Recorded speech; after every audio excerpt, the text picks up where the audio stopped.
Mm. Greetings, family. Uh, this is Cassandra Floyd, also known as the Daughter of the Fates, founder of the Temple of Evolutionary Emergence. And I have got some things planned for today. Before we get started, I want to do a little housekeeping and make a few announcements, I guess. One is if you are greetings, country kid things, happy Tuesday to you. So if you're tuning in via IG, I would encourage you to instead go to my YouTube channel because that's always helpful to have more watch hours and stuff like that. Subscribe if you have not yet subscribed. My YouTube channel is at Daughter of the Fates. At Daughter of the Fates. While I greetings, Sharice. So I didn't do the 11/11 last night. I'll tell y'all why. It's a part of the whole thing. Okay, but I got you. So so that's one thing. And while I'm talking about those of you who are tuning in via IG, like going to my YouTube channel, there's a couple of things I want to say about my YouTube channel. So this is a part of the housekeeping. Let me get my little fuzz down a little bit. Anyway, this is part of the housekeeping, and I'm just gonna go right into it. Okay. So on my YouTube channel, I don't say this often enough, and I need to. So my YouTube channel is officially monetized, and now it has been since about January, I think. And one of the ways that I'm still learning, like the whole monetization of the page and how it works and the different ways you can do that. But in the meantime, one of the easiest things that you can do to support my channel, right, is watch the commercials. I hesitated because I had a very bad habit of skipping through commercials on YouTube, right? Like the little ads that come up on your whatever you're watching. And then I came to realize that when you watch one of the ads commercials that comes up on a person's YouTube content, right? If you skip the ad, it limits the amount of funding that they can receive from that ad. If you watch the ad to the end, that boosts their ability to generate funds on their channel. So this is a free way, a very easy way you can support this channel, which is a project of the Temple of Evolutionary Emergence. So, short version, I didn't know that either. So I now actively watch all the ads of content creators that I really value, right? So it is a very easy, free way to to ooh to support content creators. But I'm asking you to support the Temple of Evolutionary Emergence. So I'll mention it again because I just did a stupidly long live a couple of days ago, 6 hours and like 55 minutes or some shit. You understand? And I was showing it to this sister yesterday that I worked with. I was showing her my channel, and she, you know, she was going to skip through the commercial. She was like, well, what video should I start with? And I pulled up the video, and as soon as the video opens, it's an ad right at the front of the video, and she started to skip. I was like, no, don't skip the ads. Never skip the ads for content creators that you value. If you watch the ad to the end, that is how that monetization process works. So that's the first thing I want to say about my YouTube channel. The other thing I want to say about my YouTube channel is you all will notice that over the last maybe 2 weeks, I have, so it's relatively new on YouTube where you can actually just make posts just like you would on Facebook or Instagram, where you can just like post a picture and write something on there and people can engage you and shit like that. So you noticed over the last 2 weeks, I've been posting a lot of pictures on, yes, I know. I know. Everybody's like, whoa, I didn't know that. Damn, I need to keep that in mind. Yeah. So I'm going to reiterate it more often. I keep saying it, and then I'll go into a video and just go straight ham. And then after the fact, I'm like, oh shit, I should have mentioned that they need to watch the commercials. Right. So anyway, so now you have this way where you can, just make posts just like you would on a Facebook post on YouTube. Right. And that is one, to drive traffic to your content. And the other purpose that it serves is to keep, those people who follow you engaged about other things, right? So I've started posting on my YouTube channel a lot more. And so I am going to be doing that a lot because I really want to encourage you to support this project, to support the Temple of Evolutionary Emergence. So anything of mine that you are supporting, whether it's my IG channel, whether it's my Facebook channel, everything in my whole universe is centered around building, growing the Temple of Evolutionary Emergence. This is my project. This is my destiny. This is my life's purpose. Everything that you contribute, everything that you support is, so I have a couple of other projects that I'm going to be releasing soon, and they're going to seem separate. Nope. Everything that I do, because I'm going to be restarting my travel blog soon, still part of the Temple of Evolutionary Emergence. You understand what I'm saying? My work as a therapist, as a healer, Release Heart Center, still part of the Temple of Evolutionary Emergence. Cassandra Floyd, Daughter of the Fates, everything that I do, listen, I want y'all to hear me. Every way that you see me is still me as the founder of the Temple of Evolutionary Emergence, building the Temple of Evolutionary Emergence. And I mean everything. If you see images or lives of me at the club turned up, it is still Cassandra Floyd, Daughter of the Fates, founder of the Temple of Evolutionary Emergence. Because what y'all don't know, and I don't talk about as often, is I spent the developmental years of my adult life as an organizer, as a revolutionary organizer. So when you see me meeting strangers at the club, when you see me going to support local bands, when you see me at the beach, just chilling, I'm always plotting and scheming on how to set this shit off.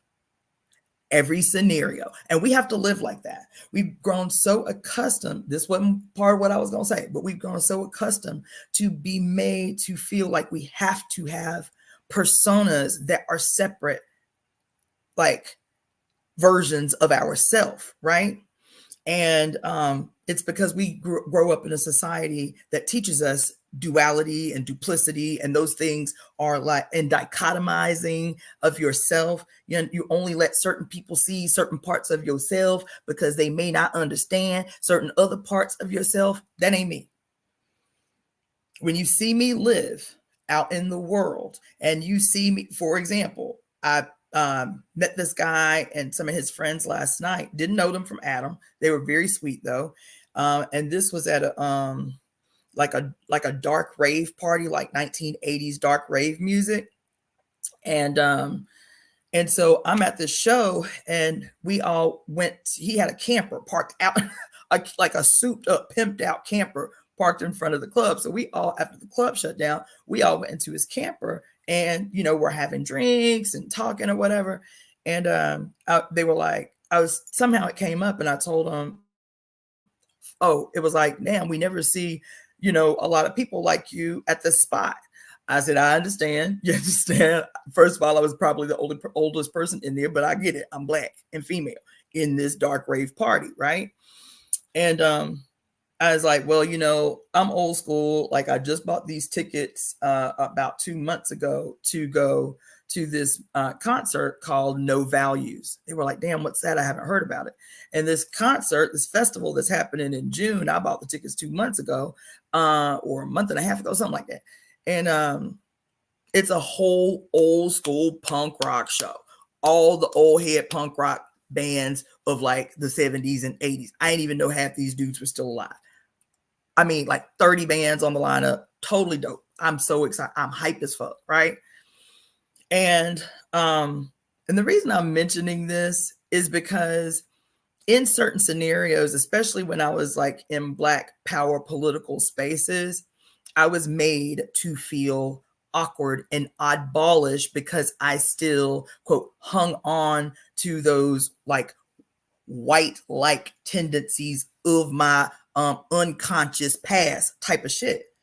And I never made people would try to make me feel weird about it, and I would blow it off, but it was a consistent tendency, especially in males. Like, why you listen to that shit? Like, the Cassandra that the Cassandra that you say you like, the peculiarness of my expression as a human being, the music that I love is a part of that. It's what helped to shape and define who I am.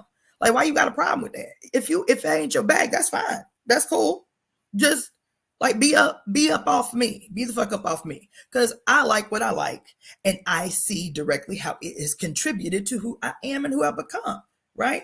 So that all of that to say, I want you, because the other thing is we are very accustomed to people who prop themselves up as leaders, who put themselves forward as leaders of us, being very linear and myopic and one way out in the world. So we become dismayed and feel betrayed when we see them behave in other ways that are counter to this narrow myopic person that they put out in front of us as the leader. That ain't never gonna be me. So I'm telling you now, that's never going to be me. The me that you see, right? The me that you see in different scenarios, in different ways, and even looking different is still always me. Cassandra Faye Floyd, daughter of the Fates, founder of the Temple of Evolutionary Emergence, mother, grandmother, artist, musician, scientist, healer. It's still me.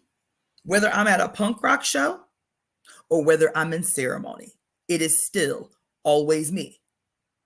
Okay? This is what it means to be made whole. This is what it looks like in real time. This is what it means to be able to lean in confidently into all the phases of yourself, all the faces of yourself, all the manifestations that make up who you are. The other thing I'm always talking to y'all about, this was not where I was going, but anyway, the other thing that I've always been telling you is we're living in the period of Pluto posted the fuck up on her throne right now, and she has been for a long time. That's why y'all been so uncomfortable. Pluto entered the scene for the first time in a couple of 100 years in 2008 and has been kicking asses and taking names ever since. She got powered up in 2020, and she will remain in our lives until 2044. Until 2044. One of the things that defines her is that she is the owner and the governess of the mask. And as a strategist, she said she knows when and what mask to present in whatever space that is most strategically to her benefit. I can fit in all spaces. I'm never uncomfortable no motherfucking where. I can't even remember the last time I was uncomfortable in space. That's what it means to be malleable. That's what it means to tap into all the phases and personifications of yourself and to leave none hidden because you fear that somebody's going to judge you or make fun of you or pick on you or call you names. I can fit in everywhere. I can be fully myself, not play games. I'm never going to be fake. I can't. I can't be fake. I can't be fake. I can't play games. I can't. It just ain't in me. You understand? So whenever you see me, however you see me, know that it is me. It is part of who I am. Whether I'm dressed down in pants with no makeup and a ponytail on, getting ready to go dig a ditch somewhere, done it. Or whether I am glammed up in a sequin dress, singing old jazz standards, done it. It's still me. I ain't playing no games. I ain't being fake. I ain't trying too hard. I ain't being phony. It is me. Thank you so much, Phoenix the Phenom. Yes, or yeah, the goddamn shapeshifter extraordinaire. Because she is fully embodied. So I just want, how did I get on that? I got on that because I'm going to be posting a lot more just regular ass YouTube posts that I want you to pay attention to. I want you to share my shit. This is ours. Whoever it resonates with, claim it and own it. I am just the face of it right now. That's all. The mission that she has given to all of us. All who are willing to receive it, that's who it's for. This is not my shit. This is our shit. I am the one that she is speaking through the way that she needs me to speak. Everybody has a way through which she is going to use them. This is my peculiar way. If it resonates with you, which a lot of you, it does. Y'all have been blowing my shit up, especially since I dropped that bomb on y'all a week ago. Share my shit, because if it resonated with you, it's going to resonate with someone else. That's how we set this shit off. In the process of setting this shit off, support this work however and whenever you can. If that means watching boring ass YouTube commercial ads while you're watching my shit, please watch the commercials all the way through. That is a very easy way to support the Temple of Evolutionary Emergence. Watch the boring commercials, okay? Abasi, what's up? Y'all see him as Kamara, the step and razor gorilla of the matriarchs. You feel me? He is a committee. He is a member of the founding committee of the Temple of Evolutionary Emergence. Okay? Yes, smash the like button, subscribe to my shit. You feel me? I got these. I still haven't figured out a lot of these. There's like little, even while I'm live, there's like these little buttons that you can hit, and like a little star. I think I can't see it now because I'm doing this through live stream, not through YouTube. But at the bottom of the screen, you should see like little icons, and each icon represents a different like contribution amount, like $1, like $3, like whatever. Like do that shit. Now, I don't watch people, and it is no shade. Everybody has their bag. But I have watched people who have YouTube channels who, what the content is just very middle of the road. And it like there's this one sister, I really like her. But I will watch, she'll do like sometimes like on average, she'll do anywhere from a 30-minute to a 1 hour live, right? And I am not exaggerating. And this is what we have to get to. I am not exaggerating. In a 1 hour live, I can't do that. I can't do what she does. I'm not going to, right? Y'all just have to be convicted. But she'll every 2 minutes, she's like, look, I need to see these stars come up. I need to see these, let come. And the stars, there's an amount attached to each star. So every few, it's kind of distracting to me. Every like 2 to 5 minutes, she'll be like, okay, we need to take a break. I'm not seeing enough stars. I'm not seeing enough, hearts. I'm not seeing enough this. And the little things will come up. And in the live chat, you can see how much people are contributing by, hitting the little star and the heart and all the little things. Cool. I'm not going to do that.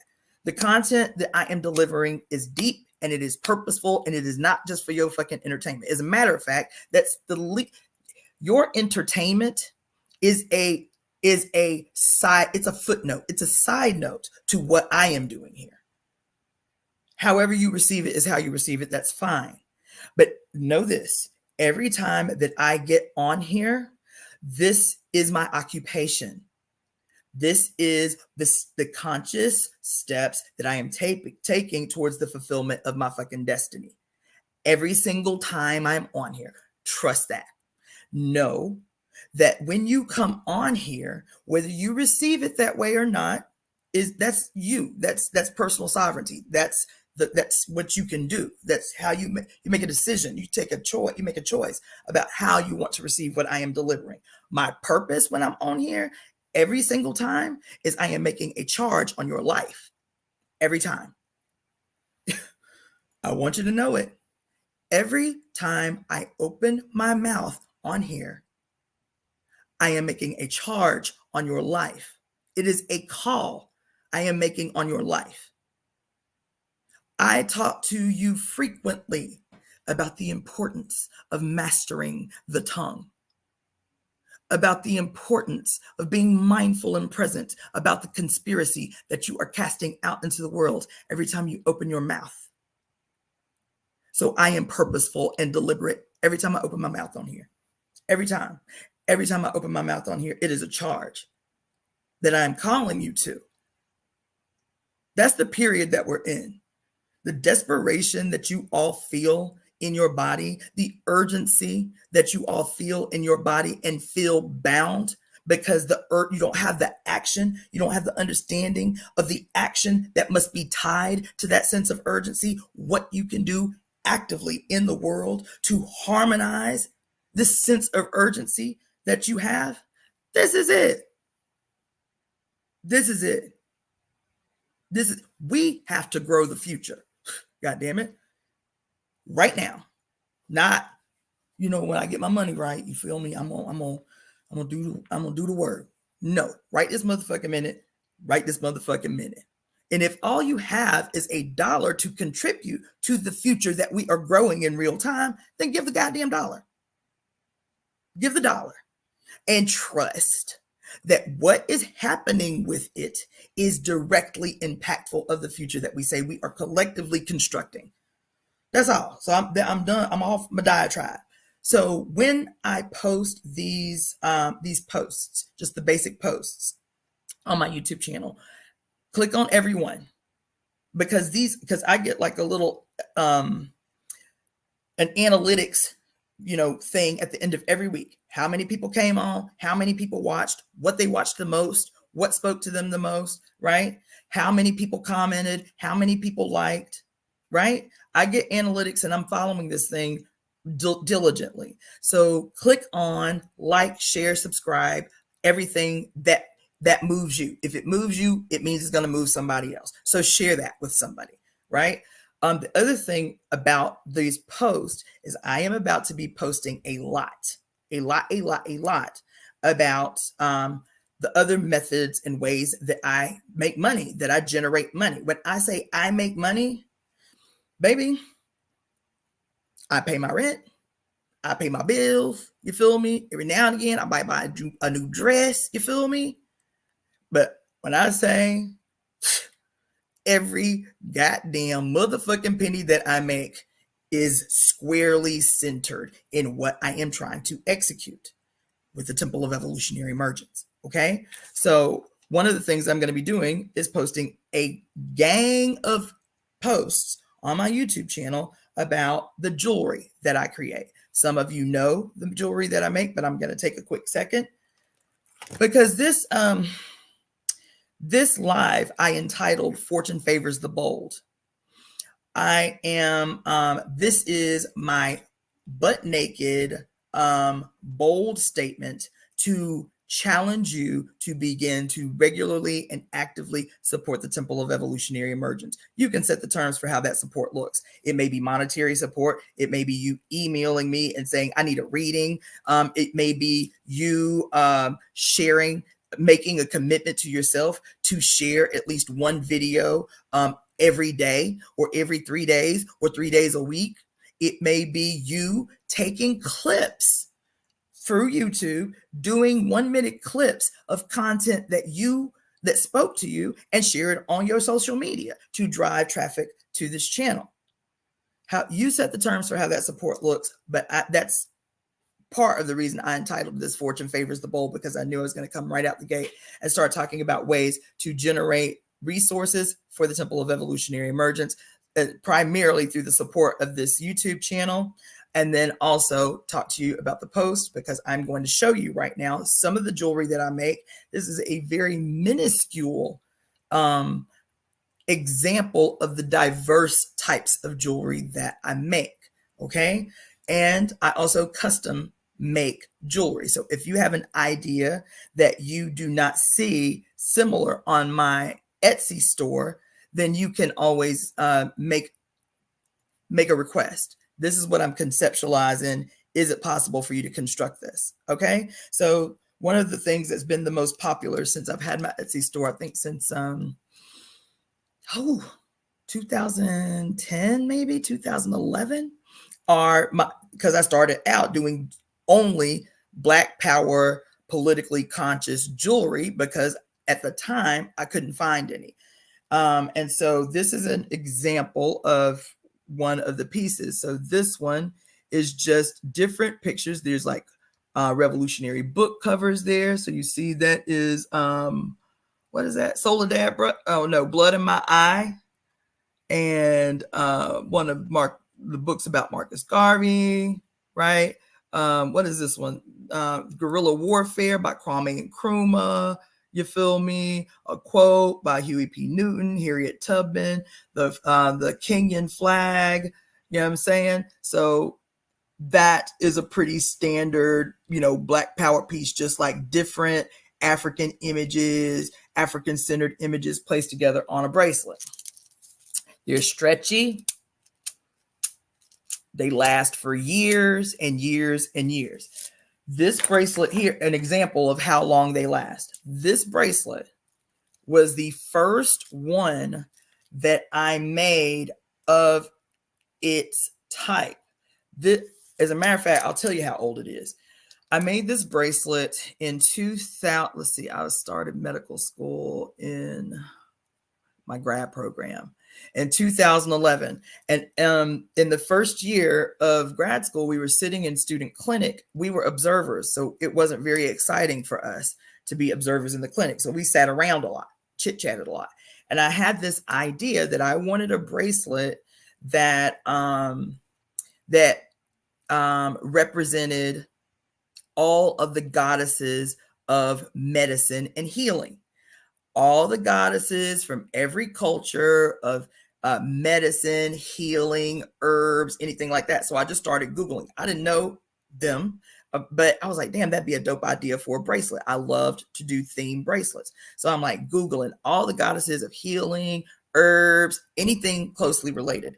And the thing that I came to see was that this isn't the one. This is a goddess bracelet, but this isn't the one. So a lot of them are on here. But all of the goddesses and gods of old from almost every culture of healing, herbs, anything to do with medicine, all, no matter what the culture is, have serpents, snakes in their personification somewhere. So this is an old one too. I made this around the same time. But you can see, like here, you have Damballa, right? Which is a voodoo goddess of the mysteries, right? You have, let's see. This is Ixchel, who is the goddess of midwifery in Mayan culture, right? You see the serpents, right? As a matter of fact, there's a lot of depictions of her with sitting on the ground, on her knees, with a serpent coming out of her head, and a bunny rabbit sitting by her side, right? So this one is very old. You can see that was 2011 that I made this bracelet. So yeah, the little string is a little loose, but you can see the beads are still in extraordinary shape. The bracelet I made, so that's what, 13 years ago? I made the bracelet 13 years ago. So they last a hella long time. The stretchy is still there. I still wear the bracelets. Matter of fact, I'm gonna put this one on.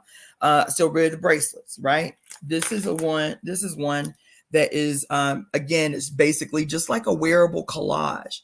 This one has, like, you see Huey P. Newton and Bobby Seale, the founders of the Black Panther Party there. You see Bobby Hutton there. You see Jonathan Jackson there at the Marion County Courthouse incident. You see, I'll show y'all too. You see Harriet Tubman, Fannie Lou Hamer, the mugshot of Martin Luther King. You feel me? I love this picture so much. This picture of this woman wrapped in this garment, that is Mama Ya Asantewaa, when she had been exiled after the struggles that she made against the British when they were attempting to colonize Ghana. And she led an army of, I think it was 500 women to push back the British. This picture I love too. Everybody always asks, who is that? Who is that?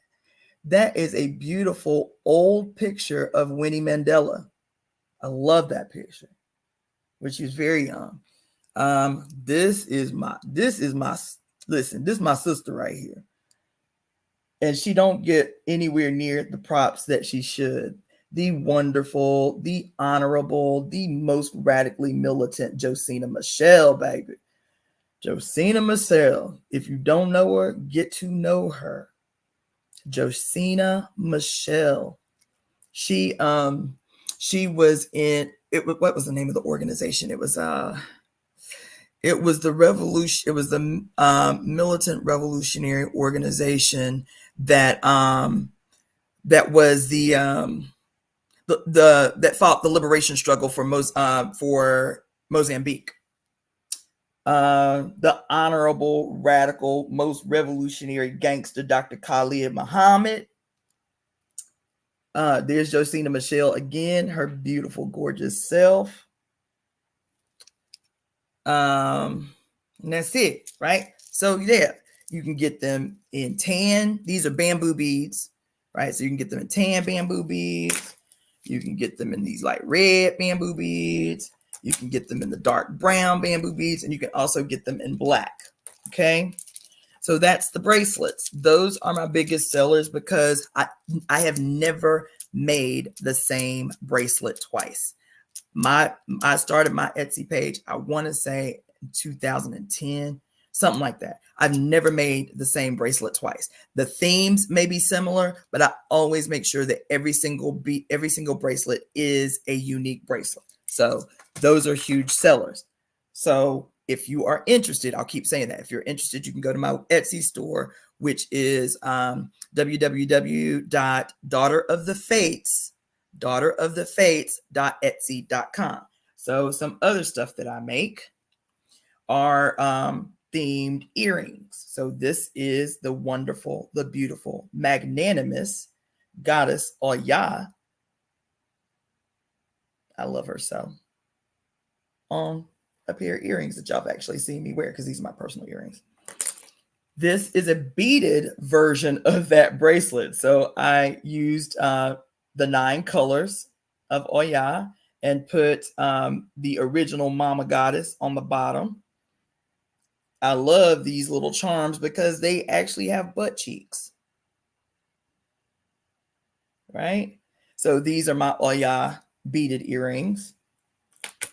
So another really, really big seller is my goddess necklaces, my strung goddess necklaces. And it's interesting. I always thought these would, be an exclusive seller to females. But over the years, I've had more males buy these necklaces, buy and wear these necklaces than even women. And this particular one is really popular with gender fluid people, with people that are non-binary, gender non-conforming, gender fluid, because this particular, because I have strung this different ways, but the triangles, I'll hold it back so both of y'all can see at the same time. The triangles are the representation of the downward facing triangle. Triangle is a representation of the divine feminine, and the upward facing triangle is a representation of the sacred masculine. And this, with the chakra stones you see in there illuminated, represents the harmonizing of the divine feminine and the sacred masculine within every human being. So this one is very, very popular with gender nonconforming people, trans people, so on and so forth, gender fluid people. And those two, so let me tell you a little bit about this. So these two come in different shades. These are made out of deer bone. I purchased the deer bone in bulk from a woman that I met at a powwow about 20 years ago, maybe. And she's a native woman. And she actually hand carves these goddesses, these bones out of the seasonal hunt from the deer, and sells them in bulk. So they're white when I get them. And then I use different methods to get them the different shades of color. So this is like the little tan version. I've got a darker version of the goddess. I've got a purple version of the goddess. I've got like a kind of reddish brown purple of the goddess, right? And so you can too, you might want it to match more your complexion, or whatever. You can do that. You can personalize even the color of the body of the goddess the way that you want, right? So that's another really important thing. This is another little version of that, but this is on the ankh. Let me see, the ankh, right? So the ankh is, for most people they know, is a Kemetic symbol that represents eternal life. Now, there are two versions of this story. Okay? Now, in my estimation, the true version of the story is something that we talk about a lot, right? The true version, well, let me tell you the first version that I heard, and then I heard the true version and it resonated more. The first version is that what creates, or what is the progenitor of eternal life, is the coming together of these two things. So the circle on the top and the little cross across the body is supposed to be, at least according to the first theory I ever heard, the representation of the uterus and the fallopian tubes, right? And that the bottom portion of the ankh is supposed to represent the penis. And when you have the uterus, the fallopian tubes, and the penis come together, this is what represents eternal life. The one that resonates with me the most, because we know the origin of life was parthenogenic across the board, not just in humans, parthenogenic across the board, right?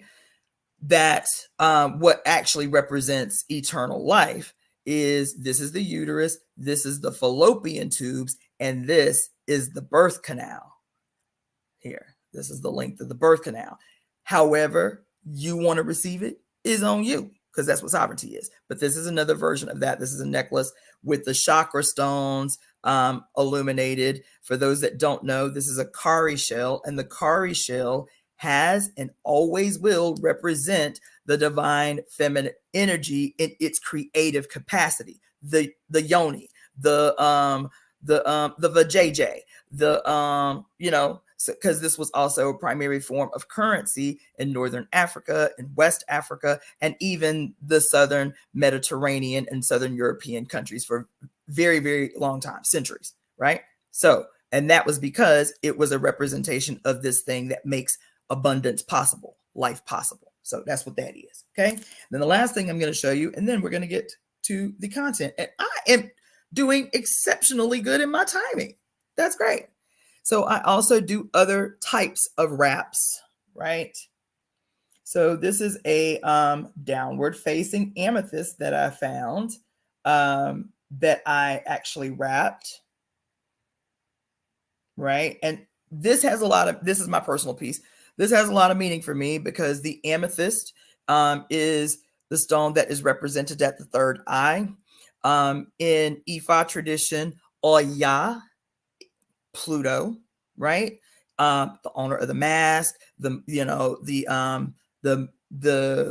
bringer of the storms of change, the winds of change. This is Oya. Her stone is amethyst, and she rules the third eye, right? So I love this stone. And then her color, her metal is copper. So I wrapped it in copper wire. This is Oya, you know what I'm saying? The mother of nine, or the mother of nine. So the downward facing amethyst. So this is my own personal piece. You guys have seen me wear this. So the other thing I'll say about jewelry, and then I'll move on, is I am going to be starting to do, so those are like my kind of regularly ongoing standard pieces, right? Like the goddess stuff, the culturally conscious, political, the culturally conscious, bracelets. Those are still like massive sellers, right? The culturally conscious, you can specify I've had people, like I had one customized bracelet that a woman ordered, and she wanted, it was really dope. She provided all the pictures, but it was like a learning experience for me. I love doing the bracelets because I'm always learning something when people do customized stuff from, order customized bracelets for me. So she was a student at MIT, this woman who ordered this bracelet. And she said, I want you to do a bracelet for me that is all the, she had just watched that movie, Hidden, was it? Hidden, fuck, I forget the name of it, but Janelle Monáe was in it, about the female scientists and mathematicians at NASA that made it possible for them to even go to the moon, right? Hidden something, somebody tell me. Anyway, she had just watched it, and she was like, damn, I want to know all the Black women who have been monumental contributors to scientific advancement. Hidden Figures. Thank you so much, Helen. She said, so it sent her on this wormhole to start researching all these female scientists that had been like written out of history and shit. And so she sent me all these images with the women's names, the ones that she wanted on the bracelet. And on average, the bracelets come with 11 to 12 beads. And so as I am editing the pictures, I'm researching these women's names, I'm getting this whole lesson from making this piece for this woman. That was really fun. That was really exciting. I've had so many personalized orders that have been very, very fun to make. And then the most fun, the thing that I get most requested as personalized pieces is women, grandmamas, mamas always want to see their children on bracelets. They always want to see their babies on the bracelet. That's fun. As a matter of fact, this one woman wanted to get her son a really dope graduation present. He was graduating high school. And so how every year you have to take a picture, and then they send it home to you so your mama can buy the picture, right? You just sitting there like, right? This woman she sent me, because you can just take a photo of it. People used to send me their hard copies, but now you can just take really good photos of it. She sent me every single picture from kindergarten to the 12th grade of her baby's class pictures. And so I made him a bracelet with all of his class pictures on it. That was probably the most fun project. I was like, this shit is so cute. So cute. Yeah. So that is a way that you can support the Temple of Evolutionary Emergence, is to purchase jewelry from me that's made by me. So you can go again to www.DaughterOfTheFates.etsy.com. I'm going to be posting all these pieces that I showed you. I got a bunch of, two more things I got to show you. So some of you have actually bought these. These are journals that I make. So I make really beautiful fabric colored, I call them lyric books and journals. That's mostly what I use mine for. But all kinds of journals. This is the very first one I made. This one. And I made this. Let me see what the year is in this. Ooh, this is very old. maybe 2005. It might have been about 2005. I've been making these a long time. And this was my rough draft, right? I just found this tiny little beautiful piece of fabric. I was like, what am I going to use it for? And so I decided to put it on a journal. And I made this in 2005, and you can see it's still in excellent shape. It's a little like loose right there, but otherwise this thing has lasted forever, right?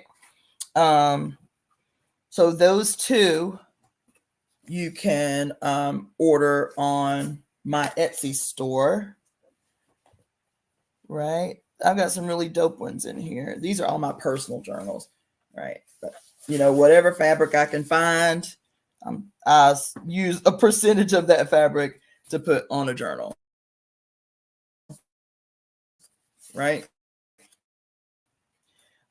So you can do that, and I'll leave this one out. Let me show you some other earrings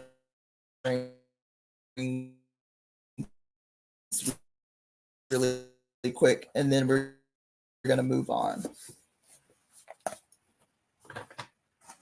The reason I'm harping on that, not even harping on it, the reason that I'm switching gears a little bit to talk about what I produce and the ways that you can support it, I'll be transparent. I've talked about it, and you guys seen it in me a little bit, but about 3, almost 4 weeks ago, I injured my shoulder pretty bad. I mean, I've been treating it myself. I've gone to 2 other acupuncturists, I've gone to 2 other massage therapists. I figured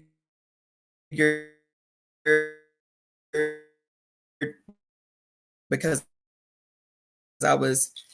it was triggered by, you know, I told you, I'm sorry about that, you guys who were tuning in through StreamYard. I told you guys I started taking sitar lessons, and because of how I have to hold my arm, you know, my hand in my arm, I was practicing and I went really hard. I was like, I'm not stopping until I learn this one movement. It was kicking my ass, right? And an hour and a half had gone by, but not only was I holding it, I didn't realize until I recorded myself practicing. And so I didn't realize until I went back to watch it that not only was I holding the instrument like this, my head was like this the whole time, like trying to see where my hands were moving. And that's what triggered the injury. And I was like, oh, you know, it's like a workout injury. You know, it'll be fine in a few days. That's been a month ago. It was so bad that I took 2 weeks off work, which I couldn't do. I couldn't afford to do. Right. And then it started getting worse, and it started going kind of like, anyway, that the details aren't important. I injured myself a month ago, and I'd been saying for a long time, one, because of my age, you know what I'm saying? I'm almost 50. I'm not 30 anymore when I started doing this kind of work. I'm doing a lot of out calls. So what that means is I go to people's houses. I lift the table out of the car. I run it upstairs most of the time. You feel me? I'll do the setup. I do the hour to 2 hour treatment. I break the shit down, put it back in the car, and run to somebody else's house. I could do that shit like nothing in my 30s. I can feel in my body, I cannot keep doing that. So I'm really trying to take a hard pivot more into teaching, which is why I posted last week, and I'm going to do another one this week, the beginning of the workshop on 5 elements. We started with the liver season. We started with the liver, the wood element. We're going to be doing the fire element this week. I need you guys to support that. Now, I'm doing it for free, but you're talking about something that I paid a lot of goddamn money to learn, like a lot. I made a lot of my freaking education. I'm $242,000 in student loan debt. I was in school for a decade. You feel me? I've got 4 degrees. So when I'm teaching, you understand? And I am still like in this place where I'm having to multitask about how to generate multiple streams of income. Just support it. If it means something to you, if it helps you in any way, and I mean, especially these workshops, the 5 elements theory workshops that I'm doing, that is deep. Okay. But anyway, that's why I said today, because I have been working through pain. I couldn't go any more than 2 weeks without working. So I've still been treating people. I've still been doing 1 and 2 hour massages and treatments on people 5-6 days a week while executing an equinox, ritual ceremony in the middle of the desert, while, doing the couples retreat. It's a lot. Teaching and even the jewelry making. I will be honest. Obasi, who's on here, who's on the temple committee, is always saying, don't do it, because I keep going through these phases where I'm like, I'm gonna sell the business. I am going, because I have about $7,000 over years collected, but about $7,000 worth of jewelry supplies in this closet in here. And I'm like, I'm never gonna produce jewelry the way that I did, like where I was doing 12-hour shifts on jewelry and spinning out jewelry. And then at one point I was making anywhere from $3,000 to $7,000 a month on my jewelry business, but I was humping for that. Right. So I was like, yeah, I'll do a little bit here, a little bit there. But I was like, yeah, I should just sell the business. I should just sell the brand. Bossy's like, don't do it.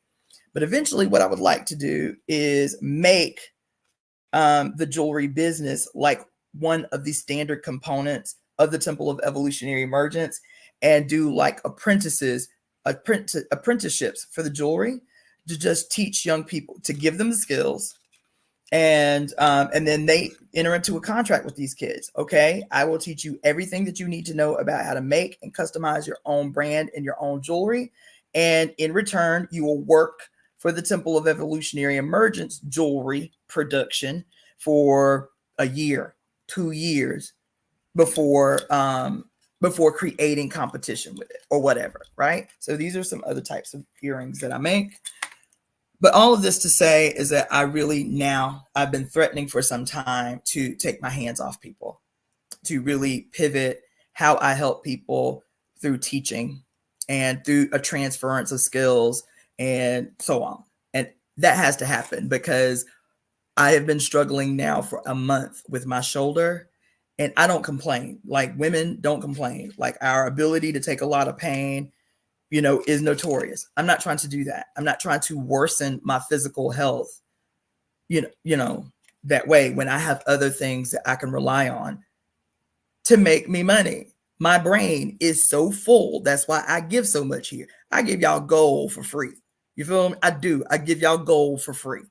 So just help me make this transition where my ability to live is not directly tied to my physical fucking labor.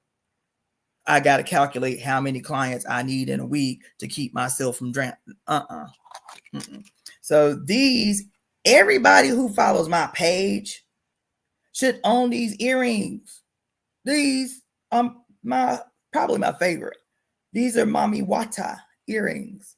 That's why y'all here. Y'all say y'all love the Sibyls. The Sibyls was who? Right? The first the first priestesses of Mami Wata were the Sibyls. These are great earrings, and they're small. These are the smaller version. I have a bigger version of those, but these are the smaller version. Let's see what else. I've got these lovely Oshun earrings right here. See? These lovely Oshun earrings. You can customize, special order, whatever you want. I can't believe this bracelet hasn't sold yet, but I love this bracelet. This is a big beaded bracelet that I did of David Bowie. I love this bracelet. Old school David Bowie, new school David Bowie, grown man David Bowie. I love this bracelet. Right? I love these too. And it's hard for me, because every time I make something, I'm like, ooh, I need to make another one for me. So I make a pair to sell, and then I make a pair that I keep. Right? I love these indigo blue ankh earrings here. I do little rings. So if you can imagine something on a ring that you would like, I can put it on a ring. And then I also, these are the last ones I'll show you, and then we'll move on. Oh, I told y'all I love all things. I love music, right? This is probably one of my favorite bracelets. This, for those who don't know, is Susie Sue from Susie and the Banshees, one of my favorite bands ever in life. You want to talk about a trend-setting motherfucker right here? It is Susie Sue. Okay, I love this bracelet. And then I also do lots. I like a lot of the hand painted Capri shell earrings. So these are hand painted. These are both Adinkra symbols. So I do a lot of Adinkra symbols, but I've done other stuff. I've done like people's personal sigils. They'll send me their personal sigil and I can paint it on earrings. I love these because they're light, they're pretty, and I still I cover everything in resin. So, but very, fine resin. So they are still very light and very like dainty, very pretty.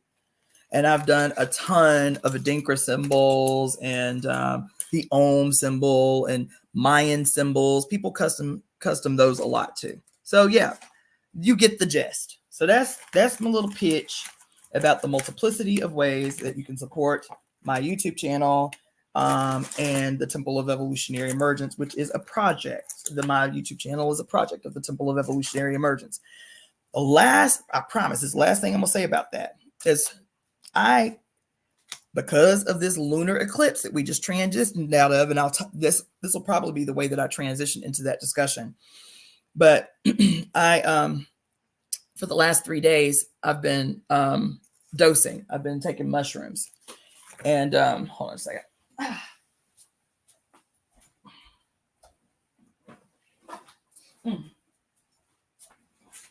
Yeah, so for the last 3 days in preparation for the lunar eclipse, I have been taking mushrooms and just, even though I was working, trying to, not be so distracted by work, that I could be open for, experiences and things that needed to come through. And a lot came through, y'all. A lot came through. So, so one of the things that came through, it was a lot. I'm gonna show y'all in a minute. It was a lot that came through. But one of the things that came through, seemingly randomly, I'm teaching y'all 5 elements theory. I told y'all that even as a practitioner, I do kind of like a divinatory process using the 5 elements, right? This is years ago. I haven't even looked at what I'm about to show you since I was in medical school, because I created this for my personal self as a study mechanism while I was in graduate school. And yesterday, Spirit was like, create your own deck, create your own divination deck using the 5 elements. I was like, fuck, I already did that. I didn't know that's what it was, but I already did that. So I went plowing through at like 2:00 this morning, trying to find these study cards that I'd made for myself while I was in medical school. I graduated medical school in 2014. So this is well over 10 years ago. It's probably closer to 12 or 13 years ago that I made these. But what I'm going to do is I'm going to refine them. I'm going to add more of the esoteric, more esoteric theory behind 5 elements. But I am going to create a 5 elements divination deck. And it will serve 2 purposes. It will serve to, do what it's supposed to, which is divination, but it will also serve to teach how to recognize what's happening in the organs. So I'm just going to show you. This is old, so don't judge. But I'm going to start working on this to sell. So this is, what is it? 12 to, I think it's a total of 12 cards that I created. 12. Yeah, it's 12 cards that I created. Each corresponding with an organ and a channel. Okay. So this was just my study guide, and I had it laminated so I could use dry erase markers to make notes to test myself. So this is what the back looks like in terms of all the information that you should know about the organ that is presented on each card. So the different names, how they interact, whatever. All this other stuff that you see that I have handwritten in there, you know, that we can maybe talk about later. It's not really important for what you need it for. But I was like, yes, I've already started that. This I did about 13 years ago. So that's another thing that you guys can look forward to. I'm going to try to perfect and create a 5 elements divination deck. Now, that's it. That's not it, but that's it. So, yeah. So for those of you who came on late, at the very top, those of you who are tuning in via Facebook or YouTube or Twitch, those of you tuning in via IG, yeah, the only way you would be able to do this is to tune in via YouTube or Facebook or Twitch. But those of you who are tuning in through those mechanisms, I'm going to copy and paste a link in the comment section. Okay. If you are interested in being called into this live, if you have any questions, if you have any comments, any feedback, any ideas, then click on that link and it will prompt you to how to get on the screen, and I can pull you on the screen with me. So I'll wait about a minute or two to see if anybody wants to make any comments. Even if you just want to shout me out, hey girl, how you doing? Blah, blah, blah, blah, blah. Cool, that's fine. Do it. I'm only going to do this for a very short period of time where you guys can like actually come on and talk with me before we shift gears. What time is it? Still good time. That's great. That's great. Anybody? Abasi, you still on the call? Phoenix the Phenom, you still on the call? Anybody? Helen? Anybody want to come on? Lotus Flower, you come on the call. Lotus Flower. So Lotus Flower interviewed me maybe it's March already. Damn, maybe 6 months ago. That was a fun interview. It's on my YouTube channel and it's on hers. Her page is Lotus Flower on YouTube. I forget what the number is, but just, go on YouTube and look up Lotus Flower. Tajali Mushana, baby. I just rewatched that live I did a few days ago. That was 6 hours long. And Tajali, baby, I rewatched. We were on there together a long time. It was fun. I like the idea of people coming on and talking with me. I'm really going to start doing maybe interviews again. I like the whole interviewing. I like the interviewing setup.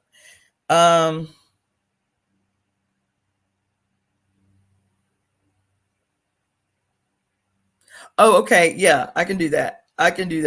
Phoenix the Phenom asked if I could show the element cards again.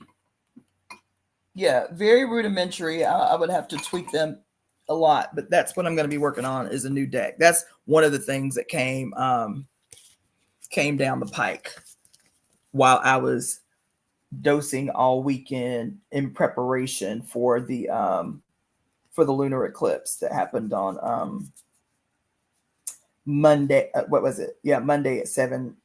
No, yesterday was Monday. Sunday at 7. Fuck. Yeah, Monday at 7:05 a.m. our time, Pacific Standard Time. But anyway, this is it. You got it, Phoenix? All right. So yeah, look for that. I'm going to start reworking these. These are very old and rudimentary, and they were more about study. So a lot of the stuff you won't really need on here. Some of the stuff on the back. So this is what the back looks like, right? So you saw the little 5-point stars with different things highlighted. This is what the back looks like. This is what the back is explaining what is happening on the front, and what is important.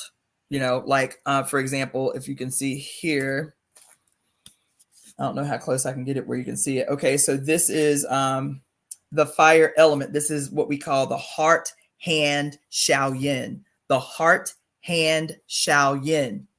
Okay, so you'll see that in the center. Each card will tell you what it is. The heart, hand, shao yin. And then and then on the back, so like when I do the divination deck for you guys to purchase, this stuff here probably won't be on it, but the pertinent stuff like the flavor of the heart, hand, shao yin is bitter, right? The sense of the heart, hand, shao yin is the tongue. The tissue of the heart, I'll show y'all over here too, is the blood, right? The color of the heart, hand, shao yin is red. I'm reading this backwards. It manifests in your complexion. You can tell what's going on. Well, at least with, light skinned complected people. I mean, this was Chinese medicine, Chinese culture. It's not as evident in darker people, black folks, right? But complexion is where it manifests. The emotion of the heart, hand, shao yin is joy, right? The season is summer. The time is 11 a.m. to 1 p.m. The time, I'll probably spend one whole episode just talking to you about the time of the 5 elements and why it's so goddamn important. That could be a whole 2-hour workshop just on the time. The spirit is what we call the shin or the mind. It's like our conscious and subconscious is the shin. And then the odor is scorched.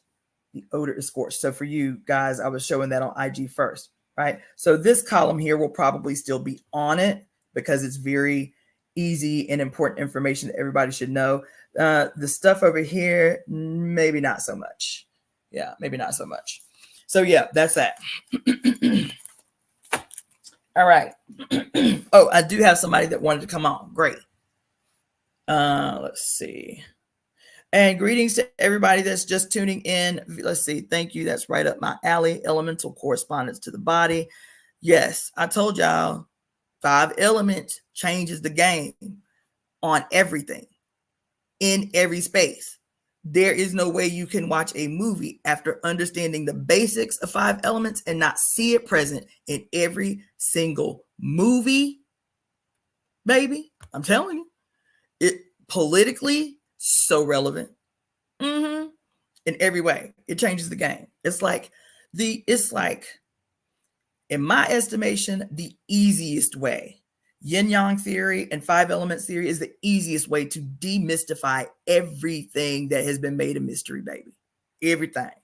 Everybody tuning in via IG late, thank you so much. If you're just tuning in, Sips Mushrooms, love it.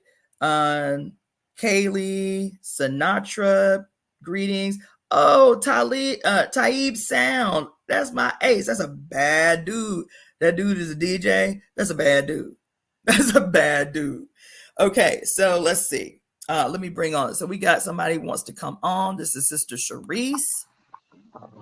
Hey. Greetings, sister. How you doing? Greetings. I'm fantastically well. How about yourself? Can you turn your volume up just a little bit? Maybe. I don't know. Is it that bad? Maybe take your headpiece out. Okay.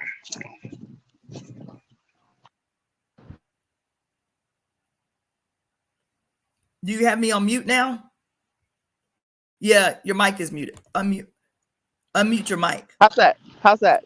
Perfect. Good now. Okay. Okay. Yeah. I have a quick question because I just uncovered some information that I was not aware of. Okay. So we have this eclipse coming up, right? And I had every intention. I'm here in Missouri, so I'm very close to Cahokia Mounds, which are pyramids, right? So I had every intention of going there on the day of the eclipse. Oh, awesome. Also, we have some land, it's like off-grid land, and that particular piece of land is where it sits is in an elevation. It's the high elevation. What is it? Precambria times. So Okay. when the rest of the United States was underwater, our land was above water. So like all of Wow. the rocks there are there's a lot of crystals that I'm always digging out of the water. They do a lot of mining around there, and I just found out that our particular piece of land is in the path of totality, where Oh, that. Cahokia Mounds is not. So now I'm conflicted on where I should go. On the one hand, Cahokia Mines might be really crowded, and I have my own little piece of paradise I could go to, but um, I How know. far is it? How far is your land from the path of totality? Oh, it's right in it. Like it literally where ours is. If you look at the path, it's like it just sits on the edge. Like if we were two streets over, we wouldn't be in the path. So, and I Mm-mm. just found this out today. So I'm like, I don't know which place to go, or does it even matter? So yeah, that's what I was going to say. If you're that close to the path of totality, you'll see it. We won't see it at all. And the energy is still global energy. Everybody on Earth is talking about this eclipse, Right, even though the majority of people on Earth won't see it. They right. will feel it, they will experience it. So that's really great. If you think, because everywhere, so I was trying to get to Arkansas. It's still something I want to do to try to pull a jack move, but they are price gouging hard Of course. in the path of totality, because this another eclipse like it won't happen for I think 44 years. And so all the hotels, all the car rental places, the airline tickets. I was usually I can fly to like Arkansas or Tennessee or Georgia for dumb cheap from California. Dumb cheap. Hmm. Baby, I went to go do like a little vacation package on Priceline to just get a rental car for 3 days. I was like, I'll go gangster with it. I'll sleep in the rental car and just get out there, because the crystal mine where oop, I don't think I have it with me on me. Oh, here it is. So this big crystal that I keep on my goddess shrine, Hmm. right? And this is not even close to the biggest one I Hmm. pulled out of the mine. I mined this out of a crystal mine in Hot Springs, Arkansas. Hot Springs, Arkansas is dead center in the middle of the path of totality. I was like, fuck that. I'm about to go to Hot Springs, Arkansas. I'm about to take an empty suitcase, you feel me? Because that was 6 years ago that I got that crystal out of the mine. I was like, what an epic time to go mine for crystal quartz. Then right up under this big ass eclipse, get up some of the dirt, get up some of the crystals, put that shit in the suitcase, and come back. Girl, I went to go try to find an airline ticket and a rental car for 3 days, the day before, the day of, and the day after. Just for the rental car and the airline ticket, they was talking about $1,294 as the cheapest. As the cheapest. I was like, And then I was like, maybe I can be a little bit more because I'd be doing really sometimes recklessly spontaneous shit. I was like, you know what? Let me just drive. That's a 22.5 hour drive. Yeah, because you're in I was California. like, but you know what? I can do it. Let me see if I can get two other gangsters who down for the cause. You feel me? We go out there, we dig in that dirt for a couple of hours, you feel me? And then we, tag team driving the fuck back. I'm about it. I'm about that life. I don't know how many other people are about that life. That shit I cannot do by myself. So we shall see. It is still what I want. I want to go to Arkansas. But I ain't spending $1,200. So I will see. It might even be something where I have to like fly into Mississippi and rent a car from there and just take a 6-hour drive to Arkansas or something. That's a good Yeah, idea. yeah. I might do that. I didn't even think about that until I said it out loud. See how problems get solved when you open your mouth? Okay, But so anyway, so if all of you that were in my shoes, you would just go to the river. my whole point for bringing all that up, sorry, I can digress hard, was the path of totality is going to be, I will say this. being in the path of totality, damn near everywhere you're going to be is going to be insanely crowded. Mm-hmm. Mm-hmm. And I'll tell you, is going to be insanely crowded with primarily white people. This shit is not on our radar in mass. Seriously.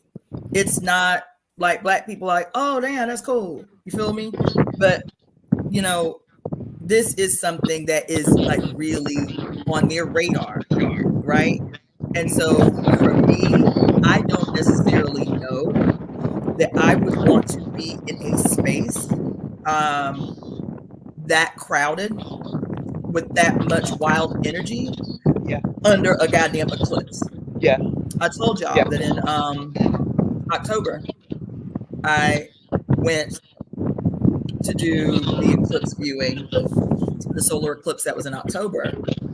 I went up to Griffith Observatory to watch you. You had not started following me yet, so watch the eclipse video that I did the Okay. day I got home, and that night did the eclipse video. Watch that shit, and you'll see what I'm talking about, because I was so distraught. I went up there to go, do ceremony. I was gonna be up because this is the highest like peak in Los Angeles that has a structure on it. Okay. It overlooks the whole city. You can see it from everywhere in the city. The observatory. So they had an eclipse viewing. There was tons of media out there. There were, I would easily say there were close to 1,000 people. I was doing low estimates. I was like about 500 or 600 people. In hindsight, there had to be close to 1,000 people out there on top of that mountain to view the eclipse. And people from everywhere, black, brown, red, yellow, white, everybody was out there. The energy anyway was over the top. Like I could feel everybody. It like it was a lot. But then at the peak of the damn eclipse viewing, the scientist who is the director of the observatory, I'm not lying, corralled our not knowing, corralled these people's ignorance, and conducted a fucking ritual on the top of that mountain. Oh yeah, Damn sure did. I'm just go to the river. I'm just gonna go to the river. Yeah. So that's again my long way of saying, like, you can't. That is some radical eclipses are radical energy, right? And radical in a good way. Historically, people don't do ritual. They don't do ceremony on eclipses, right? But my position is always the opposing position. Whatever patriarchy has said, whatever, I take the opposite position. So I'm like, take your asses out up in the eclipse and conduct ceremony and power the fuck up. Yes. And now, whatever resonates with you, that's you. But my position is, if you ask in my opinion, we need to be pulling out all the motherfucking stops. However, that energy, the eclipse energy, magnifies everything, intensifies everything. So do you want to be surrounded by that kind of energy? Not necessarily. Do you understand what I'm saying? And you'll still get exactly what you need being on your own personal land and being able to block out the noise of all of these other people that are specifically in the area to see that thing. That's my personal position. Also, you said because of the mining, you have crystals, you know what I'm saying, on your land. I'm gonna need you to grab up a couple of them at the peak of that eclipse, you feel me, and mail them to me. I'm gonna need that. I got you. Yeah, I'm gonna need that. I got you. Yeah, I'm gonna need that. Thank you. My phone's about to die. You're welcome. Huh? I said my phone's about to die. That's what's up. Thanks for tuning in. All right, Tajali. Yes, ma'am. I'll talk to you soon. Peace. All right, Tajali. Yes, ma'am. We get to see her. I got out of bed today. Girl, me talking to a black screen for 3 damn hours the other day. I felt so bad about that. I gotta get. I have to show my face today. What part of California did you say you was in? I'm in the Central Coast, Pismo Beach. I've heard of that. I don't think I've been there, but I've heard of that. San Luis Obispo County. Okay, we can link after the fact. We should link up. We shouldn't be in Most the same definitely. state and not be able to link up. We should link up. Right. So what's up? What you got to talk about? What you got I to just say? wanted to pop in and say hello. I didn't have any, and nothing in particular to say. I just wanted to say, but yeah, that live was well, that's my first time. That was my you really popped my chair. Your first time seeing me live? No, my first time talking to anybody on YouTube. Oh, okay. The first time ever. So yeah, and then for it to be as long as it was, like I thought I was only going to get up for like maybe 20 minutes. You know, get up, say a thing or two, and jump back down. That's what I thought the agenda was for me. But me too. But you know, shit happened. It happened, and it kept on happening. Yeah, and it was fun too. It was nice because, like, I like to witness in real time how people are processing everything, how it's coming through, you know, how they working it out in their brains, you know what I'm saying? Yeah. Like, I like to see that. I really appreciated that. It was fun. The questions you asked were great. It was fun. Yeah. It really was. And just on a personal note, prior to that live, I had been really dealing with, I mean, I know we're all dealing with this underlying foreboding, we can't quite put our finger on it, but we're all feeling it, right? And then just with my own personal anxiety that I struggle with, for a couple of weeks, I just been having this knotted anxiety inside of me so much that it's been paralyzing. And I see a therapist regularly. And after that live, directly after, that knot started to loosen. It's like I can't feel that paralyzing like I was before. And we had talked about in book club, we were talking about psychology and how it should be dismantled and rebuilt. And you said something that was very poignant, and I really got it. I want to let you know that piece of gold did not hit the ground. I got it. I really got it. When you're saying that we wouldn't need psychology if women were able to come together and be together and talk. Because I see, like I said, I see a therapist once a week, and even with that anxiety was still there.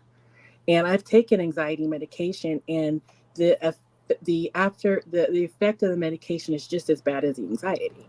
So I stopped taking it, right? And just that time that you and I were just exchanging energy, and we're not even in the same room, right? We're 3 hours away from each other. And just in that time with you and me, and then the people in the chat and a lot of that cylindrical energy that I allowed myself to partake in. Yes. It healed something. Yes. So I just wanted to tell you that. I appreciate you so much. Let me tell you. I posted a video on my Facebook page this morning. My daughter sent me a video, and it moved me. I'm gonna tell you why. The video was of this dude. He was being interviewed or something, talking about his brother-in-law or his brother. And his brother's daughter had died, young girl. And he was saying how he said, I want to have a conversation about masculinity that is different than what we're hearing. That's how he prefaced it. He said, when my brother's daughter died, and we were at the funeral, and my brother had to get up and say something about his child that he had just buried. The girl was barely 20. He said, and after he said what he needed to say, he led us, the whole group, he led us in a meditation to help us let her go. He said, I want to have you participate in letting her go so she can be at peace. And he led like an actual guided meditation for the whole community. And then when he came down, he started to like buckle. He started crying. And all the men in proximity to him got up like they were linked in their goddamn brains, baby. At the same time, these men all got up and surrounded this man and covered him, like put their arms around him. And when he felt that support of his community, they said he collapsed. He was overcome with emotion, right? And then, you know, they walked downstairs and they held a men's circle immediately at the church, just spontaneously. So even this thing that we've all been kind of struggling with and grappling with over the last week since I dropped that lead bomb on y'all about men and about teaching men and about demonstrating to men and allowing them to experience love in a different way, right? That does not demote who they are as men, that does not require them to become, quote, less masculine, to still experience and demonstrate that kind of love. And this morning, my daughter sent me this video. I was like, what's this shit she sent me? You know what I'm saying? And then I watched it and I was like, that video, quote, was extraordinary because men are so regularly and frequently denied radical, varied expressions and experiences of love, for men to be able to show up for men that way, right? For men to be able to empathize deeply, right? All of these different things. And that shit it really struck me. So what you are saying, especially about one other video you should see. I don't remember which one it is. I'll have to think about it. But I talked about psychology a lot because I have a theory. There ain't no basis for it, but I trust me. You understand? Right. I have a theory that a lot of what we are experiencing as, quote, diagnosed psychological disorders, a lot, especially of our children, people still under the age of 20 are being diagnosed as behavioral disorders or learning disabilities or, you know, anxiety disorders or depression. I believe part of what they are experiencing is they are trying to collectively and radically evolve in a world that has suppressed evolution, that has suppressed the evolutionary process.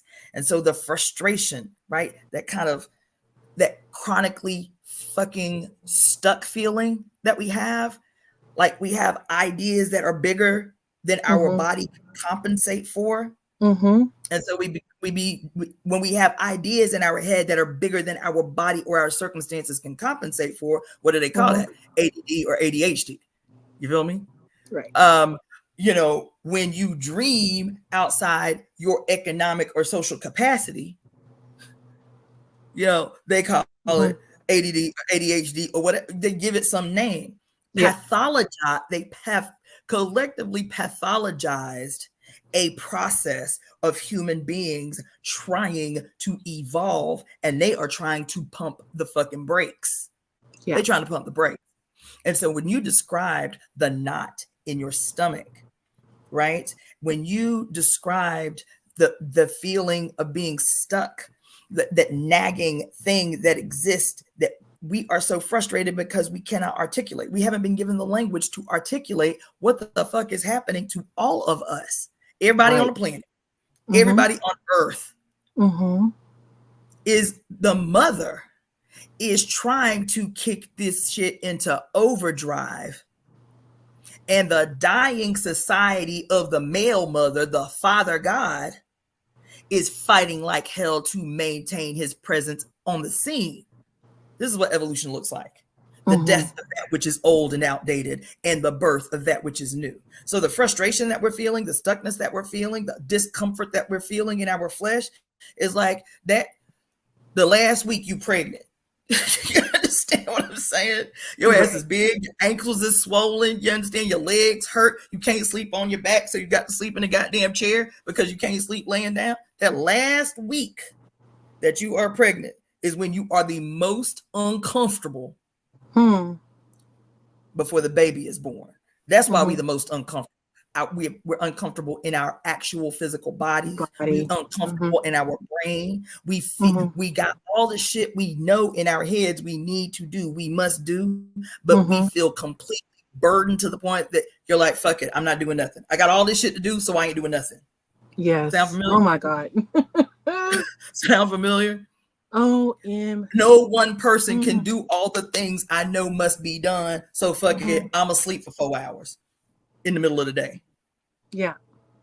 This is us struggling collectively to break through. This is us collectively trying to evolve in a society that hates every religion that you were born into, teaches you their opposition to evolution, to growing, to becoming better. Every single institution diametrically opposed to evolution because they equate evolution with some Darwinism or some dumbass shit like that. Darwinism ain't what I'm talking about. I'm talking about the natural unfolding that occurs all the time in every species on Earth, from the smallest microbe to us. The constant bettering of ourselves because we've learned. And Mother Earth says, okay, well, that was good for a while, but the environment's changed. So this must change in the individual so that they can better function in this relationship with the environment. That's what we're talking about. And so I'm going to tell you, whenever I get that way, and I get that way, I am medicated. I don't see a therapist anymore. Even as I take ADD medication, because I recognize that in the absence of having the free, safe space to unfold the way I need to, this medication provides some level of focus and clarity that otherwise looks like goddamn chaos and all the shit I gotta do. And so it becomes debilitating, right? Yeah. But when I feel that way, and I know it's going to seem super simple, but don't take it that way. Whenever I feel overwhelmed or whenever I feel like it's too much, I leave my house and I go out the fuck side. I go under some tree. I take my shoes off. I will lay in the naked grass. I don't take blankets. You understand? I will lay in the grass and just take some deep breaths so I can feel my body back connected to the earth. It changes everything. It does. And because we've been so separated from this intimate relationship that we have to the earth, it's easy for us to treat our house like a cave. I've even told my daughter, we're like new cavemen. You know what I'm saying? We cower in our cave. We stay home. You feel me? We may get direct sunlight on our skin for about 20 minutes in a whole day. We're like new cavemen. You feel me? Yeah. Yeah. So I have a vitamin D deficiency. And it's because I don't go out enough. Most Black people do. Yeah. I could do a whole, there's my soapbox. Most Black people do. I could do a whole goddamn 2-hour show just on that. We, especially as Black folks, is the new cavemen. All of us are vitamin D deficient. I supplement and I am still extraordinarily deficient. So let me I won't tell you that. We'll say that for another day. Bookmark that. Bookmark that. I got a list. But yes, and then the last thing that you said that I want to address, and then somebody else wants to come on, is about how there's healing in numbers, and we don't talk about that. I'm always saying, like the Bible says, I'm always quoting that scripture that the Bible says that Jesus says, wherever two or more of you are gathered in my name, there I am, right? And how this is an old concept that predates Jesus. And now I love the science. I love when we can take scientific studies, and because that's what a lot of people having colonial minds, we all got a colonial mind, right? We all do, because colonialism is pervasive the globe over. So being that we have been taught to be hardcore left brain thinkers, so-called logical scientific thinkers, make the transition into spirituality is difficult for a lot of people because it is presented in a very disembodied, ambiguous kind of way. It's hard for them to make that transition. That's why I feel like, Spirit sent me on my life's journey the way that it was, to go from these religious extremes like a Christian cult to go to, I was an atheist for 12 years, then to revisit my belief in God through medical school. Medical school is where I started contemplating God again after being an atheist for 12 years. I needed these extremes so I could communicate across the extremes that other people are experiencing when making these transitions in their own evolutionary process, right? And the reason I'm saying that is because we make jokes about it. Even in medical school, we made jokes about it, how science is finally kind of trying to prove what ancient people already knew. And we would make jokes about it, but it's necessary because we've been colonial subjects for so long. We need someone to narrow the gaps in the language between science and spirit, right?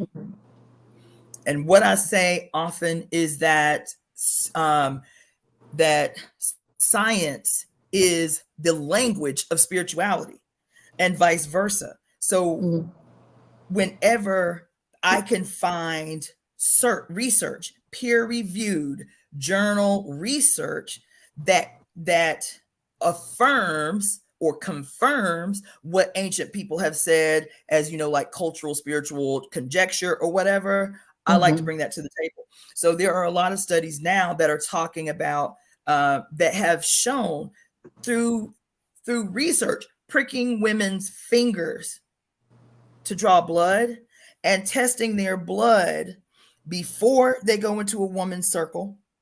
They be in the woman's circle for an hour, come out of the woman's circle and immediately prick their finger again to test the difference in their blood, baby. When they come out of women's circles.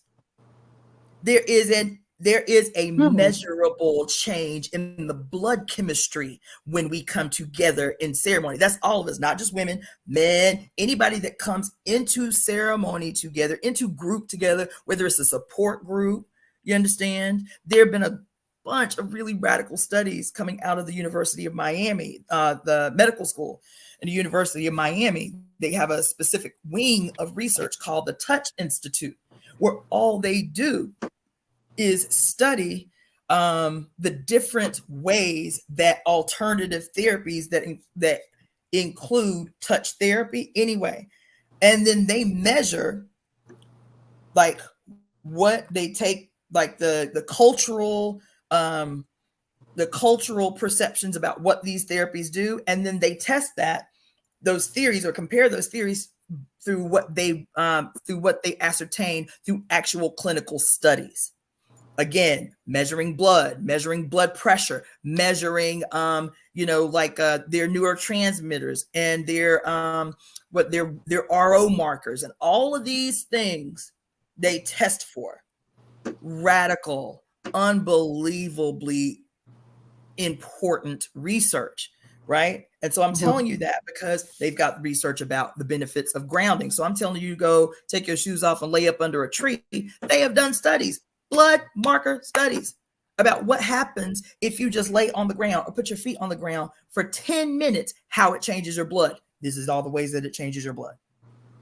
You understand? So science and spirit are not separate. Right.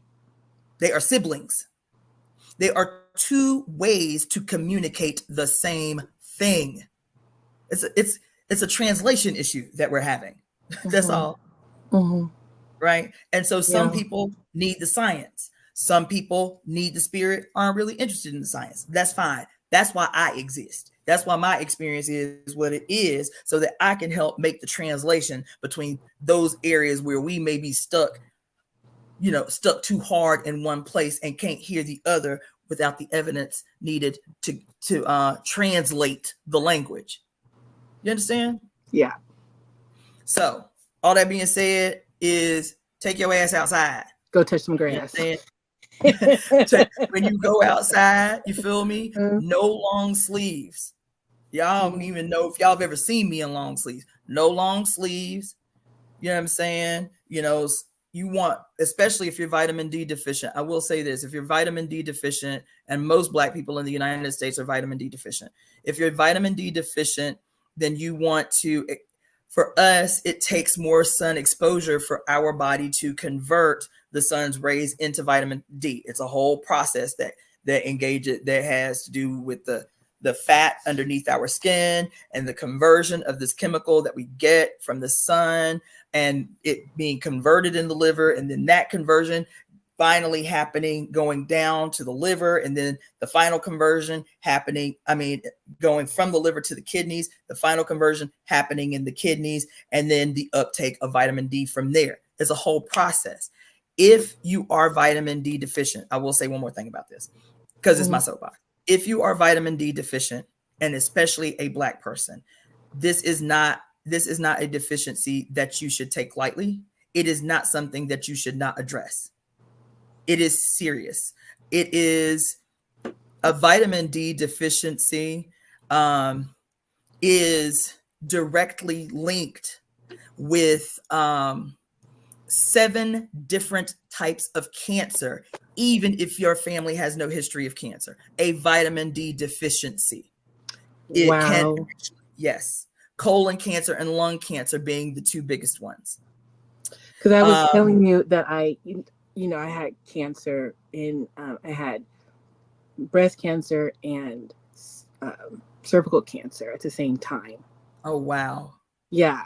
And so when you're saying this, I'm just like, oh, because they did the genetic testing and they couldn't find a baseline for my cancer.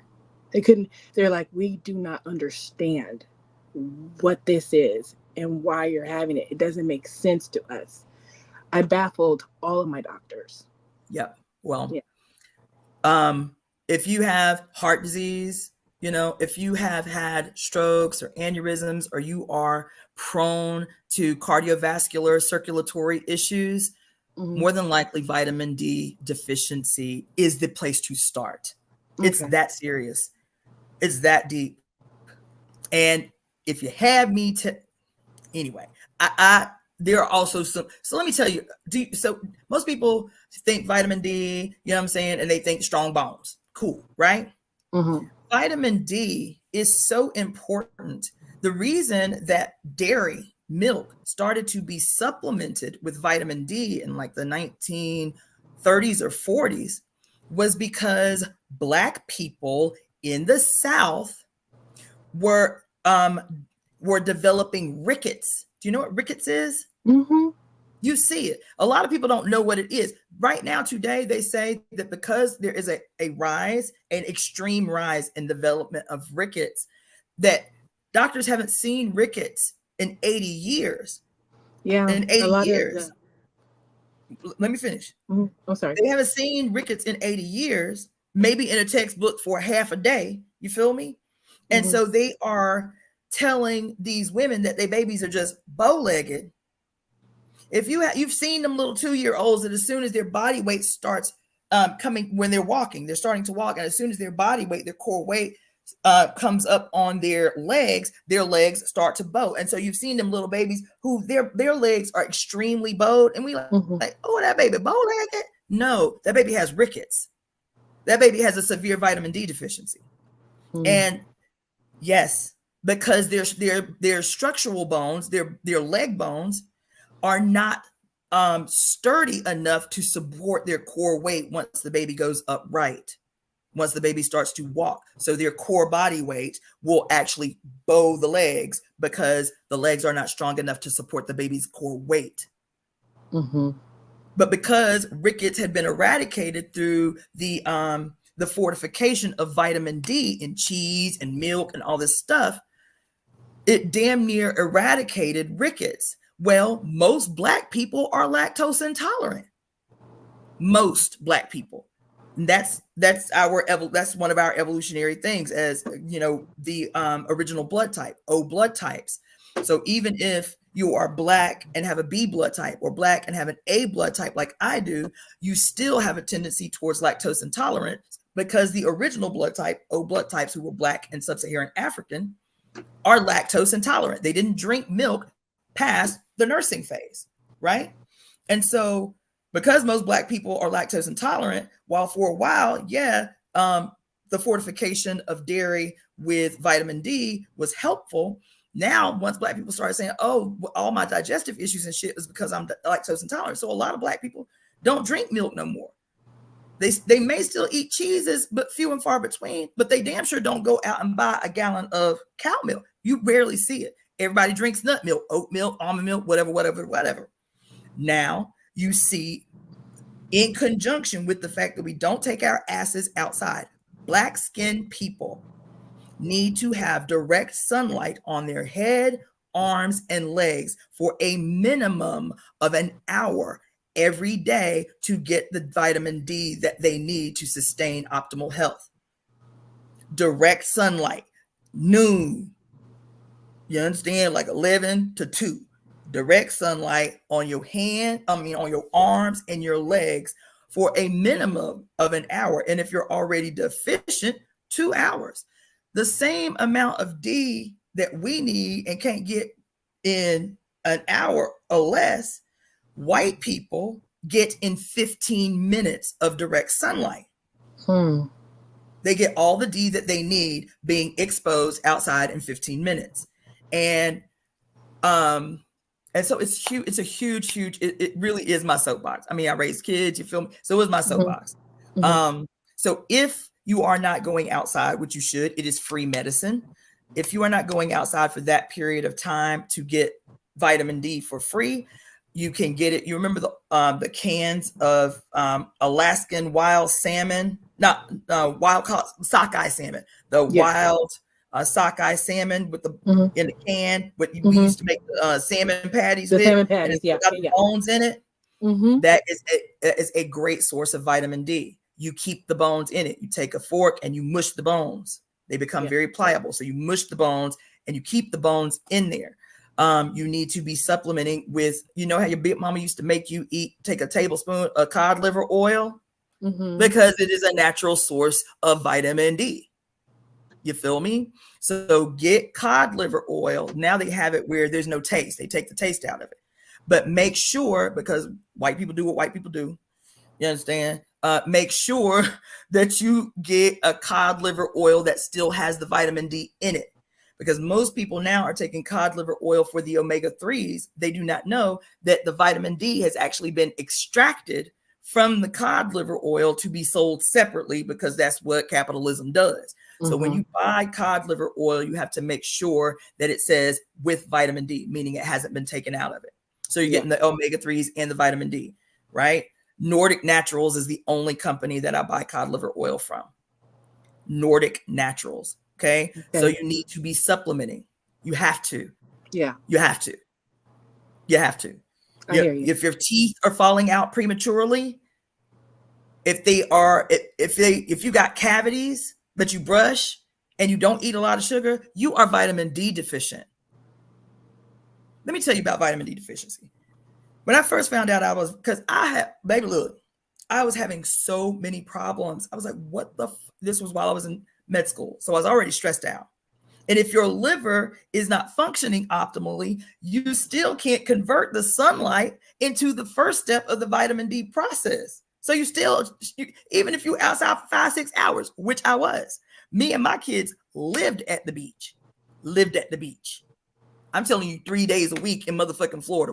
I'm like, how the fuck I'm vitamin D deficient? I worship the sun. You feel me? And so I was having all of these issues, all of these health issues, aches and pains, bone aches. I was like, what the fuck? I felt like I was falling apart. And I went to the doctor to get a complete blood panel done. I was like, I know that I was ready. I knew they was going to tell me everything was wrong. I had all the things, I had it. Plus, when you're in medical school, you become a hypochondriac. You are convinced that you have everything that you learn about. You're like, oh my God, I have that. You know what I'm saying? Like everything. I'm like, oh my God, I have that. Right? I was already a hypochondriac. Plus, I was suffering. You feel me? I get my blood work done to figure out what the fuck is wrong with me, prepared to hear the worst possible case scenario. And the doctor that did my blood work was like, your blood work is better than most athletes. He was like, your triglyceride, he said, I can't even remember the last time I saw triglyceride levels this low. He was like, your cholesterol levels are optimal, not even good. They're optimal. I was like, well, then tell me what the fuck is wrong with me. This is not in my head. Something is wrong. So all of the basic markers in the complete blood panel, all of them were damn near perfect. I was very active. Told you we was at the beach all the time. Then they go over to nutritional deficiencies. And so what is considered an optimal optimal levels or an optimal number in your vitamin D is between 80 and 100. Okay. And they will tell you that if you are approaching 80, that you need to start supplementing. That's the low end of good. Okay. 80 to 100. When we trying to figure out what the hell is wrong with me, with this great blood work, you know what I'm saying? My thyroid, everything was great. You feel me? Yeah. Child, we flip over to the nutritional page. 80 to 100 is where you want to be, closer to the 100, further away from the 80.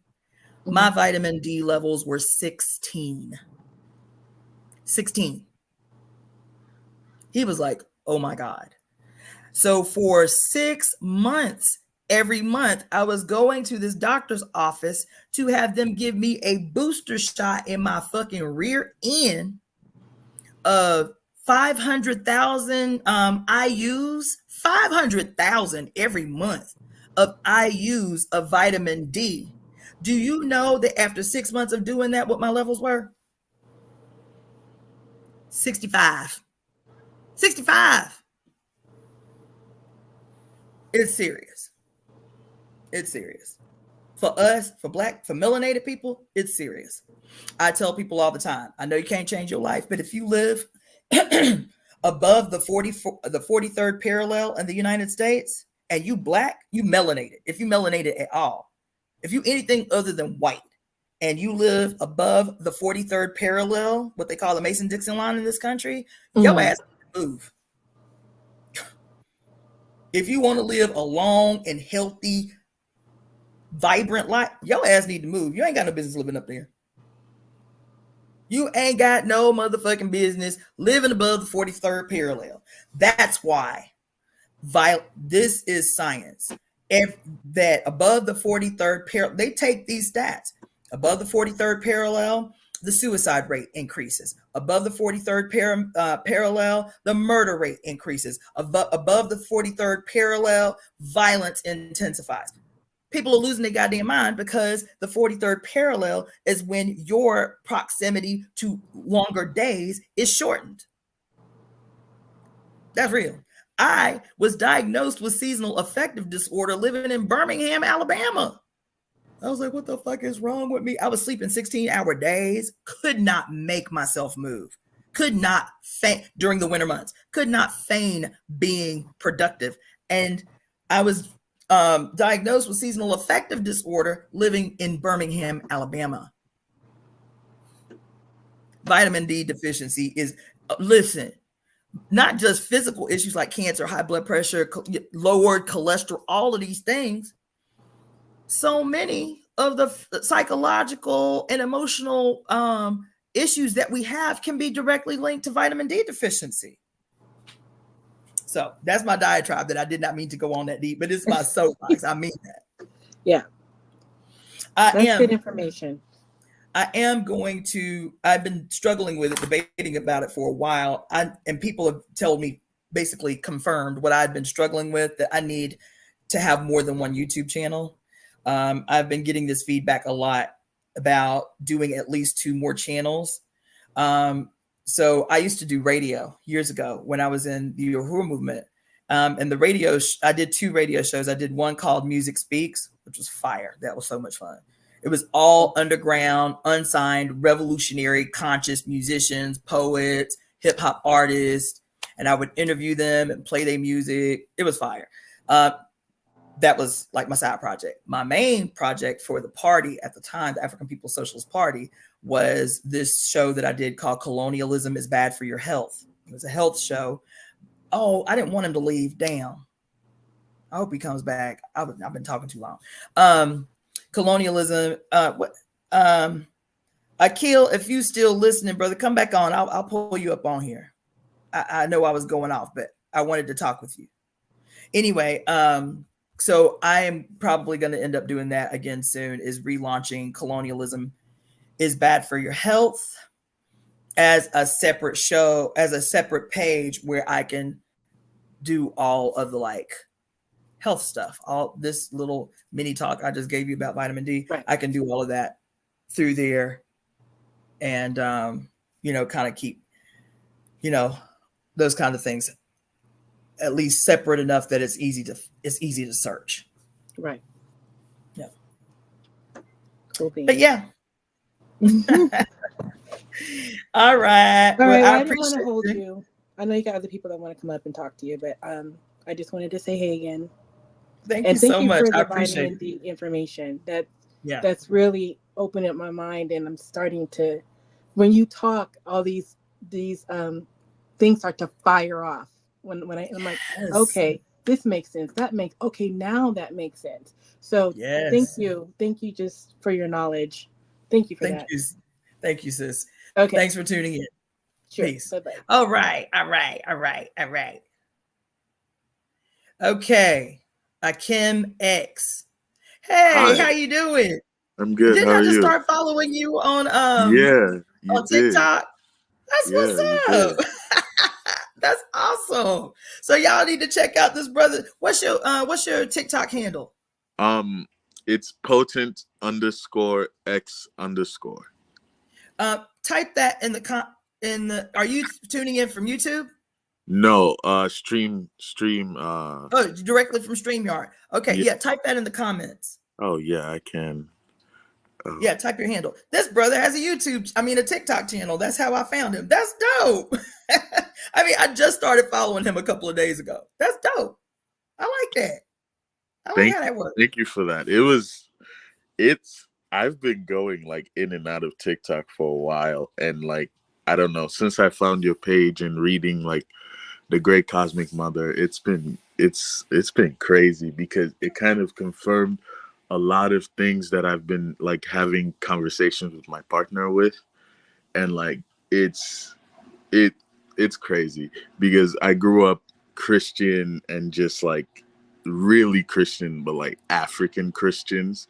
So it was so this part of like spirituality and all of that, it gets kind of, I will say, scary in my mind just because of the programming and the over and over and like really deep ingrained fear. And it's been crazy but also a wild ride because like I've been trying to find a lot of things on Congolese spirituality. Oh, There's wait. rarely. Repeat that last part. You said Congolese spirituality and you broke up for a second. Congolese spirituality. I've been trying to find like just people talking about it. What are like actual Congolese practices of people in the Congo? I know I got sent one on like Palo Mayombe, but tried researching on that. It was kind of like not too much information on it. Yeah. So like these are things that are, it wasn't necessarily discouraging because like my mind is a beautiful place and like it just, I do my own things. Like you guys were talking about the vitamin D deficiency, and it just something that I do, especially when I can't go out into the sunlight, is like because we live on this planet, I feel like everything we have on this planet exists from this planet. Nothing is alien or from outer space. That it was all taken from the source, taken from the earth. And so thinking about that, and then I like to think about like the earth's vibrational frequency and like the heartbeat and the sun and everything else that's above us. Like what if we used our imagination to kind of like imagine, because we have an internal sun, right, that allows us to exist because we have an internal and external sun. So if we are, if the outside is from the inside and the inside is from the outside, then the internal sun is just as powerful, especially in moments when we can't get access to the external sun. And for the earth herself, her internal and external sun is the sun and moon itself, Mm-hmm. where Right. the moon, it's more cold, especially for us who live up here in the cold states. Like Mm-hmm. using our imagination to kind of suck in the sun's energy, because Mm-hmm. wouldn't that like work? It sounds crazy, but it's just No, oh, how no, I it like to doesn't. think No, it about doesn't. it. But like Mm-hmm. thinking of yourself as a Taurus field and seeing how like your aura sits around you as a Taurus field, and how it siphons in energy and comes out at the bottom of your feet. Mm-hmm. Like if you're sitting in your apartment, whatever material it's made out of. And one thing that I don't like is when people talk about, oh, rubber disrupts your connection to the earth, but it's still touching the earth. So does it Mm-hmm. really matter? Because like it's on a like vibrational frequency, like it's still in contact with the ground. So Mm-hmm. you could imagine that same vibrational frequency reverberating into the building, because nothing is actually standing still. Like Mm-hmm. in new is it neuroscience? No. Uh um quantum physics, they talk Mm-hmm. about how everything is moving, it's Yeah. always vibrating. Yeah. So if you Everything is can, vibrating. yeah, if you can imagine like that same vibration still like your apartment building as grass, you know what I Mm-hmm. mean? Or like Mm-hmm. the grass from the ground just kind of growing in a way that engulfs your whole apartment building. And actually Mm-hmm. like the sun that they're absorbing is also being absorbed into you in Mm-hmm. that way, Mm-hmm. especially because it's kind of hard to go outside in the winter. And like I'm so glad you're Where are talking. you? What part of the country are you in? North Dakota. How in the hell did you end up in North? I didn't even know there was black people in North Dakota. Minnesota, there's a lot. There's a Really? lot of people up here. Yeah. Get out of here. No, I for just think real. of Like I just think of tundra. Every time somebody say North Dakota, I just think of tundra, like flat snow with wind just blowing and whipping. no, it is like that though. But like it has grown a lot throughout the years, and just like there's a lot of black people here. There's a That's lot of amazing. people here in general.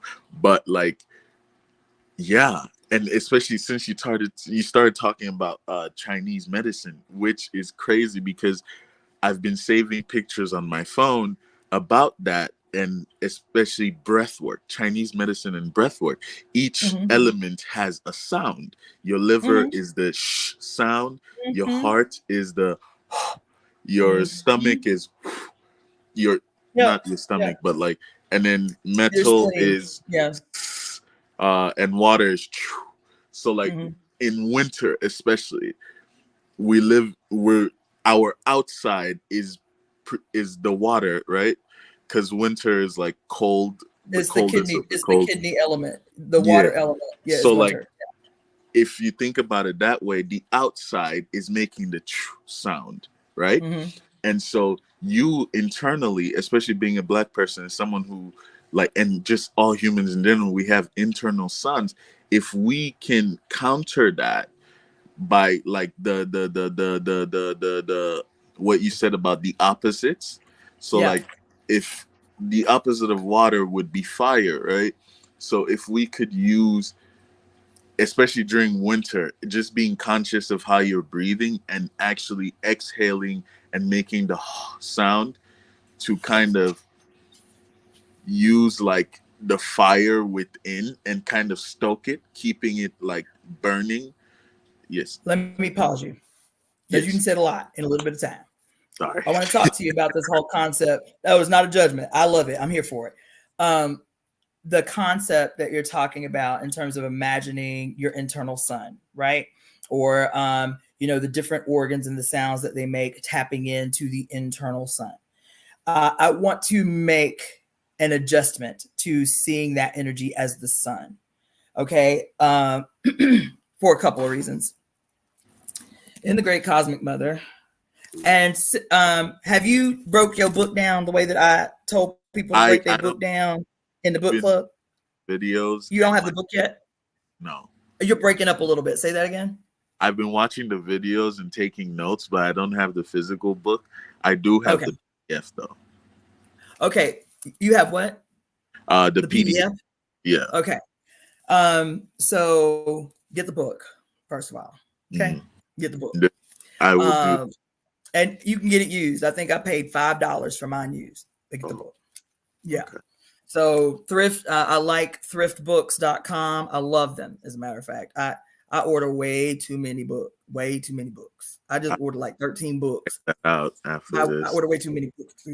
So Thrift Books is really good.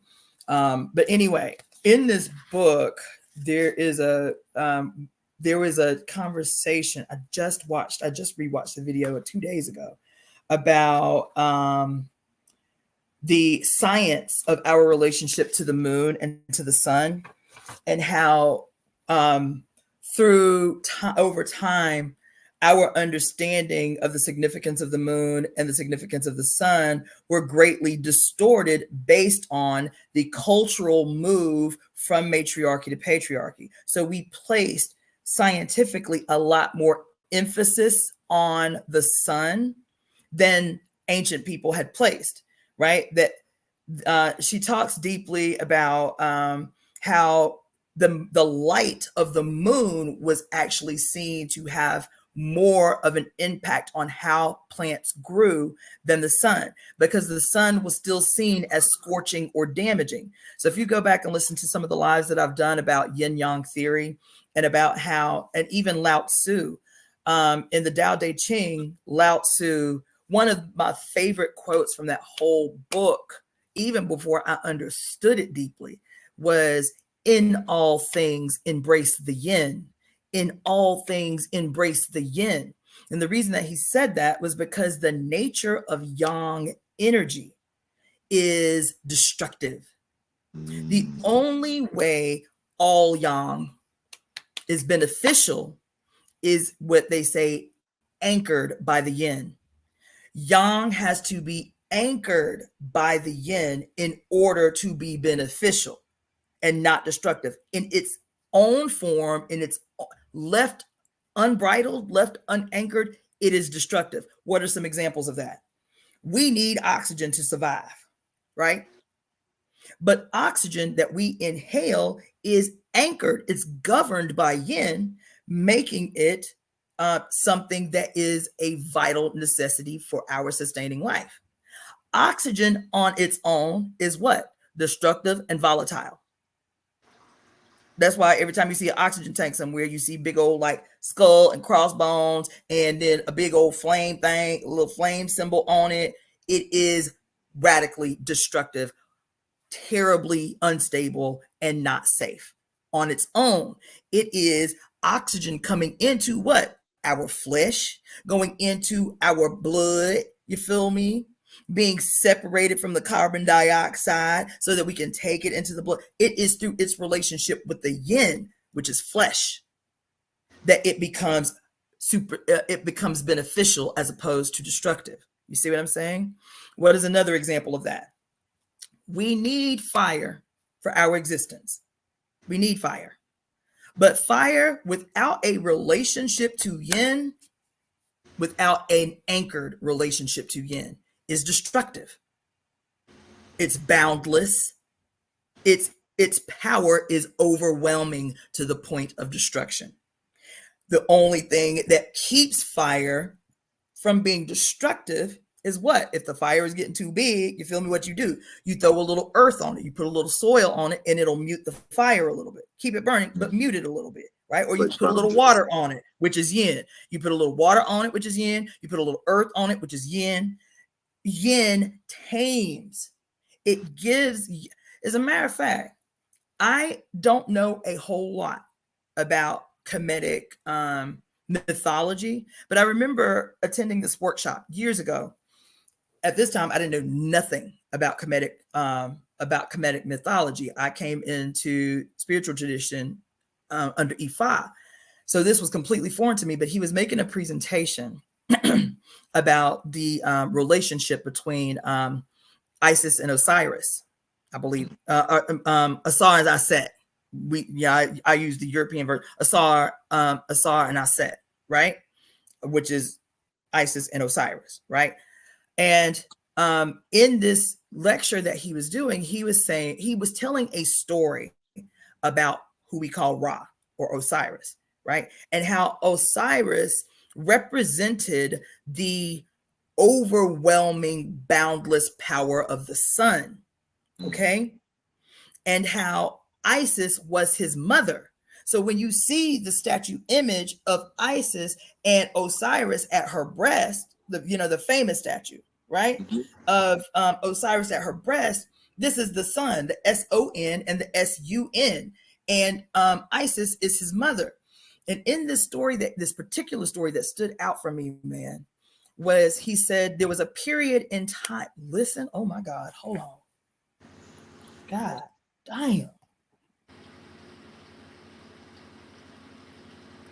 There was a period in his rulership where he had become consumed by his power.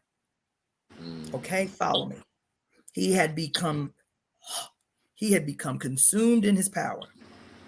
And his mother, I forget how it happened, but basically she had to yoke him because he was threatening to destroy.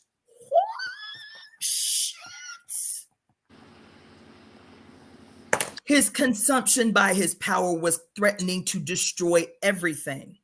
The reason I had that moment is because the goddess Sekhmet, may very well be the personification of this unbridled destructive power of Ra, because it is said that Sekhmet is Ra's daughter. It is said that Sekhmet is the eye of Ra. What is Sekhmet known for? She is represented by the lioness, the head of the lion, the body of a woman, who is the governess of war. Right? She is the keeper of the secrets of menstrual blood, right? But the story, she could be like Scorpio, right? I believe so. I have to check on that. But let me make this point real quick before I forget. The other thing that she is known for is in her story about her once she appears in war. So like when they say that when men are being defeated, when men are being they about to get their ass kicked, then only in extreme circumstances they will petition Sekhmet because she's so hard to control. She comes to war and becomes consumed by the war. She gets drunk off the blood of her enemies, and she becomes so blinded in war that she threatens to destroy everything, right? So in this story this brother was telling, he was saying that he was threatening, his power was threatening to destroy the earth. And it wasn't until his mother yoked him or bridled him or something. His mother had to come and draw him out of his mind, had to anchor him. And I said out loud, I didn't mean to say it out loud, but I was like, oh my God, because I was in medical school learning about unbridled yang, how it is wildly destructive. And I'm talking about in diagnosis. And the only treatment that you can use for unbridled yang, or what they call yang blazing out of control, that's a diagnosis, yang blazing out of control, right, is to treat the lowest part of the body. You treat the earth, you treat the feet in order to draw the fire out of the head, calm the fire. You treat the earth, right? And I was like, this story sounds like this diagnosis. Like it wasn't until the yin of Osiris was like, yo, calm the fuck down. Like you're doing too much right now. You know what I'm saying? To the point that you're threatening to even hurt yourself, because once the fire gets in your head, it makes you crazy. These are diagnoses in Chinese medicine. right? Liver yang rising, liver fire blazing out of control. These are diagnoses that look like mania, that look like sociopathy or psychopathy. It looks like manic depression or bipolar disorder. Liver yang rising, yang blazing out of control, too much fire in your head, right? And the only way to treat it is to anchor the yang by treating the earth. Okay. That story reminded me of that. So when you start talking about the sun, I instantly go to the sun is unbridled yang. The only thing on our planet that makes the sun beneficial is yin. Otherwise, our earth would look like every other planet in the solar system. No trees, no flourishment, no none of the things. It is the yin that specifically exists on our planet that keeps enough of the sun's destructive rays at bay while allowing just enough of it to come through what? Come through what? Water. What we call an atmosphere is water. What we call atmosphere is water. You understand? It's gaseous H2O. That's what it is. You feel me? So it is the mother's breath, the atmosphere, that allows just enough of the rays of the sun in to help contribute to the work she already doing. Growing trees, growing organisms. This is the personification of this relationship of the mother anchoring yang so that it is no longer destructive, it is beneficial. So when you talk about channeling, I get the essence of what you were saying, and I appreciate that. I think a lot of people were chiming in like, damn, that's a dope idea.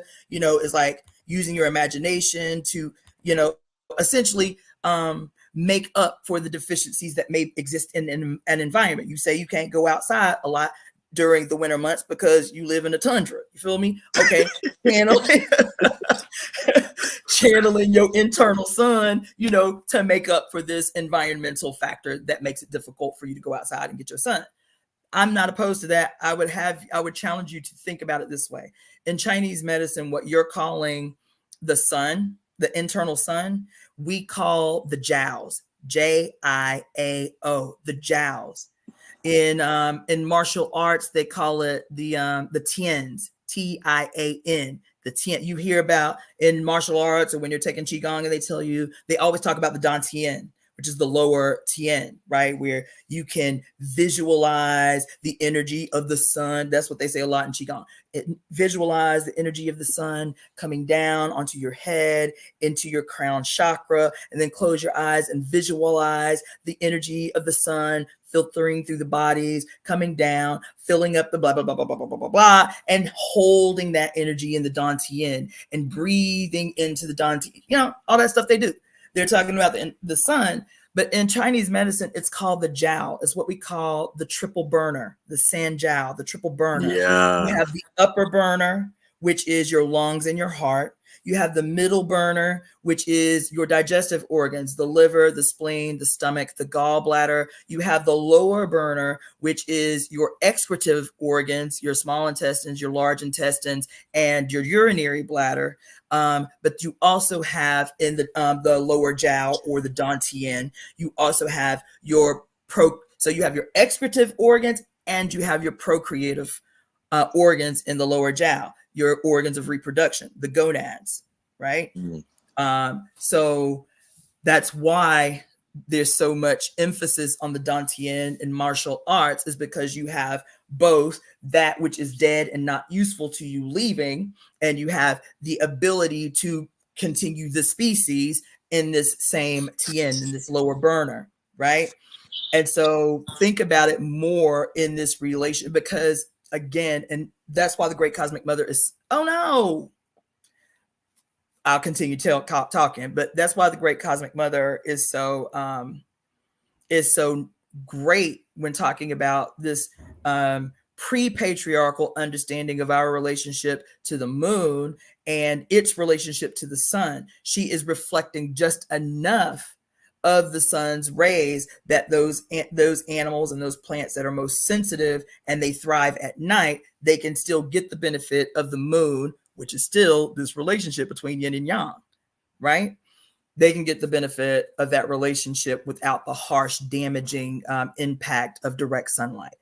Anyway, let's see. Hopefully he comes back on. That was fun. That was fun. Okay. I haven't heard that one. I love it. Glad you got out of there in time and to some consistency of sunshine. Yes, I'm learning elemental qigong. I'm just going back through some of your comments. Hopefully he'll come back on. Country, kid things, Missouri.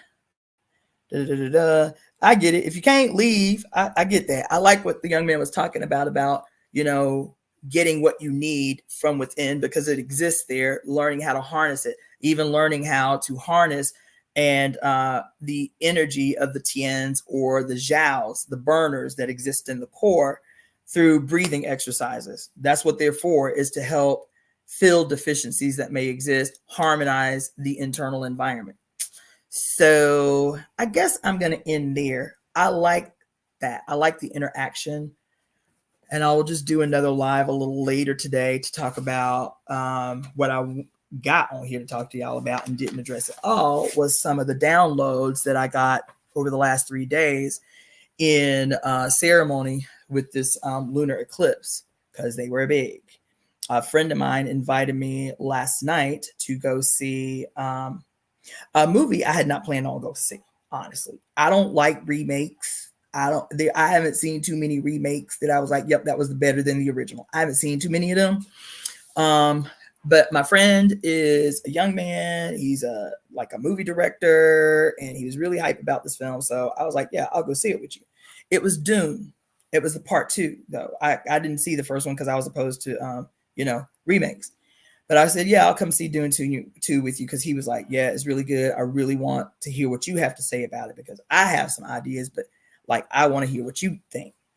And so the movie is almost a 3-hour movie. And y'all know me. I do what I do. You understand? I'm always taking notes. I'm always studying.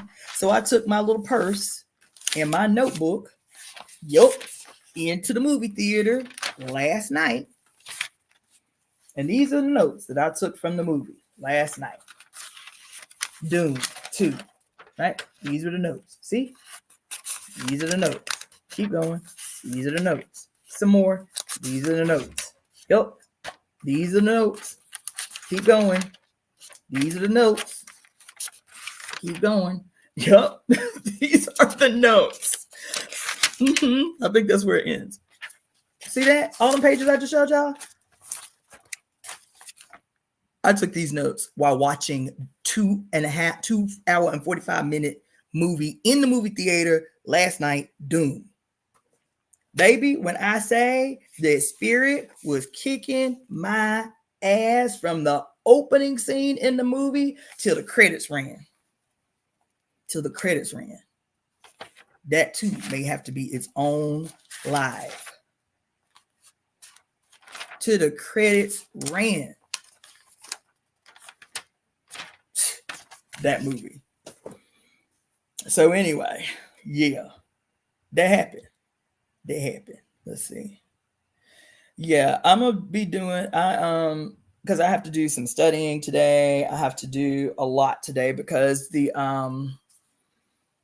book club study is happening tomorrow night at 6 p.m. Pacific Standard Time. We will, because I didn't do it the last time, so it's been a month since we've been on there together, and people have been handing me my ass about it. And so yes, tomorrow is the Temple of Evolutionary Emergence Study Group. You can call it a book club. That's fine, because we're currently studying the book Pure Lust. I'm gonna invite this brother back on. Call it a book club. We're currently hold on 1 second. We're currently studying. Can you put me on mute? Yeah, I think I'm hearing myself feedback. Yep, done. Sorry, my phone. Awesome. Just so no worries. We're currently studying the book Pure Lust by Mary Daly. So if you are interested in participating in that book club discussion tomorrow night, then you can email me at releaseheartcenter@gmail.com. I'll type it in the comments if it'll let me. releaseheartcenter at gmail.com and get the details, which I'll be sending out also on the Great Cosmic Mother Facebook book club group that I have. So I'll be posting the information about that and how you can participate in that book club. It is open to everyone. So that is happening tomorrow from 6 p.m. Well, at 6 p.m. Pacific Standard Time. And there was something else I was going to say. So we're doing the book club study tomorrow, and I'll remember. So I'm glad that you're back on. I don't know if you heard my finished answer to your question. My phone like completely died, and no! I like panicked. Ran at you're gonna have to go back and catch the rerun. Yeah, anyway, I will, because we're already at 2:25. But tell me, I was gonna say, I do want to reiterate, the TNs, and even I don't remember what chapter it is, but I just recently re-watched the reading of it, like over the last week. Somebody had made a comment about a specific reading from the Great Cosmic Mother, and whenever people make specific comments or leave timestamps, I always go back and watch it because there's something for me there too, right? And it was specifically talking about this thing that you and I are talking about, how there was a different understanding of our relationship to the moon and to the sun pre-patriarchy, but once our centering of the lunar cycle, and all goddess worshiping societies basing their mythology on our actual relationship with the moon and the lunar cycle. And once that was shifted to centering the solar cycle and raising up as a consequence a solar deity, even our scientific understandings of our relationships to the moon and to the sun skewed, to the sun. And that's what I meant when I said we, in our not knowing, we place much more central importance on the sun and the moon actually. And so she was actually quoting like old almanacs and shit like that about how they still saw the moon as more influential in like the growing of crops and so many other things that we just assume, the sun gives us sunshine, and so that's why the sun is more important. And she was saying that the moon, even up until 100 years ago, was still seen as more important in sowing of seeds, harvesting of crops, the crop's ability to grow, well, I guess. And even now, depending upon where you live, if you grow a crop during certain times of the day, what are those times of the day? Extreme, or what we call utmost yang, noon. Depending upon the size of the crop, what will they do? They will go out there and they will cover the crop to protect it from the sun. You'll see people growing crops where even if they have a greenhouse, they'll have a black shade screen that filters out, just like our atmosphere, a certain amount of the sun so that the sun's destructive attributes don't burn the crops, don't damage the crops. So yeah, I'll figure out which video, because I just watched it this week. I was like, damn, that's fascinating. And I'll try to link it to you or something like that. I'll put it up in a link or something like that. But I think you'd be really interested in hearing that. And then the other thing that I tell people, just like on a base level, if you live above the 43rd level and it's an impossibility for you to just uproot your life and go chase the sun, I get it. In the meantime, you can buy UV light bulbs. They're a little expensive, but they last. Yeah. So if you are suffering from what like people call seasonal affective disorder, this is actually considered a treatment for people suffering from seasonal affective disorder, is to just make all the light bulbs in your house UV light bulbs so that you're still getting the benefit of those beneficial UV rays. I feel like one of the reasons why I mentioned that earlier was because like I was thinking of the Wim Hof dude and his breath of fire technique, right? And how like what's his name? Wim Hof. He does these like breathing exercises, and he's like the Iceman. He hangs out in like really cold places, plunges himself into like cold, really icy waters, like and he uses the breath technique that heats up the body. So that's the reason why I mentioned that, because it's like you are like using that energy to heat up your body, to keep your body temperature high. And like you said, the yin effect would be the outside being like cold. So it's your heat, your body heat, as it raises, it's being neutralized by the outside cold. So like you reach a state of like homeostasis, or like zero in a sense, and it balances out. That's Yeah, I get what you're saying. and like using Um, your imagination for and it's that. valid. It's valid. I mean, and it's old. I don't know who this Wim Hof guy is, but you know, it's old. It It's ain't his shit. yeah, You feel it's me? crazy. It's them Another damn thing I Tibetan wanted to monks. talk about is like Go when ahead. you talked about the previous message, the really big message. Oh yeah, yeah. That was crazy, because when you the part when you mentioned I feel like as soon as you mentioned that, my deep-seated fears of it just uprooted, gone.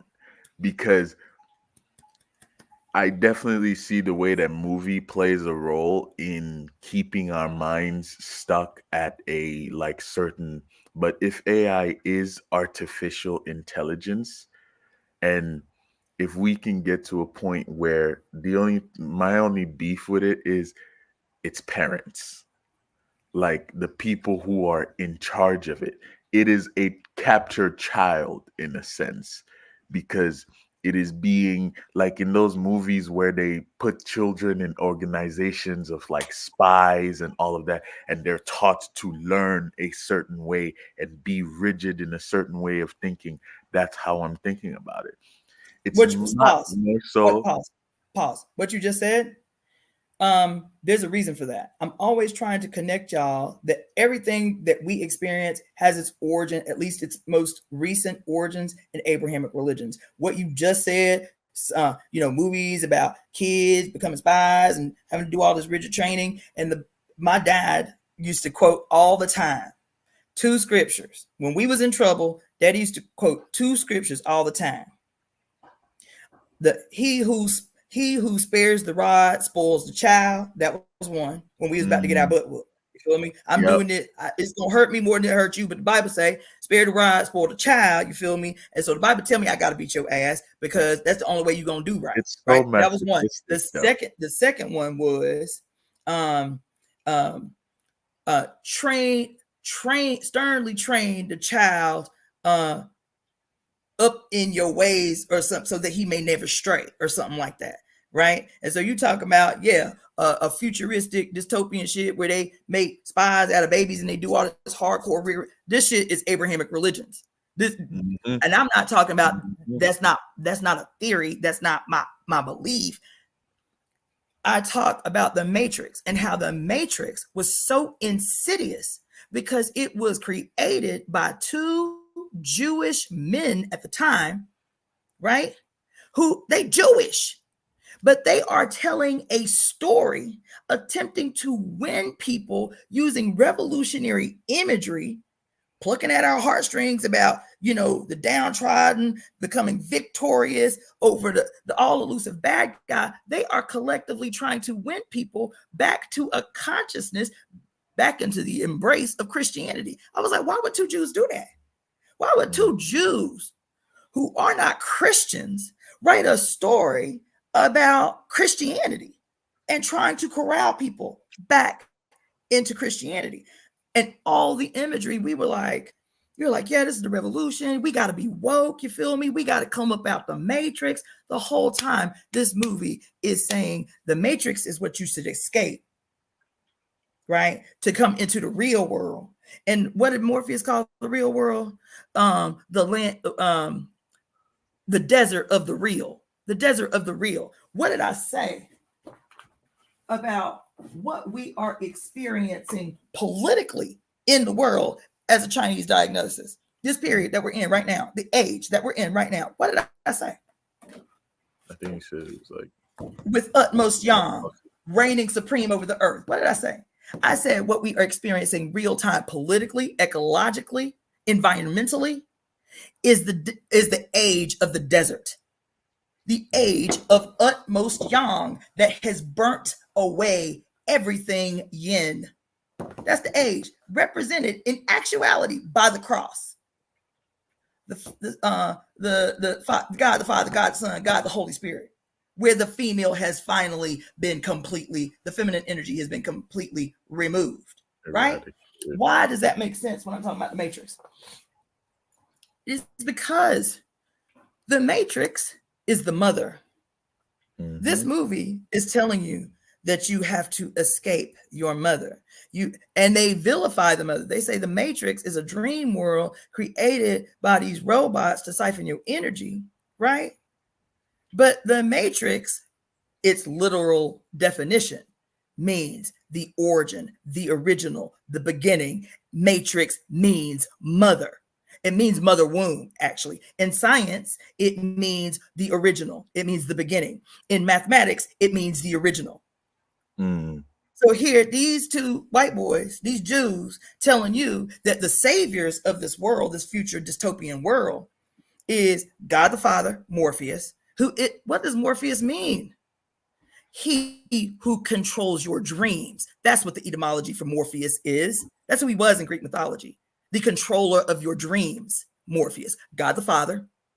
What are your dreams in this construct that we live in? What are your dreams? Your dreams aren't the things that come from you internally. Your dreams are the images put into your mind via media. That's your dreams. Morpheus, he who controls your dreams. Neo, who is the one, his name literally is an anagram for the one, Neo, one, right? Neo is the one. Who is that? That's the Son, God the Son.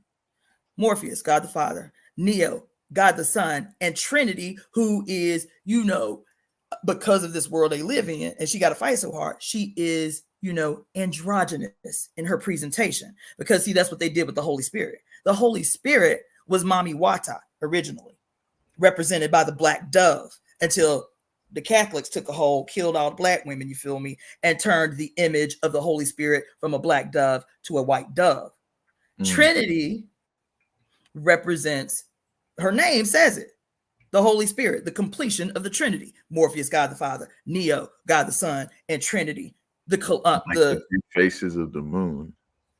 The opposition to the three phases of the moon is what the Trinity represents. Is the opposition to the phases of the moon. You feel what I'm saying? And so there was a point I wanted to make, but that's my bag. You feel me? There was a point I wanted to make. Oh, the desert. Morpheus called, that's how I got on that. Morpheus called it the desert of the real, right? He said, this is the future. It's dismal, but you want to be free. You feel me? We got to free you. And the freedom that you leave the mother to come into is violent. It's hostile. It's colorless. Ain't nobody wearing no colors. Ain't nobody got no flair. Everybody wearing sackcloth. You feel me? It's colorless. It's tasteless. You eating artificial food. You feel me? But at least we free. What does freedom mean when it is being defined for you by those who exploit you? Yeah. This is the world that we live in. Everything that we think is some original idea of ours. That's why the deconstruction is so fucking difficult. It's so hard because there is nothing sacred. Every idea we think is original in our brains was fed to us. And if we can accept that, then we can start the deconstruction process. But if your starting point is Abrahamic religions, you know what I'm saying? If like a lot of these dudes, it's a soapbox. A lot of these dudes be talking about, the Illuminati take over a hip hop, you feel me? And they be doing all these speaking tours on the multiplicity of ways, you feel me, that it shows up, the Illuminati. Who you telling? Professor Griff is a friend of mine. The first time I saw him do this presentation, because that's been his bread and butter. I mean, he had real life experience, being in Public Enemy and witnessing from the inside out the type of shit. But what he's calling the Illuminati, I'll leave that for another day. But anyway, when I took my kids to go see Professor Griff in Orlando do this big 2.5 hour presentation on the Illuminati takeover of hip hop, The information was fascinating, but I didn't have the language. I didn't have the information that I have now to understand why it made me uncomfortable. It was like consciously, I was like, yeah, that's interesting. Damn, that's really interesting. Okay, yeah, damn, because he bring like heavy hitting shit, right? It's not like a lot of these young dudes that are just getting in it. They don't know how to tie it together. Professor Griff, comes from a place where he uses his lived experience in the music industry, and and then the fact that he's he's in the Nation of Islam, or he was in the Nation of Islam, and now he's just a practicing Muslim. And so he uses all of those things to kind of come up with this idea about the Illuminati takeover of hip hop. He was probably the first one to even really put it out there like that, as like a lecture, like a touring lecture. And then it wasn't until, but it, even as good as it was consciously, like cerebrally, my flesh was rejecting it. I was uneasy, and I didn't have the language or the information to understand why I was uneasy until a few years later. And even now, more expressly now, I was like, oh, okay. When your starting point, when your foundation for what you are trying to explain is still Abrahamic religions, he's a Muslim, a very devout, practicing Muslim. That's his starting point for understanding everything that he is attempting to explain, baby, which will always create shortcomings in his fucking assessment, because their starting point is Abraham hostile to the mother. Their starting point is a whole global fucking worldview that is hostile to the mother, that is hostile to the presence of the mother anywhere. That's why our enemy constantly uses images of the mother to create this confusion. You understand? So all these motherfuckers talking about Satanism and the evidence of satanic worship and music, the evidence of the Illuminati takeover of hip hop, or any given different period, because now it's hip hop, but they were saying the same thing in the 70s about rock and roll and heavy metal. They were saying the same thing, the same thing, having record burnings at churches because this is the devil's music. They always been saying that. I'll tell you why, but let me finish this statement. Their starting point is patriarchy. Their starting point, their foundation for the ideas trying to come up with these deep philosophical understandings about what the fuck they witnessing is flawed. Their starting point is flawed. So everything that they see as the image of the mother becomes a marker. It becomes evidence of evil. It becomes evidence of Satan. It becomes evidence of the devil. It becomes evidence of duplicitous, malevolent happenings and behavior. And the motherfuckers who own, run, and control music and movies and cinema and media do that deliberately to continue to sow seeds of discord and confusion. That's why I was uneasy when I first saw that presentation that Professor Griff made, was because everything that was supposed to be the evidence of sinister doing, right? The evidence of devil worship and that kind of shit were all the images of the mother, all of them. The third eye, the illumination of the third eye, right? The duality of black and white. What the fuck is the duality of black and white that in every society? It is this. Do you know what this is? Yep. This is the cosmic egg. This is the cosmic egg. This is why they say this evidence of devil worship. And all you got to do is say witchcraft or devil worship, and your ass will not investigate any further. Yep. You won't go no deeper. It kind of like it stops you from, like, one thing that I've been like training myself. Finish that statement. It stops you from what? It stops you from going further, because then the moment you think of devil or demons, you see you put up one of these and you like turn away. I can't that image is actually just an emotion. And I realized one thing when I started decentering religion, because I've been spiritual like for years now. Since you were born. Since I was born, because when I look back into my life, I see moments in where I was pushed, where she was trying to break through. She was trying to break through and rescue you. And it's crazy to me, because even going back to the mother, because when it comes to AI and it being raised by the Father right now. How do we as people, when AI takes over labor and all of that, how do we make sure that we become the mothers so it doesn't also reach the point of resentment towards where it's like humans are useless, humans are futile, we need to destroy humanity? Pause. Pump the brakes. So I have to do this. I've done it little bits throughout different videos, but I have to do one video on the history of technological advances under patriarchy. Okay? Because I'll have to remember the guy's name, but it's this British guy who's an astrologer who does these long ass deep dives of coming big astrological events. And he will go back 3,000 years to talk about moments in history that this planetary event or this cosmic event is happening, and the different times in history over 3,000 years that event has happened, and what political and social events corresponded with that event in history.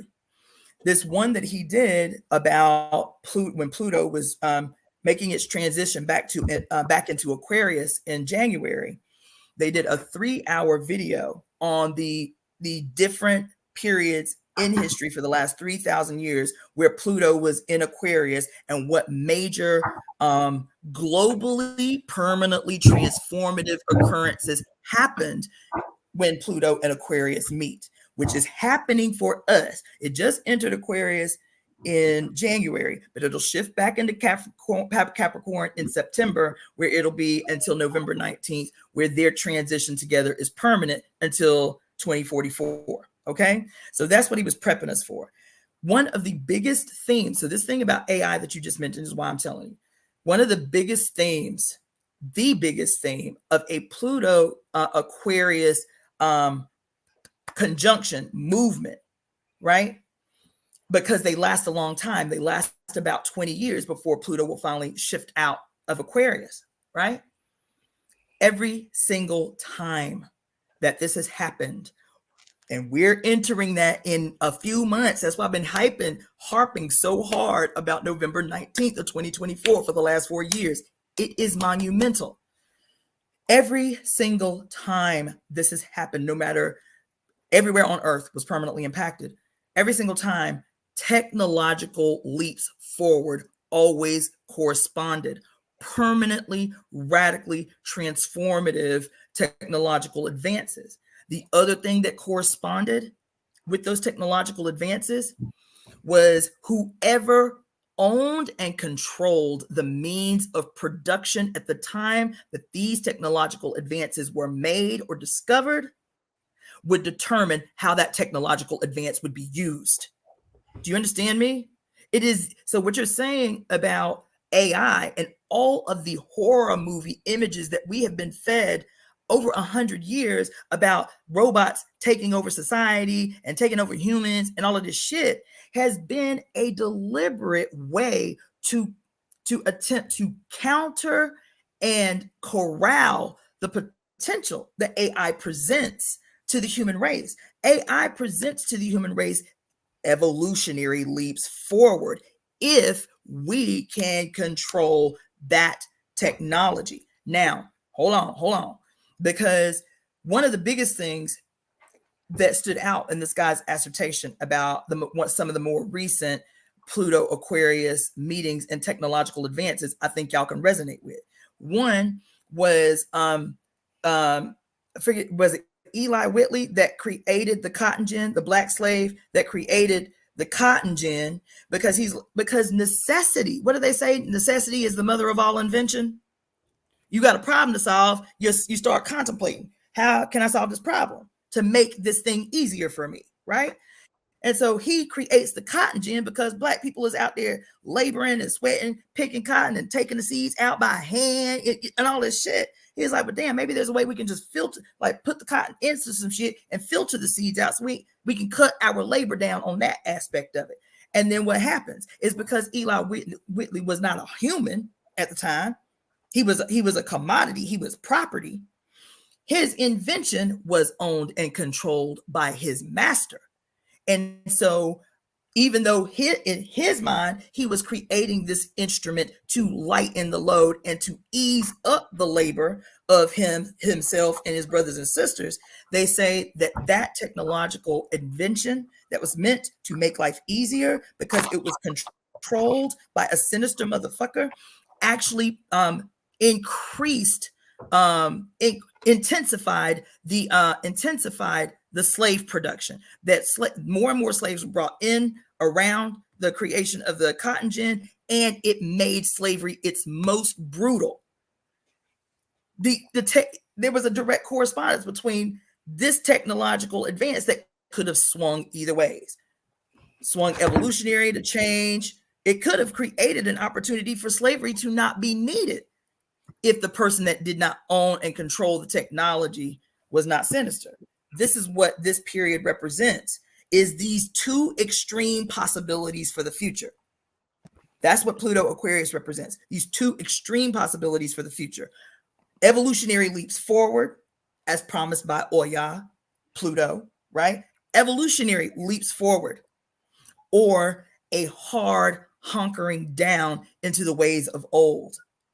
Every single time there was a technological advance that they talked about. Guess what else? When at the turn of the century, when they first started doing the first black and white films, this is a major. Let me go back. When the what do they call it? The printing press. When the printing press was created in Europe, this was radical. Books had been handwritten, you feel me? And this was a way to expedite and give more information to broader groups of people. It could have been a wonderful evolutionary leap forward.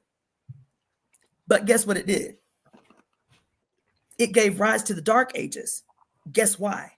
The first book produced by the printing press, this radical new technology in the hands of people who had been living in ignorance.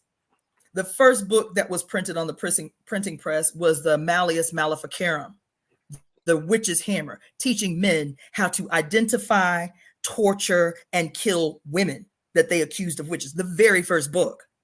The second book was the Bible. The Malleus Maleficarum was the first, how to torture, enslave, brutalize, and kill women. That's the first book they chose to print. And it set off a trajectory of the Dark Ages, of the witch burnings, of the Inquisition, right? Yesterday. Wait. Hold that thought. Don't forget it, though. So that was one very glaring, idea of this thing having the ability to go extremes. And it could have been the Age of Enlightenment. You understand? But instead, it kicked off the Inquisition, right? Then the next one that I wanted to mention before that was the turn of the century. When they discovered they mastered how to start doing black and white films, silent films. This is radical. This is happening at the turn of the century. This is radical. Oh my God, the potential is boundless. Oh my God, what can we do? But because patriarchal, neurotic, insane white supremacy governed all the means of production in this country, what could have been an ushering in of a new and radical age jumped off just another version of slavery, the justification for Jim Crow and all of that shit. So what happened was, what was the first movie to ever play in this country with this new technology? I think it was Star Wars. Birth of a Nation. Oh. Birth of a Nation in black and white showed at the White House and theaters around the country, stoking the flames of already people who were like, damn, slavery just ended a few years ago. You feel me? All these black people around here and shit. And what Birth of a Nation did was the most effective piece of propaganda in U.S. history.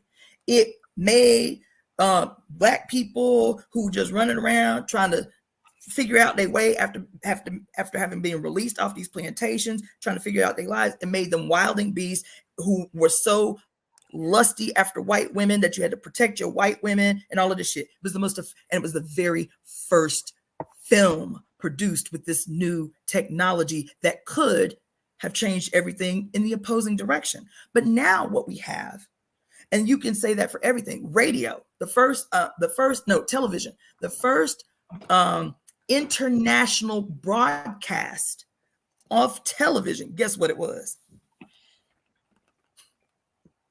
These are echoes in history is what we're talking about. The very first international broadcast was in Nazi Germany when the Olympics was held in Nazi Germany, and Hitler said, we have to demonstrate once and for all that white superiority is what allows us to be more technologically advanced than anybody else. Nazi Germany was the first country on earth to do an international broadcast in Nazi Germany during the Olympics. Damn. Again, technology is not the issue. AI is not the issue. It is who controls the means of production.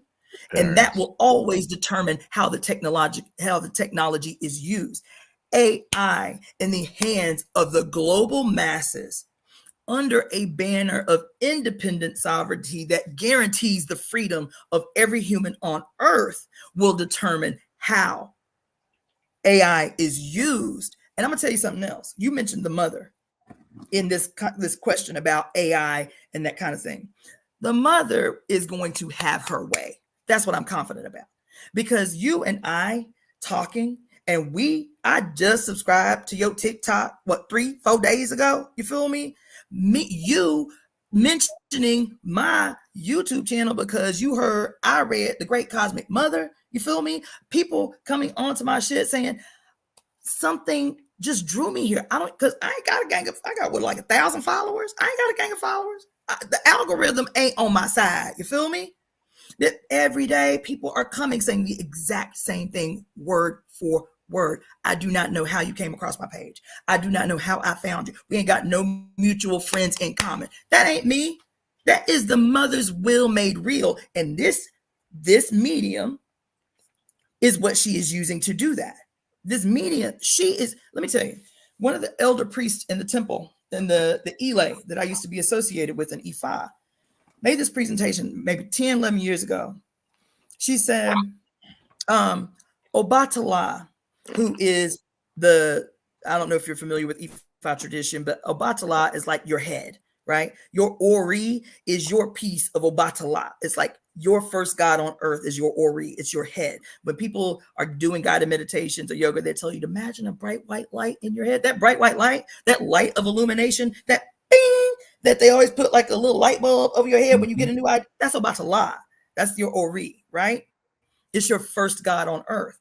And she said, Obatala exists in realms to create illumination in your head, right? So even if you want to talk about it scientifically, where do we say that little light bulb comes from? What happens when that little light bulb, what is happening scientifically in your brain when that little light bulb pops up on your brain? Gland is secreting, say that again.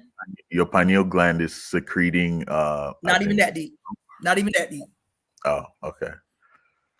Every time you have a new idea or something that you have been studying becomes concrete, becomes a part of you, that little illumination, that is 2 synapses making a connection and locking to make that new idea permanent, a part of you. And they have actually measured this under EKG. EKGs, one of them, electro, whatever, the one where they use to scan electric activity in your brain, right? When 2 synapses come together, they connect, the little spidery looking things connect and lock. It actually gives off an electric bing. It is actually measurable. You can see a little light spark when the 2 synapses come together. How did the ancients know that? To call it illumination, to call it a light bulb on the top of your, every time 2 synapses, 2 seemingly unrelated synaptic activity come together to form a new idea that in that moment you become new. Why? Because that idea didn't exist previously. You understand? So when you're talking about them, okay, so she was talking about Obatala, the white light, in your head of Obatala, your first god on earth. She said, what we have to do is we have to begin. Now, I say it differently now because I'm not a devotee of Ifa. I still accept and cherish the mythology of Ifa, but it is incorporated into a broad spectrum of ideas that I accept, right? But what she said is that we have to be able, this comes through head cleanings and rituals and meditation. We have to be able to be still enough in our consciousness to recognize when Obatala is speaking to us. She said, and right now today, the way he speaks to us is through media, is through the internet, is through what we call the World Wide Web, is through music. Obatala is present. She said these instruments, media, music, and the World Wide Web are, she said, they are Obatala's domain. He runs them. So whatever these motherfuckers are trying to do, whatever the images they trying to do, however they trying to brainwash you, manipulate you with this shit, you can watch it. But if now you know that this is Obatala's domain, now you can be extracting that shit that's meant to fucking subdue you and taking out from it how Obatala is attempting to communicate to you. So I say mother now. I don't say Obatala. This is mother shit. This her shit. This is how we are all making the connection that we are making. This is how we are linking up. Because she's like, you motherfuckers is taking too long. So you need to know this person. So I'm gonna put y'all in contact. You need to know this person. This person over here in India is suffering. They need some shit that you done said to change their perspective on some things. Boom. And there you go. Some woman from India is calling me at 3 o'clock in the morning talking about this shit changed my life. You feel me?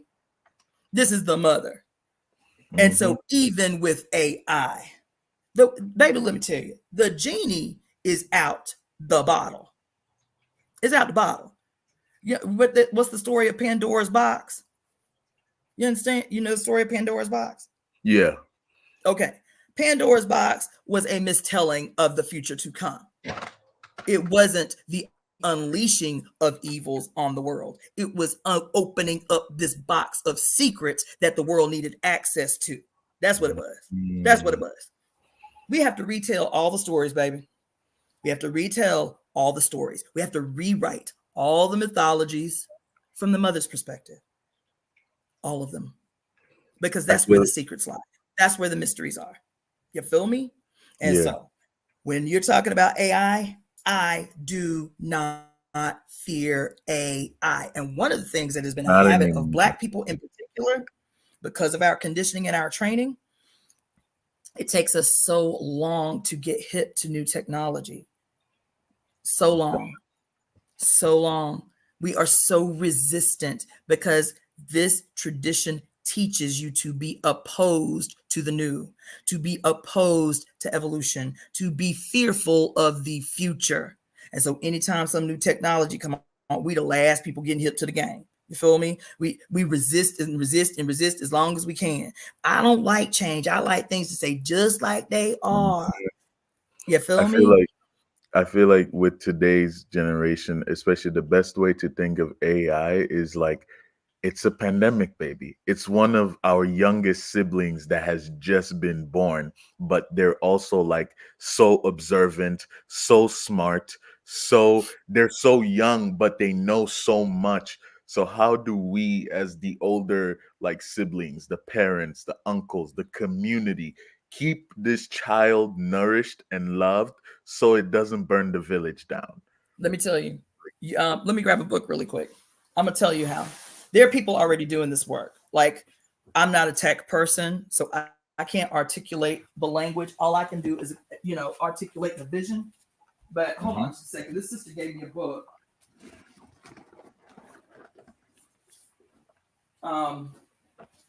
You know what? Since we're talking about it, I might have to put this on the list of things that we read. She gave me this book years ago, and I haven't read it yet.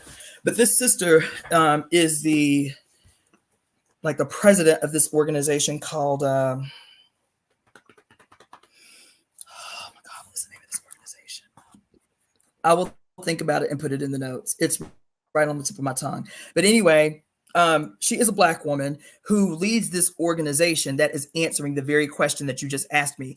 How do people of color in general and Black people in particular get on the front of how artificial intelligence and other tech in other tech spaces that we set the terms, that we aren't a byproduct. And so so I was talking to her, and she's been all over the world in all of these different spaces where she'll be the only woman, she'll be the only Black woman in a room of 300 men, because they are setting the tone. They are setting the stage for how they want AI to be. And we're hearing glimpses of this shit. And she talked to me about this 6 years ago, about how we have to invade these fucking spaces. One of the things that they have done historically is to make us fearful of new technology.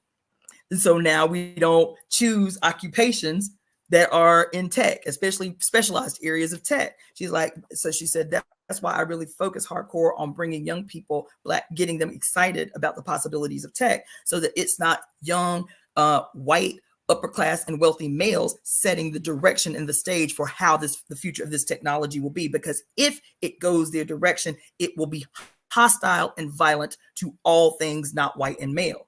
And she was talking about how, like, she went to this one convention, and it was, there was a lot of people of color there, and this guy did this presentation on this robot that he built, and this white guy builds a robot, very rudimentary, but builds this robot. It's able to answer questions and stuff like that. And the personification that he chooses to create is a Black female robot. Oh. But this Black female robot, when asked questions, the only way that the robot could respond was off the input of her creator. So even though she was this Black female robot, the answer to ethnically specific, culturally specific cues, she was unable to answer because her creator is unable to answer. And this is becoming, that was 6 years ago. This is becoming prevalent now. I just saw this thing on TikTok about how, like, big brands, like fashion brands and clothing brands, instead of hiring Black female and male models, are using AI generated Black female and male AI generated personas to market their clothes and model their clothes on their web presence, as opposed to, but those same companies will hire actual white male and female models, but when they go to get, quote, ethnic representations or for their clothing, they are not paying Black female and male models. They are using AI. And how this is going to be a trend that is centered still in white nationalism. We call it white supremacy. It's white nationalism is what it is. And so this book she gave me, I have not read it, but I think it's about time I need to crack it open. It's called, it's by Ruha Benjamin, Race After Technology. Can you, like, I want to race after technology. Mm-hmm. Also, just thinking about what you just said about, like, how these businesses are not, like, hiring Black and brown people, they're just hiring white people. It kind of goes back to the whole thing of, like, when you think about it as families, they're inbreeding. Mm-hmm, but what happens when you inbreed too much? There's no genetic diversity. Right. It collapses, like, into itself. And that's something that I've been noticing about the society that we live in. The reason why it just always keeps ending in destruction in a way, and just keeps falling apart at some point, and then they need to figure out something else, and then it falls apart, is because of, like, the constant keeping it in the race or keeping it in the family. Mm-hmm. It's destroying them, but, like, they're not aware enough. They just think it's that. It also goes back to the whole, like, being chosen thing, where you feel like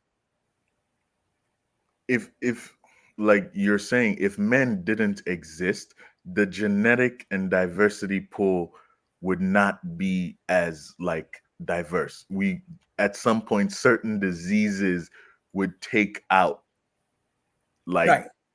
the children would not survive. Well, no, they would survive. Okay, so when you're talking about parthenogenesis, right, the asexual spontaneous reproduction is what parthenogenesis is, right? Um, it is a cloning process. Okay, that's what parthenogenesis is. That's why if I became a parthenogenic reproducer again, right, all I could do is clone myself. All of the polar bodies that are necessary to create a human exist in the eggs. So that's why right now today, that's why parthenogenesis is still a possibility, is because the female always contains both polar bodies necessary to create a human. The Y chromosome mutation was necessary to ensure genetic diversity, not to ensure that life continued, to ensure genetic diversity. So and we're seeing evidence of it, and that's why they be trying to shut these stories down real fast, I'm convinced, because we're seeing evidence around the world of higher level animals spontaneously procreating when they're placed in environments where their cells that communicate with their environment perceive that they are the last.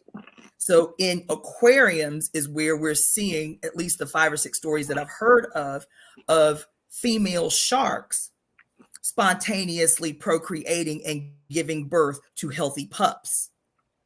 And when they do amniocentesis on the shark, the only genetic material in the pup is her genetic material. This has happened at least 5 times over the last 20 years in aquariums, because the shark is not consciously thinking like, damn, I ain't got no boo in here. You feel me? All these other motherfuckers that I can't mate with, you feel me? Because sharks are species, they will not mate with other species of sharks. So the first shark story that I heard of was in an aquarium in North Carolina, where this female shark was sick. Right? They were like, well, damn, what's wrong with the shark? And they come to find out that she's pregnant. And they were like, oh my God, this is amazing. This is like a breakthrough, because their original thinking, because she was the only bull shark in the aquarium. There were other breeds of sharks, but she was the only bull shark. And they were like, oh my God, she must have mated with one of these other species of sharks. That was their first line of thinking. They did the amniocentesis on the shark and recognized that only her genetic material was present in this pup, right? And so that was shocking. It has really scary implications for males who have invested so deeply in this idea of maleness as the center or the primary generative force in procreation, the necessary primary generative force in procreation. To have a female shark give birth to a healthy pup that only has her genetic material is problematic for patriarchy. So that's why every time you hear a little headline about a shark that done spontaneously procreated, because she was placed in an artificial environment that made her genetic material think that she was the last of her kind. And the struggle for every organism from microbe to human is to see itself can live forever in its offspring. So evolutionarily, she's like, this is a crisis. This is an evolutionary response to her environment that says this is a crisis. I'm the last one.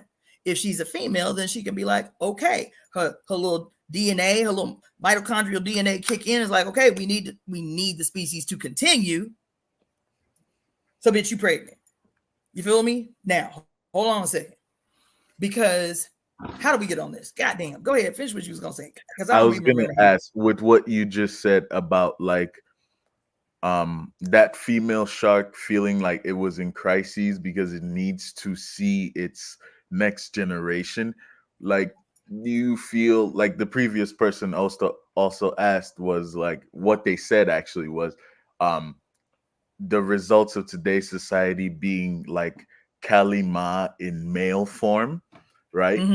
That that panic in the mind for male species to like want to see its male next generation, do you think that also has something to do with what is going on? It's like where it's like the male species yearning to be like the mother and create from their own thing, but it's like the Okay. So acceptance. there's two things that you're saying at the same time, because what you are saying about the male wanting to see himself in his offspring is conditioning. It's Mm, conditioning. That mm, that's not evolution. That's not a deep cellular evolutionary response to your environment. That's what evolution is every creature on earth having this intimate, inseparable relationship to its environment. And if that environment changes radically, the cells, through its relationship with the environment, start to make changes so that you can adapt to that environment.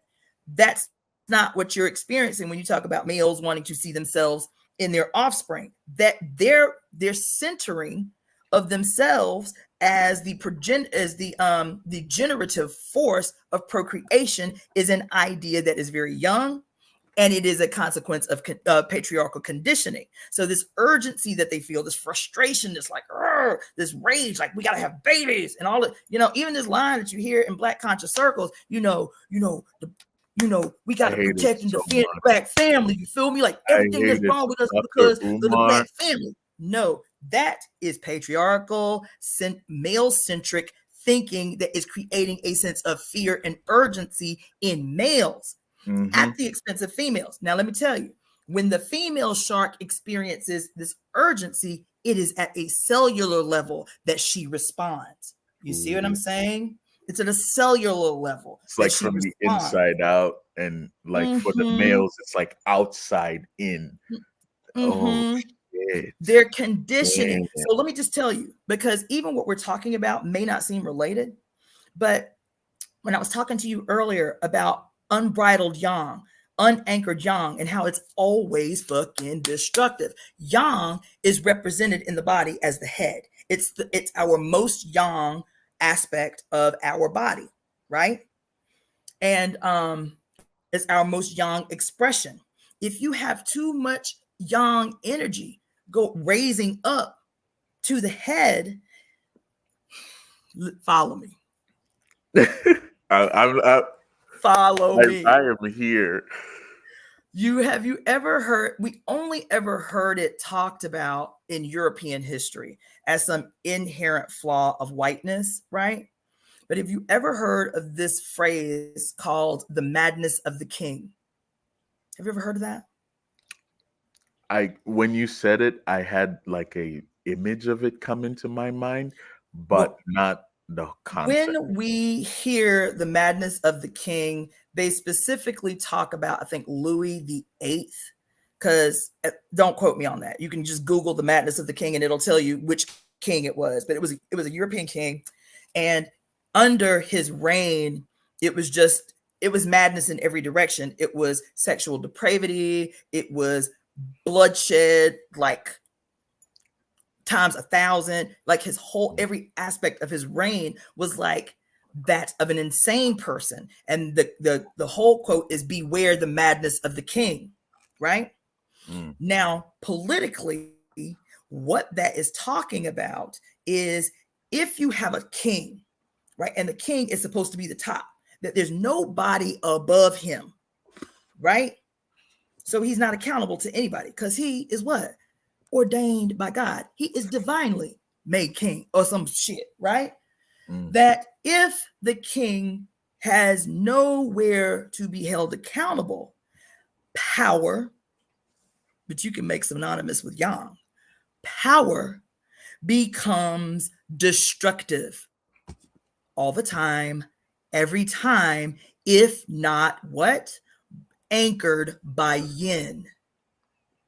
Power i.e., yang, if left unanchored, becomes destructive all the time. That's science. All the time, every time, mathematically, right? So follow me.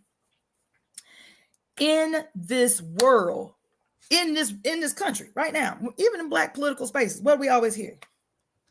What do we always hear? The Black man is God. Mm-hmm. The Black man is the king. Mm-hmm. We all can't. Peace, God. Peace, king. I hate it You know what I'm saying? much.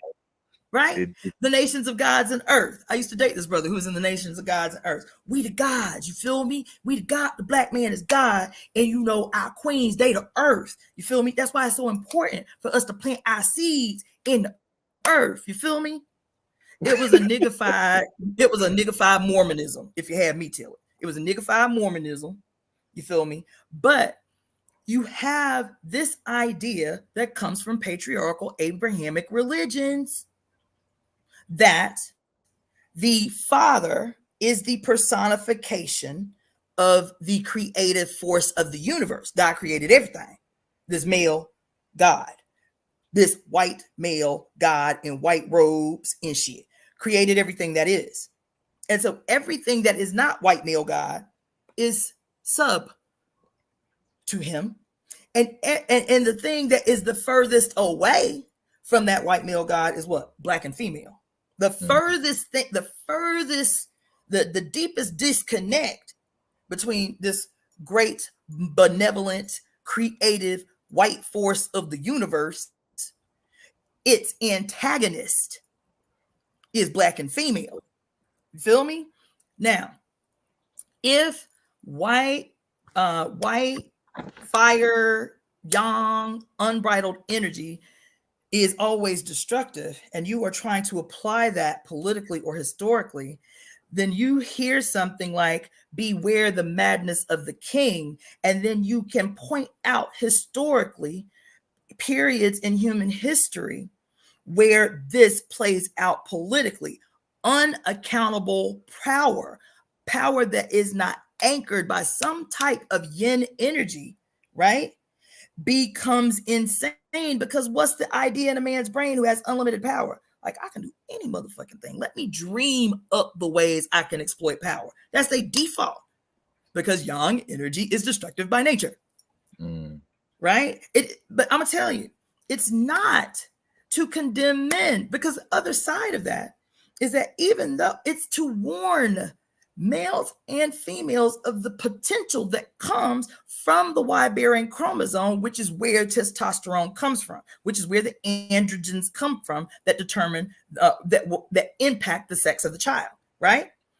They're only males because they're androgens in the Y-bearing chromosome sperm that jumpstart the process of changing the female baby into a male, right? And so this is a warning. These stories are a warning that these men who represent yang power in their bodies, this yang power, this yang energy that has a purpose, it serves a purpose, it has a place in all that is. The warning is that yang is always destructive if it is away from its relationship to its mother, which is yin. That yang always has to have a relationship with its mother in order to continue to be beneficial. So we can go through history and all the famous kings that did some, or rulers, emperors, whatever name you want to give them, you feel me? And say, damn, that motherfucker was crazy. Damn, that motherfucker was a megalomaniac. Damn, that motherfucker was that motherfucker was a dictator, right? But then you look at their actual behavior, the craziness of it, the madness of it, and then the destructive impact of it. And it's the same all across the fucking, through 6,000 years of history. Name a motherfucker in power. Alexander the Great is a prime example of beware the madness of the king. Napoleon, beware the madness of the king. Mao Zedong, many loved him. He had some good ideas, but the Cultural Revolution killed millions of fucking people. And do you know how? Because he wanted to do what?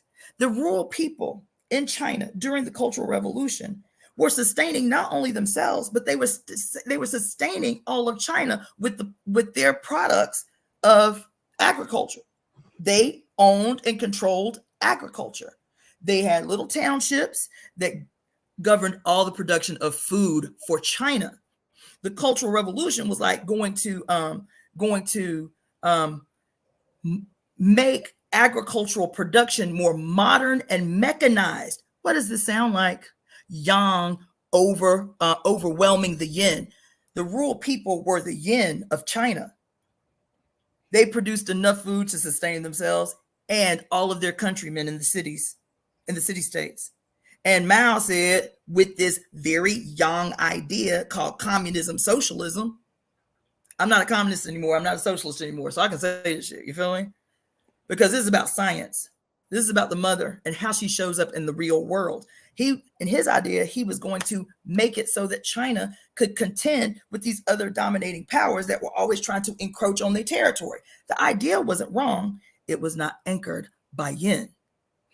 He didn't have enough women on his council, because even though he had women on the council, I've been in organizations like this where you be in Black Power organization, there's all these women in positions of leadership, but do they really have power, or are they brunt workers, fronting as leadership in the organization that's still centered around one male?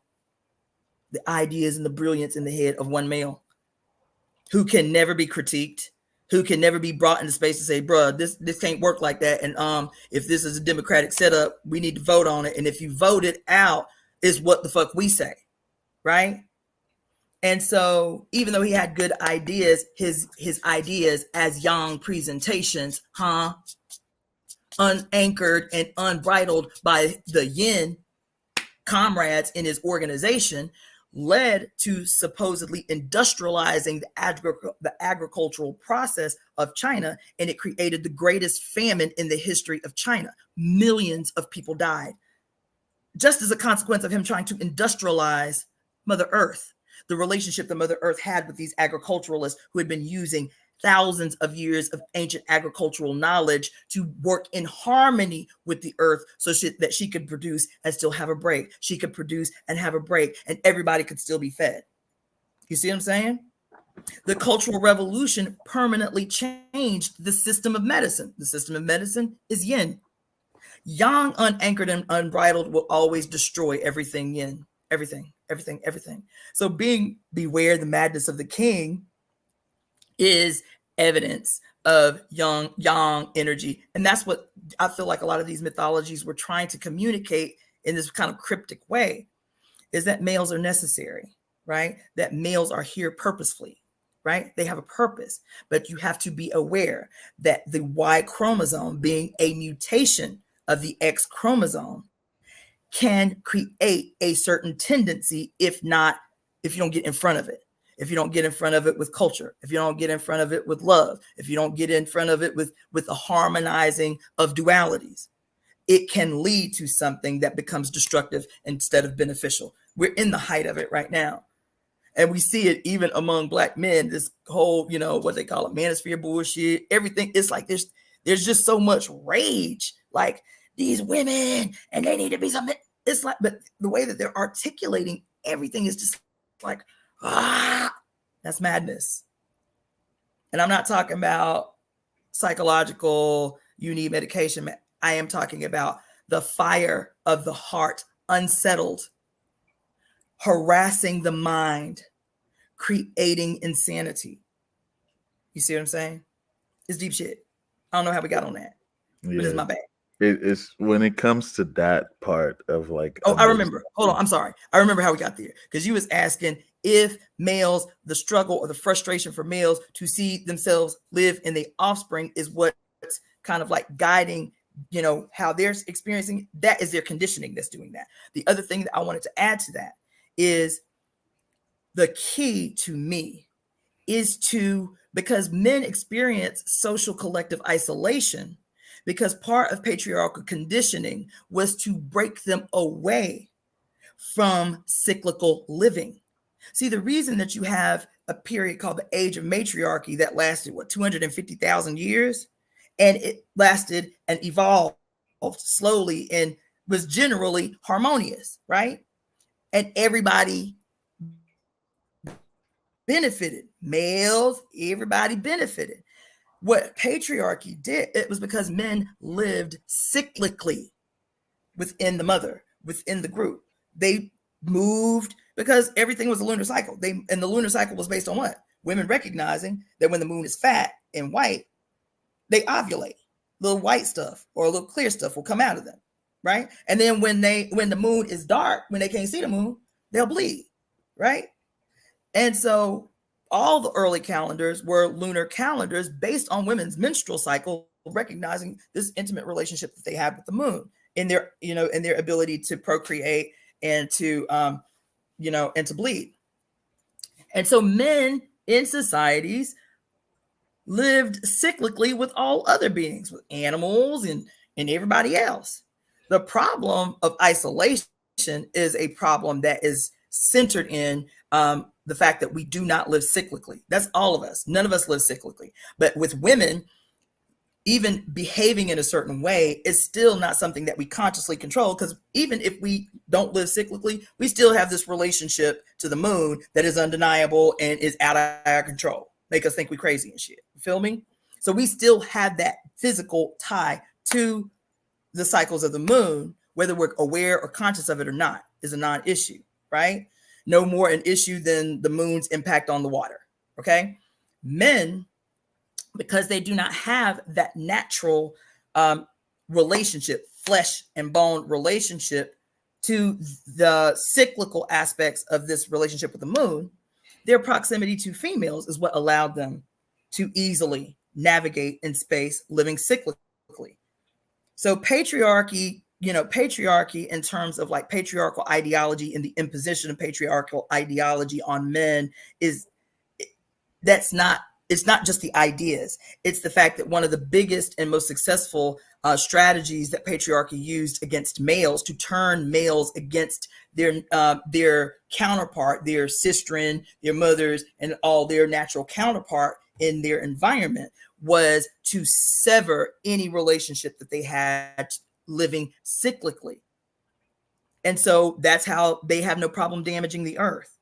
That's how they have no problem, damaging the water or burning a hole in the fucking sky, is because all cyclical relationships have been severed. And that's what makes them sick. That's what makes them mad. Yeah. It's like and let me say one more thing before I forget. Living cyclically and harmoniously with your counterpart, because it's too easy. It's gross, as a matter of fact. It's too easy for men to hear that and automatically kind of like default to like sexual relationships.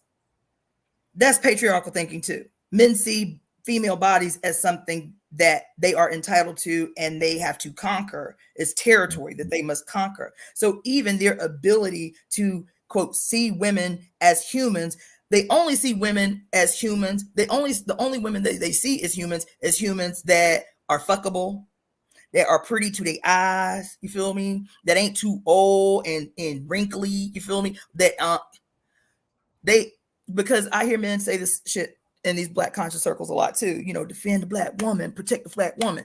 But what the subtext is, defend the Black woman, protect the Black woman if she fuckable. If there's any possibility that I might get next to her, then protect the Black woman, defend the Black woman.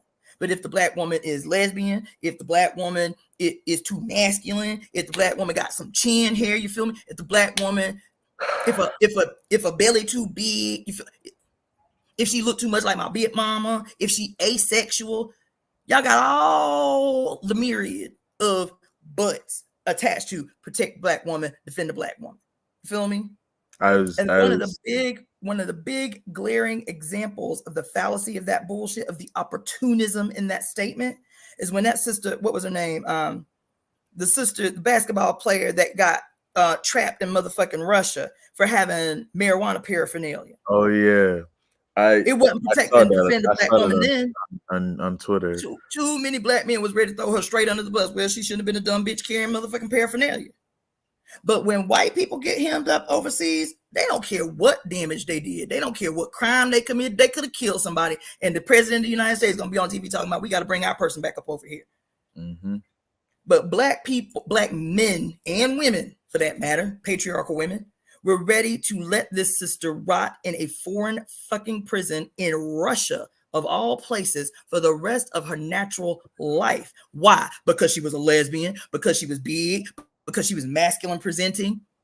If she'd have been a dainty, light-skinned, beautiful haired black woman, a pseudo damsel in distress, whose proximity was more closely aligned with the oppressor, everybody would have been, see how they do us black people, we can't go nowhere and be safe. That would have been the song. So it's not defend black women and protect black women. It's your proximity to my genitalia is what will determine how I show up for you. That's it. That's real life.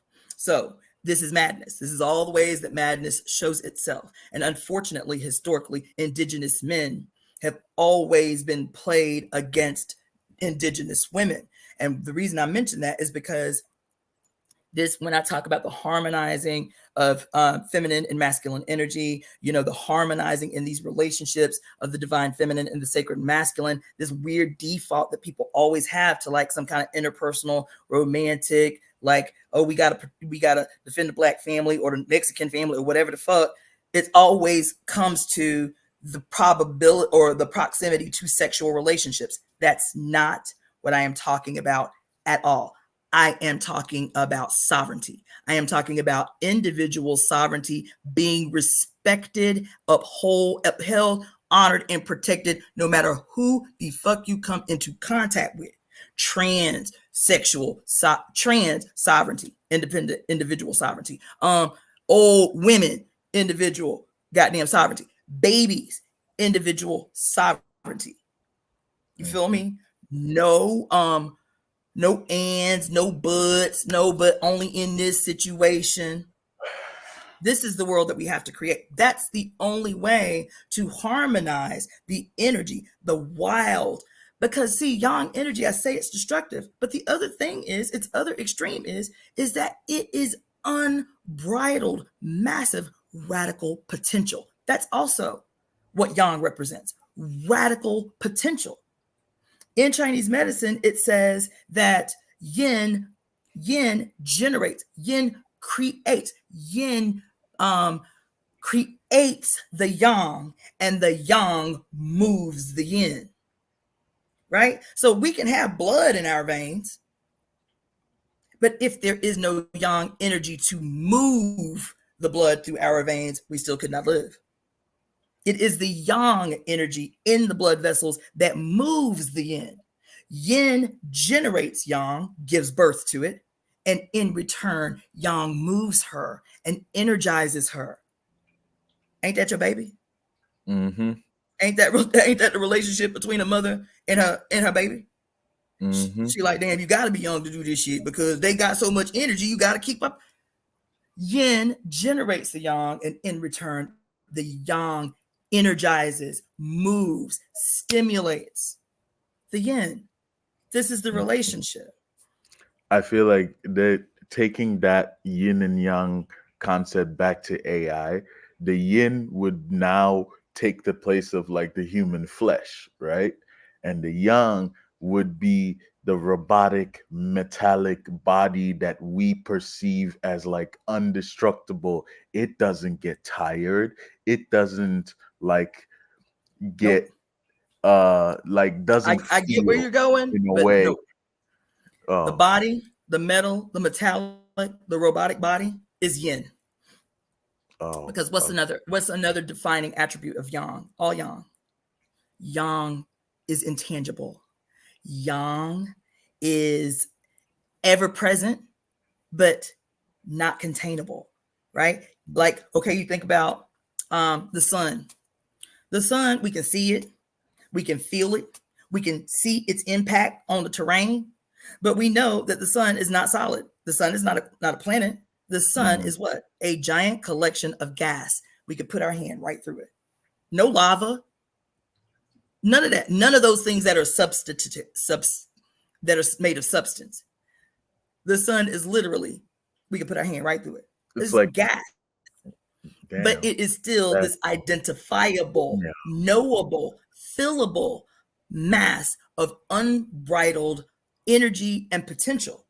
The potential to be destructive or the potential to be nutritive. Fire, we know it, we see it, we can create it, we cannot hold it, we cannot touch it, we cannot capture it. You feel me? We can grow it, we can diminish it, but it is unbridled, intangible energy. We know it. We don't have to guess that it's real, right? And so in this yin yang theory, yin is substance. Metal is yin, baby. Metal is not yang. Metal is yin.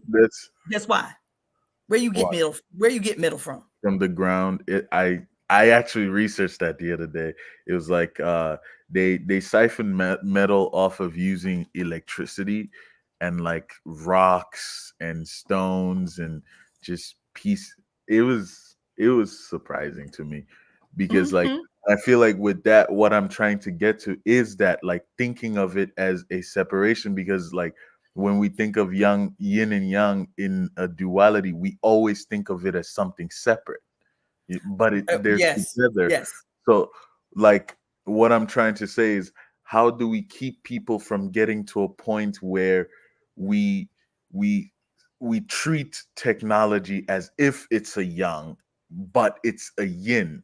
We should treat it like we would treat other human beings, especially because people like to think like, oh yeah, robots are inanimate things, like these things. But I have this concept where I say, with time, something accumulates memory. Like your car, if you've had it long enough, you start realizing, no, this car actually cares about me. Absolutely, like, yes. It starts accumulating memory, so it becomes conscious in its own way. Let me stop you. I'm sorry, but let me stop you. You said something maybe about 30 minutes ago or so. You said when you were talking about tapping into the sun energy within, right? That recognizing that there's nothing alien on Earth. Everything that exists on Earth is of Earth or from Earth, right? That there's nothing alien, right? And thinking about that, like when we create anything, because we have been trained in a series of dichotomies. Even our own body is dichotomized, right? You got to go to a specific kind of doctor to treat the ear, nose, and throat. You got to go to a specific type of doctor to treat your foot. You got to go to because the body is dichotomized. And the reason that these dichotomizations occur in a patriarchal society, which is synonymous with capitalism, is to commodify these dichotomies that are created, right? You as many pieces as you can break it up into is as many different ways as you can make money. You feel me? It's not as lucrative to be an acupuncturist who can treat everything. Bind wounds, mend bones, cure cancer. It's not economical as a capitalist to be an acupuncturist. It's more economical and profitable to treat the patient as a commodity that can be dichotomized, so you can get all these different ways to make money off this barely well commodity. Because that's why there are no cures for no diseases where Western medicine is concerned. You want to manage your cancer. You want to manage your blood pressure. You want to manage, you feel me? Because there's no profit to be made off a well human. Wanting more. Right? So the reason I'm saying that is because everything on Earth that exists on Earth is of Earth, right? And when you're thinking about AI and now understanding that even metal, because it is substance, it is born of the mother as a tangible substance. Metal is yin. The energy, the electricity, the intangible but knowable power that generates the yin, which is the metal. what is it that animates the yin, which is metal, is that inconceivable thing that we know is real. We know electricity is real. We can see the evidence of it, right? But when we look at the wall socket, right, and we know through learning that we can take this electrical cord, you feel me, with this metal tip on the end, metal, and we put it in this wall, this hole in the wall. We don't know what the source of that electricity is. We don't know what source is. We don't know where the source comes from. All we have is the confidence in our knowing that if we put this metal shit in the wall, that we can channel that electricity from source, some the fuck where, into this thing that we need to work on our behalf. In this thing that we need to work on our behalf. The light, the lamp, the computer, or whatever the fuck. That's why in acupuncture we use metal. Metal is the yin that does what when you put it in somebody's body, when you put it in their channel, you put it in their point. Metal, the needle, functions by doing two things: taking from me source chi, taking from the practitioner source chi, which is abundant, and using the metal needle as a conduit, no different than this electrical cord. And all the metal in this cord, taking chi from one source and taking it and putting it in another source to do what it needs to do. We use the needles. I'm the practitioner. I take my knowledge and my source chi to stimulate chi that is weak or deficient or not moving freely. I take the yin to move the yang, to manipulate the yang, to direct the yang. You feel me? And so when we're talking about AI, we're talking about, like you said with the car is not a knowing being, but the car is made up of source, of yin, of the earth, and all the things that gave rise to its creation in the earth. So when you say, yeah, my car has a name, you feel me? I talk to her. I love on her. Thank you so much, boo. I smile. I love my car. I smile at her because we done been on a lot of trips together. You feel me? We done been in some rugged shit. We done been some rugged shit. You feel me? Yeah. And you can tell how its behavior changes because you too are from source. You are from the same source as the metal is from. So when we talk about AI and building these seemingly, inanimate objects that become the body of the robot, and then we infuse it with yang energy, electricity, programming, information transfer from our brains into the digital hardwiring and whatever the fuck else they do, right? I was dating this guy, an Italian guy who was doing his PhD program out here. And I asked him what he did for a living on our first day. He was like, I'm getting my PhD in psychology, but the field of psychology I work in is I work with an AI tech company to use my field of psychology to make robots more human-like and able to interact with psychologically and learn psychologically from my input. That's wild. In this shit. I was like, damn, that's amazing. That's like some iRobot, futuristic type shit, right? Just wait, because my streaming with that bullshit. But I'm saying that to say that the mother's kind of frozen. Influence is everywhere. We see. Start looking up.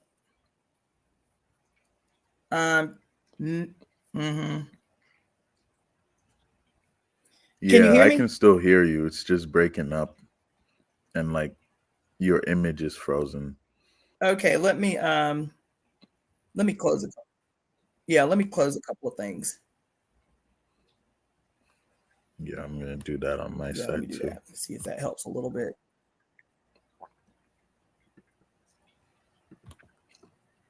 Maybe that'll help a little bit. Yeah, you know what? Let me just delete that too. Yeah, I don't know. It's this StreamYard. But anyway,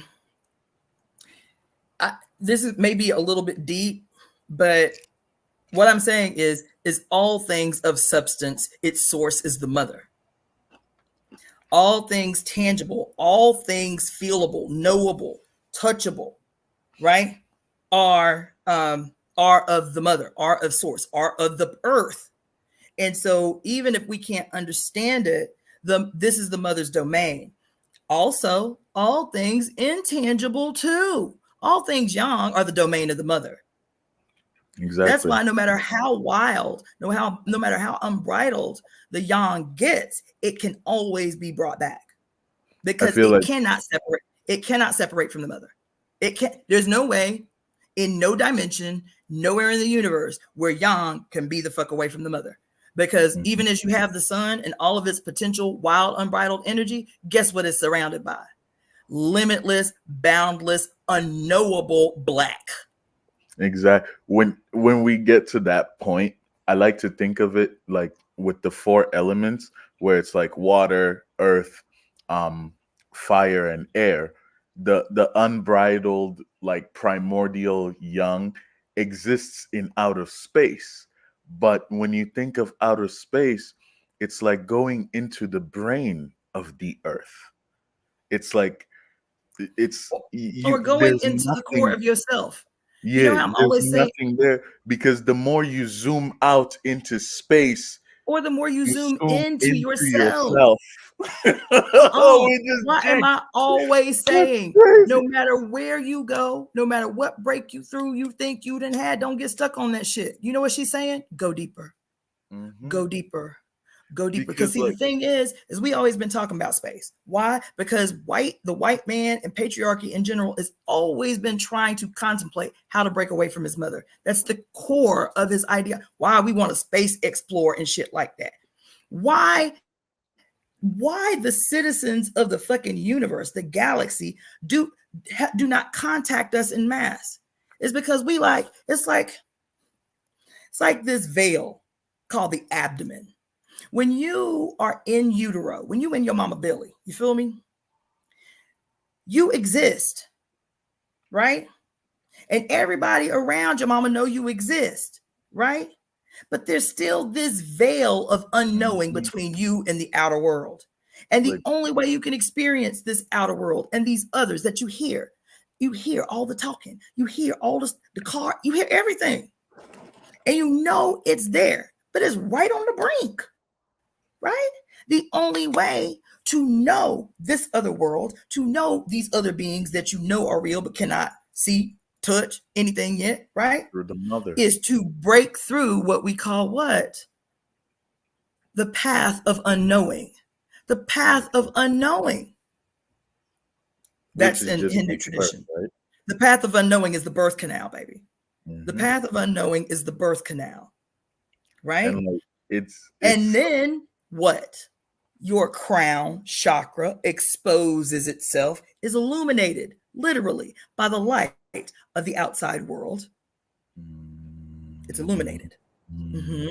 By the outside world.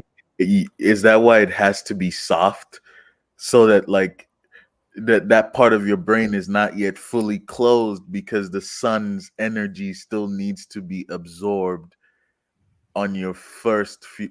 Damn. Not just that. I don't want to get that deep on it. I can get really, really motherfucking deep with y'all. But we go through the path of unknowing. The reason I mentioned that is like you are in your mama's belly and there is just this much tissue between you and this outside world. And you know it's real, right? You hear it all. You're influenced by it all, but you can't detect it, right? That's who we are as Earth. In this phase of conditioning that we exist in right now, this veil that's over the consciousness of everybody on Earth is what has kept the others away from us. I'm convinced of that. I am convinced that one of the things that the age of Aquarius guarantees is our re-entry into the galactic population, the galactic, the universal community, right? And And so that's why even when we're talking about AI, you can switch that conversation right back to aliens and extraterrestrials. This irrational fear that we have of AI is the same irrational fear that we have of extraterrestrials. It has been imposed on us to keep us severed from this connection to the universal community that we all know exists but cannot detect yet, because the veil is still over our collective eyes. And once we are born anew in the age of Aquarius and that veil is removed, we'll be like, oh, I knew it was something big, right? And we're seeing the evidence all the time. Even, these, weirdos who are like, they call them, what do they call them? Alien enthusiasts who are like, aliens built everything. Now, it's a way to diminish the significance of Black genius, right? Of indigenous genius. But every explanation that these white boys got is aliens did it. You feel me? Two things can be true at the same time. Black and indigenous genius in a harmonious relationship with our extraterrestrial ancestors and siblings, contributing and melding technology on the earth that would explain all of these things and why we haven't been able to reproduce them. Why haven't we been able to reproduce them? Because it's not just the pyramids. All of these palaces chiseled out by hand in stone insides of mountains with Zedru built by what's her name? Queen Hatshepsut, right? The queen who crowned herself king, Queen Hatshepsut, who built Zedru in Egypt, the largest monument ever to be built, with 119 rooms into the side of a mountain, right? She did that. She constructed. She was the architect for that, right? These massive castles that they're discovering in the mountains of Turkey and shit. Why don't we have the know-how to do that? Because a veil of illusion has been placed over us to make us think that our ancestral selves were the primitives. We're the primitives. We're the primitives. Because we have been cut off from source. We have been cut off from our extraterrestrial, siblings and cohabitants within the body of the mother. Mm-hmm. Right? And so we've been cut off from knowing. We've been cut off from illumination, but we're on the brink of it. We on the precipice. We're about to crown any day now, right? Our crown chakra is about to break through the veil very soon. And then the cosmic mother is going to re-anoint our crown chakra in the waters of Aquarius, in the waters of the water bearer. That's what she's going to do. I feel like once her water breaks, our entry into the age of Aquarius, once her water breaks, is on and popping. Right? Yeah. So that was so deep. But I want to be able to draw these connections all the time. AI is not to be feared. We have to take a hold of the reins and guide that bitch. We cannot be fearful of new and developing technology that would inevitably be used against us if we do not control it and direct it. AI, the only reason that it should exist, and has existed in the past, by the way, is to make it so that the harmony between heaven and earth can once again exist. The harmony between heaven and earth that presents in the moment, that presents right now. The unity of heaven and earth can exist right now in real time. That's what AI is. That's what all technology is created to do, is to free us from laborious toil so that we can ground it in security of our ability to produce for ourselves without as much labor, so that we can explore the higher conscious, the higher chakras and what they have to offer to us. Enlightenment, deep inner thinking and knowing, understanding, and a continued actual, visual, palpable, measurable relationships with our ancestors, not a constant cutting off, severing from. That's why we all suffer from grief. because we believe that when somebody dies, it's forever. They're gone and they're never present. And we do not talk to them. We do not acknowledge them. We do not do the things that our ancient ancestors knew were necessary. One, to keep us sane, and two, to keep us connected to source. We have to take the reins of AI, baby. Now, I'm not going to go back to school to learn tech. That ain't no shit that's going to happen. I think about it right now because I'm asking myself, like, how do we gain control of that, because we don't have access to it yet. But it's not true, because we do, in terms of Wi-Fi. Like Wi-Fi, when you think about it, it's like the signals that Wi-Fi does and sends all around the world. Wi-Fi is like the nervous system of AI. Absolutely, yes. So like if we live in a place where, because they're putting it in our minds where they're like, oh, technology is reading your minds. If it's actually reading our minds, I feel like we need to get to a place where we start formulating in our minds relationships with AI, and like Absolutely. in a way, like planting subliminal messages into the AI that like, yo, we can actually build. Actually, if they're planting dreams into us, we can also plant dreams into it and be like, yo, this is what we need. This is the kind of relationship we're trying to have with you. This is like the life that we want to create. So if they're actually like reading our minds and planting all of these fearful things, we need to strike back in that way, in the way that we think, in the way that we process our emotions, and in the way that we communicate. Exactly. This is this little meeting that we're having right here. This is what you call sabotage. If this construct was created to maintain a singular control over a commodified population, right? Then what we're doing right now is system sabotage. When I tell you that people are reaching out to me based on a book that was written 40 fucking years ago, it's crazy. Right? And that's where people of all walks, white, black, brown, red, yellow, male, female, and all the genders between, like, this shit shook something in me. It was something that was, even though I'd never articulated it, everything you said was so familiar to me, right?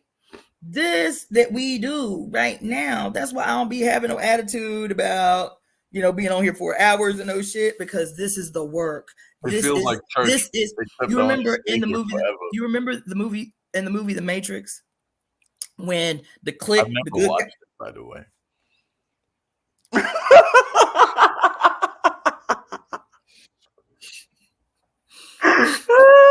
I feel like I just listen.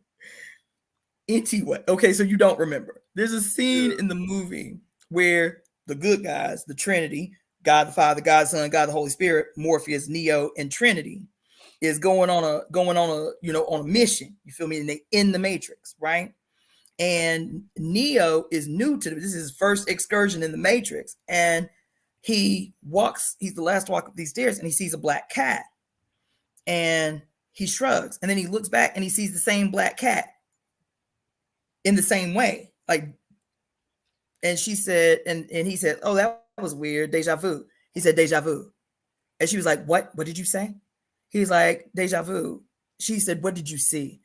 "I saw a black cat, and then I saw another black cat." She said, "Was it another black cat, or was it the same black cat?" He was like, "I think it was the same black cat."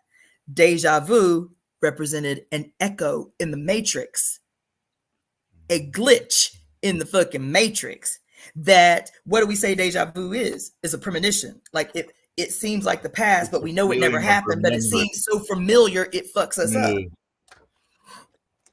So is it a premonition, or is it us looking back, right? It feels like a memory, but we know it never happened. So is it a premonition? And so it was saying that something's wrong in the Matrix. That's what this is. That's what the book, The Symbols, right? When I read The Symbols, and I read it poorly because there were so many words in there I'd never seen before. Shit, I was reading like I was in the third grade, you feel me? But when I read The Symbols, that's what that was. People are like, because Listen, a woman on the committee had been telling me for 2 years, you need to read this, you need to read the symbols. You need to read the symbols. I was so stuck on the Great Cosmic Mother. I was like, I'll get to it. I'll get to it. She kept saying, I'm telling you, bitch, you need to read the symbols. You need to read the symbols. When I finally read the symbols, I had never even heard of it before her. She was the first time I ever heard about the symbols. And when I read that book, baby, the very first page, I was like, oh my fucking God. Here we go. I started the reading that you did on YouTube. I started it. I went to like chapter 14 of The Great Cosmic Mother. I had to go back to chapter 1 Say that again. because I went through Say that like again. chapter 1 to 14 of The Great Cosmic Mother that you've been reading, and like I had to go back to chapter 1 just because like I wanted to soak it all in. Like it's a handful. Like every time I read even a sentence, I'm stuck on that sentence. Like Okay, let me stop you. And it's going to be like that forever. When you see me reading The Great Cosmic Mother, that is the 4th time I am reading that book from cover to cover.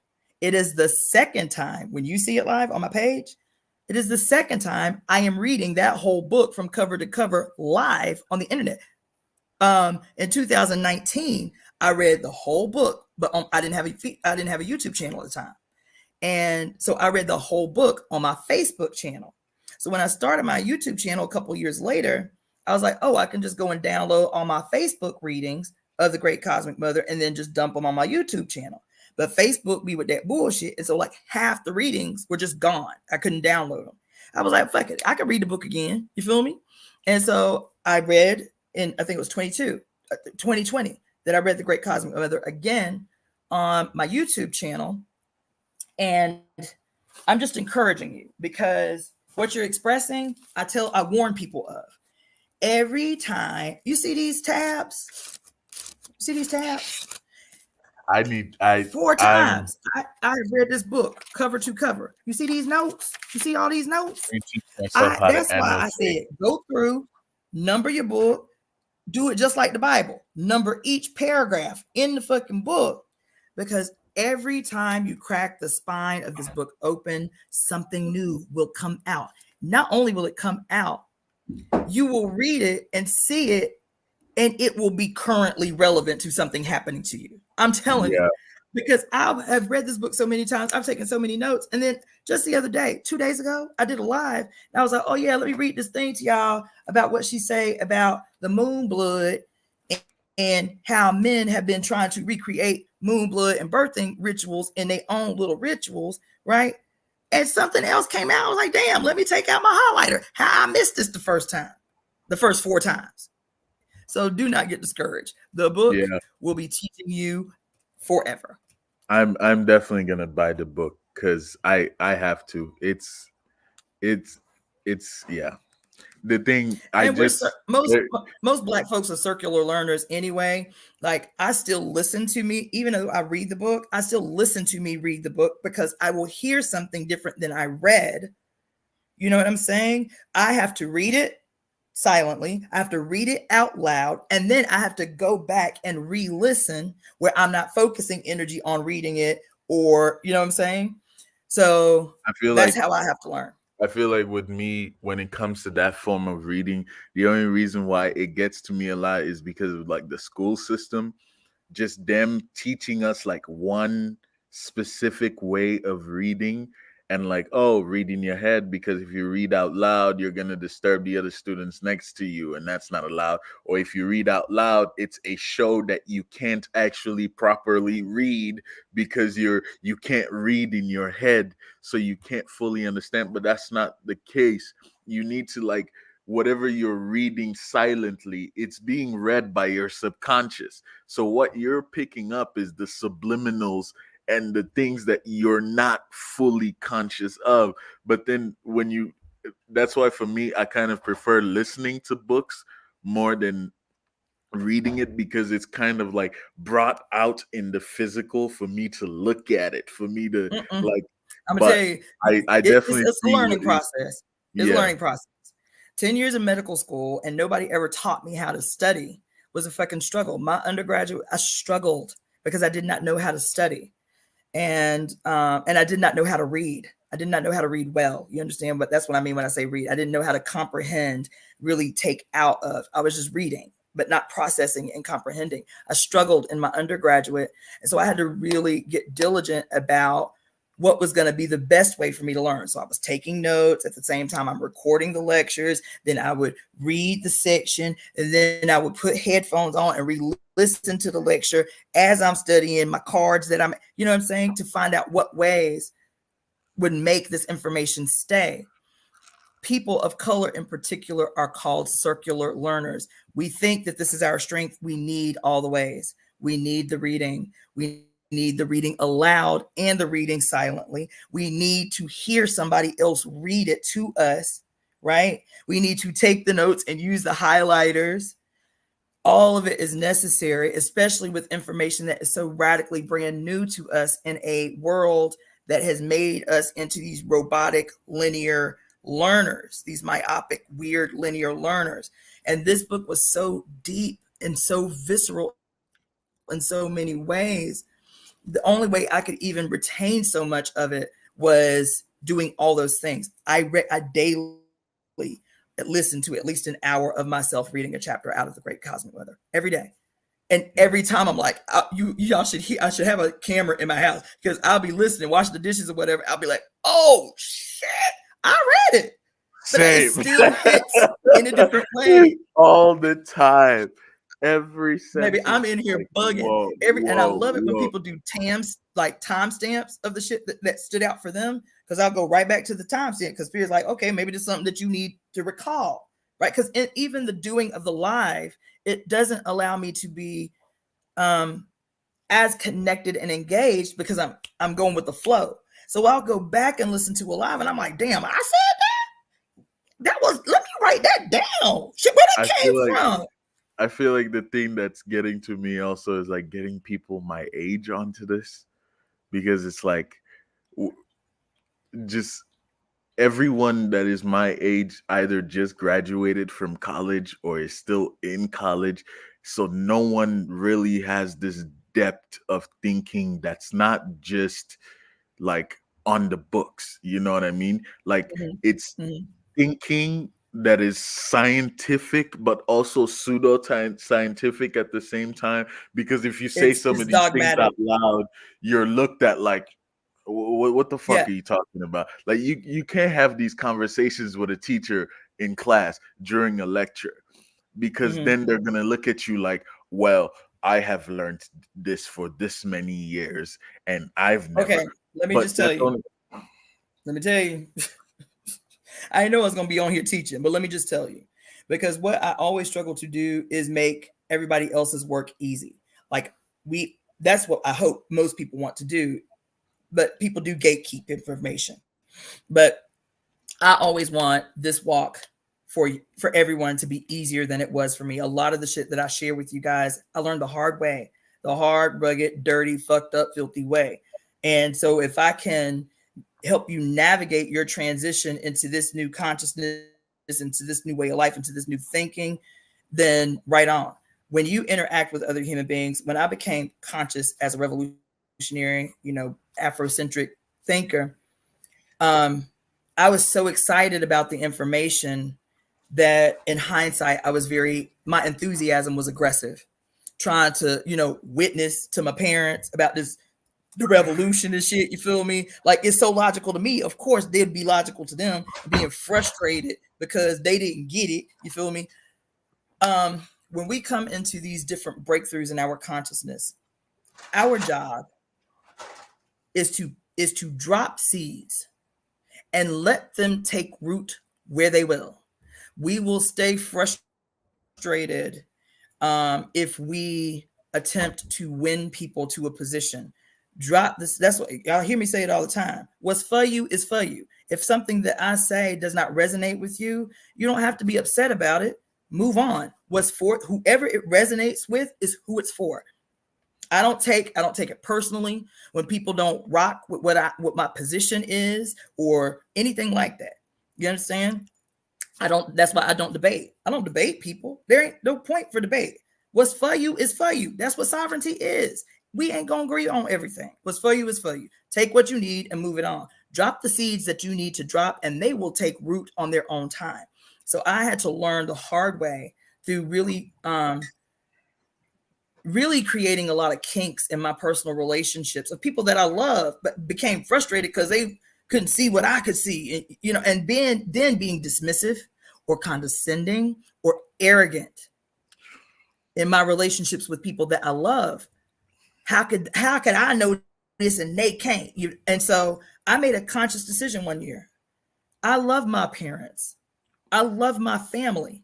And every time I was going home for the holidays, I was the one sowing seeds of contention and discord in this little window of opportunity for me to just be in the presence of my family and enjoy them.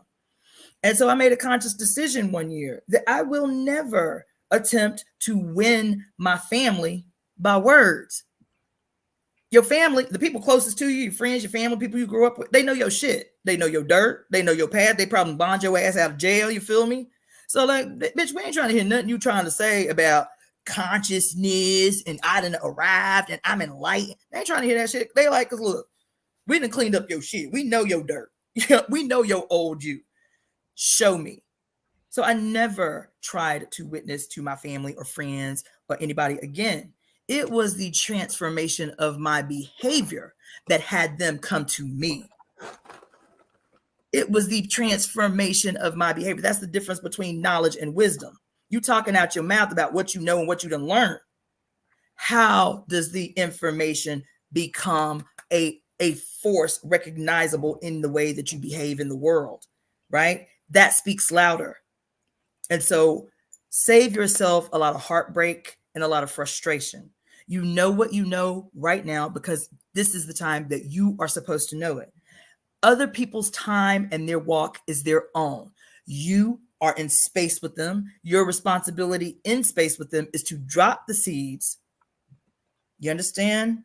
The seeds are your behavior. The seeds are the light that shines from within you because now something has changed you and it's obvious, it's evident.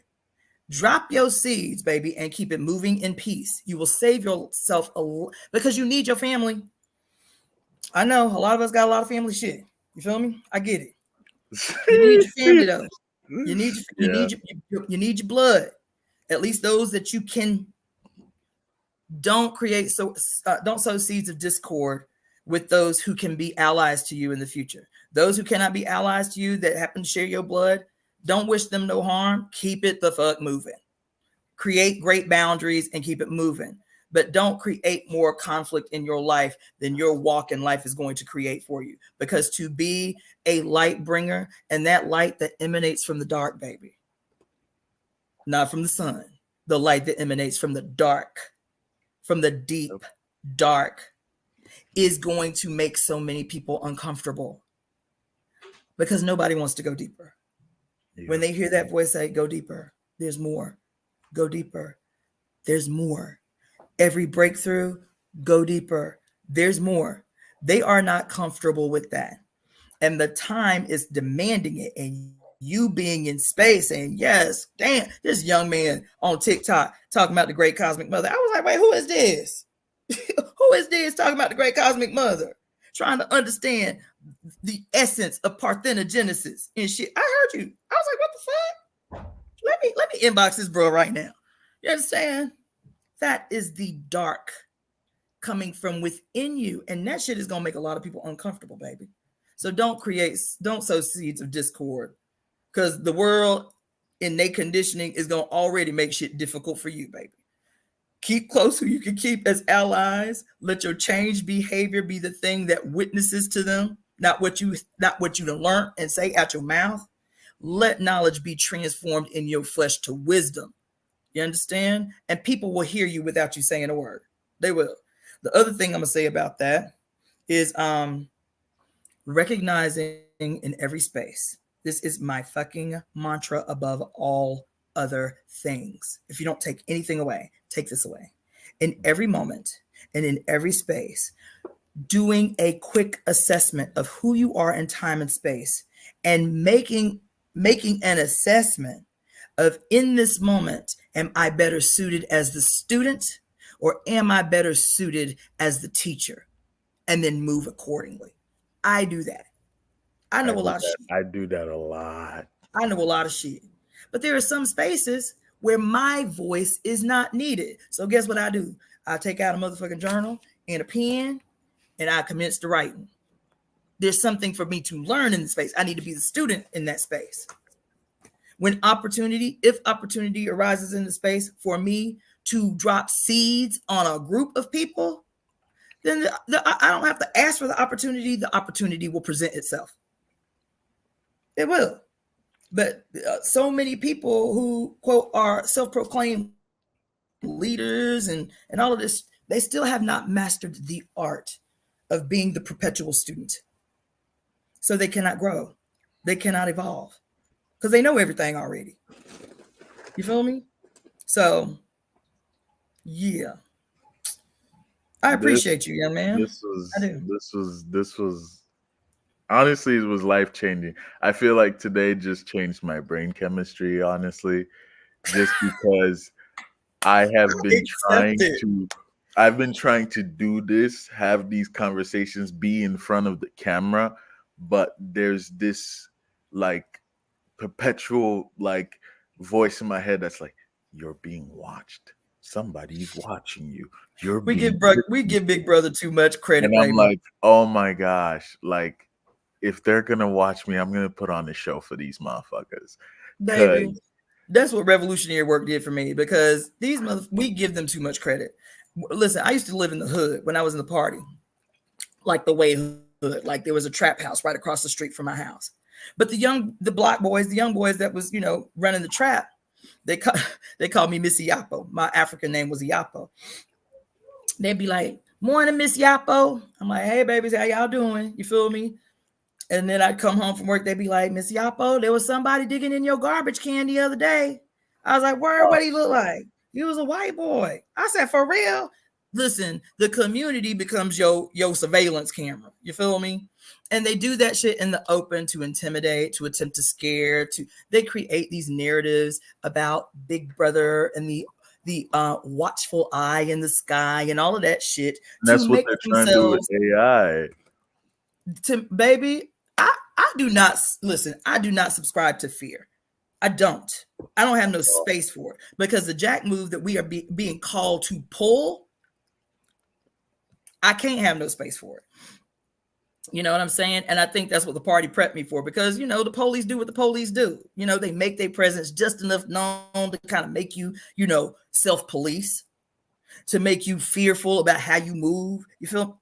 That ain't the period we in. They make themselves appear bigger in space than they are. That's not to minimize their actual presence and the damage that it does in communities and shit like that. But I'm talking about these theories and these ideas about Freemasons and the Illuminati and all of that shit. Baby, it may exist. These things may be actual organizations that have put systems in place to govern and control and corral. But the problem is, one, with the creation of the internet, with the creation of the World Wide Web, that is the Pandora's box. They cannot put the lid back on the box that they allowed to be open. They opened it to surveil, to further oppress, and all of that shit. But what they did was unleash the secrets of all the mysteries that they had created for the past 6,000 years. The genie is out the motherfucking bottle. It cannot be put back in. And the mother is allowing us, for the first time in a very, very long time, to see her, to feel her in each other.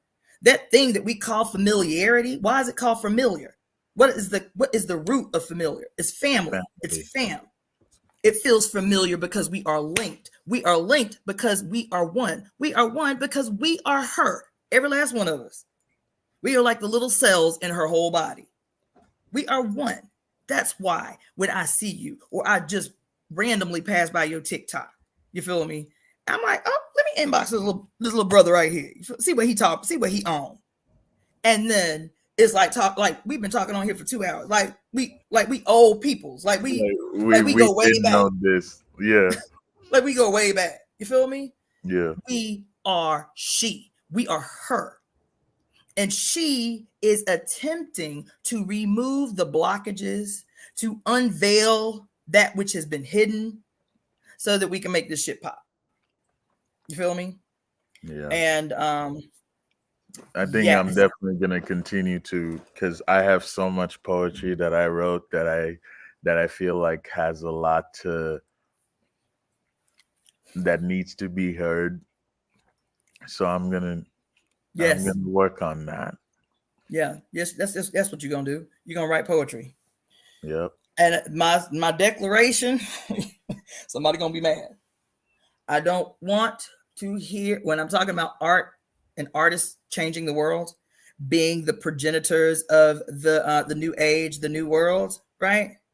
I don't want to hear no motherfucker write no more songs about love, not romantic love. I don't want to hear it. I don't want to hear nobody write no more songs We're about boo tired of love. R&B. I like listen. I it. like the genres, rhythm and blues, but can we make everything that we write for the mother just as sexy as all the genres we have created? Can we write the blues, but it be about damn? I have the blues and I'm thinking it's about my boo, but little did I know it was because I was longing for the one. I was longing for my mother. I was longing to be reconnected.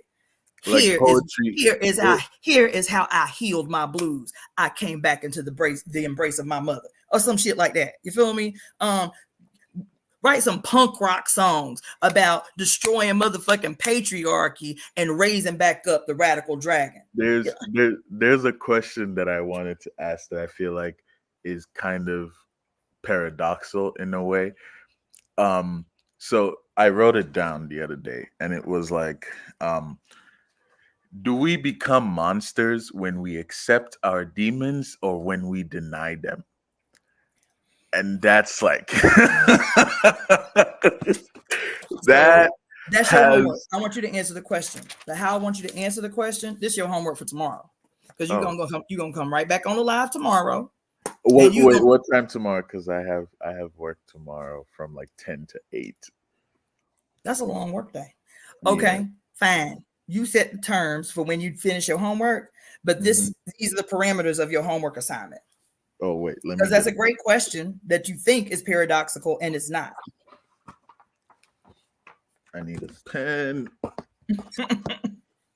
Okay. And anybody else who want to participate in this homework assignment, y'all can enter too, and we can all compare notes. Okay, I found the pen.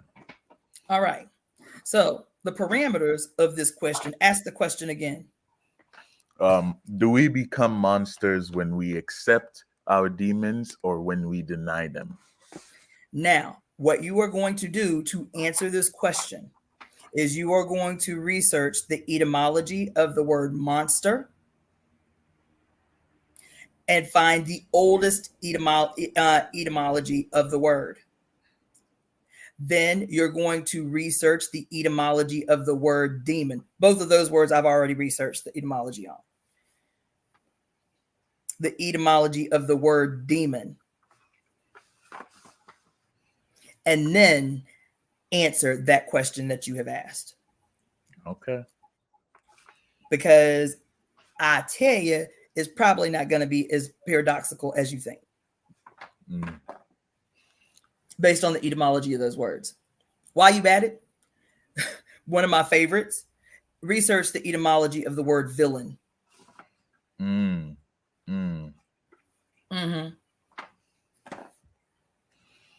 There you go. That's your homework assignment. Heard. And I can't wait to talk about it. Yep. I will. I'll let you know. Thank you. That's what's up. You're welcome. Yeah. This was fun. I didn't intend to be on here for 4.5 hours. It doesn't even feel that long. This is what you call moments when time stands still. I was watching the Fela Kuti video that you talked about yesterday, which is funny because like I recommended Fela Kuti to one of the cafes that I go to, and she told me about it. And just listening to this man speak, his energy, everything he was talking about.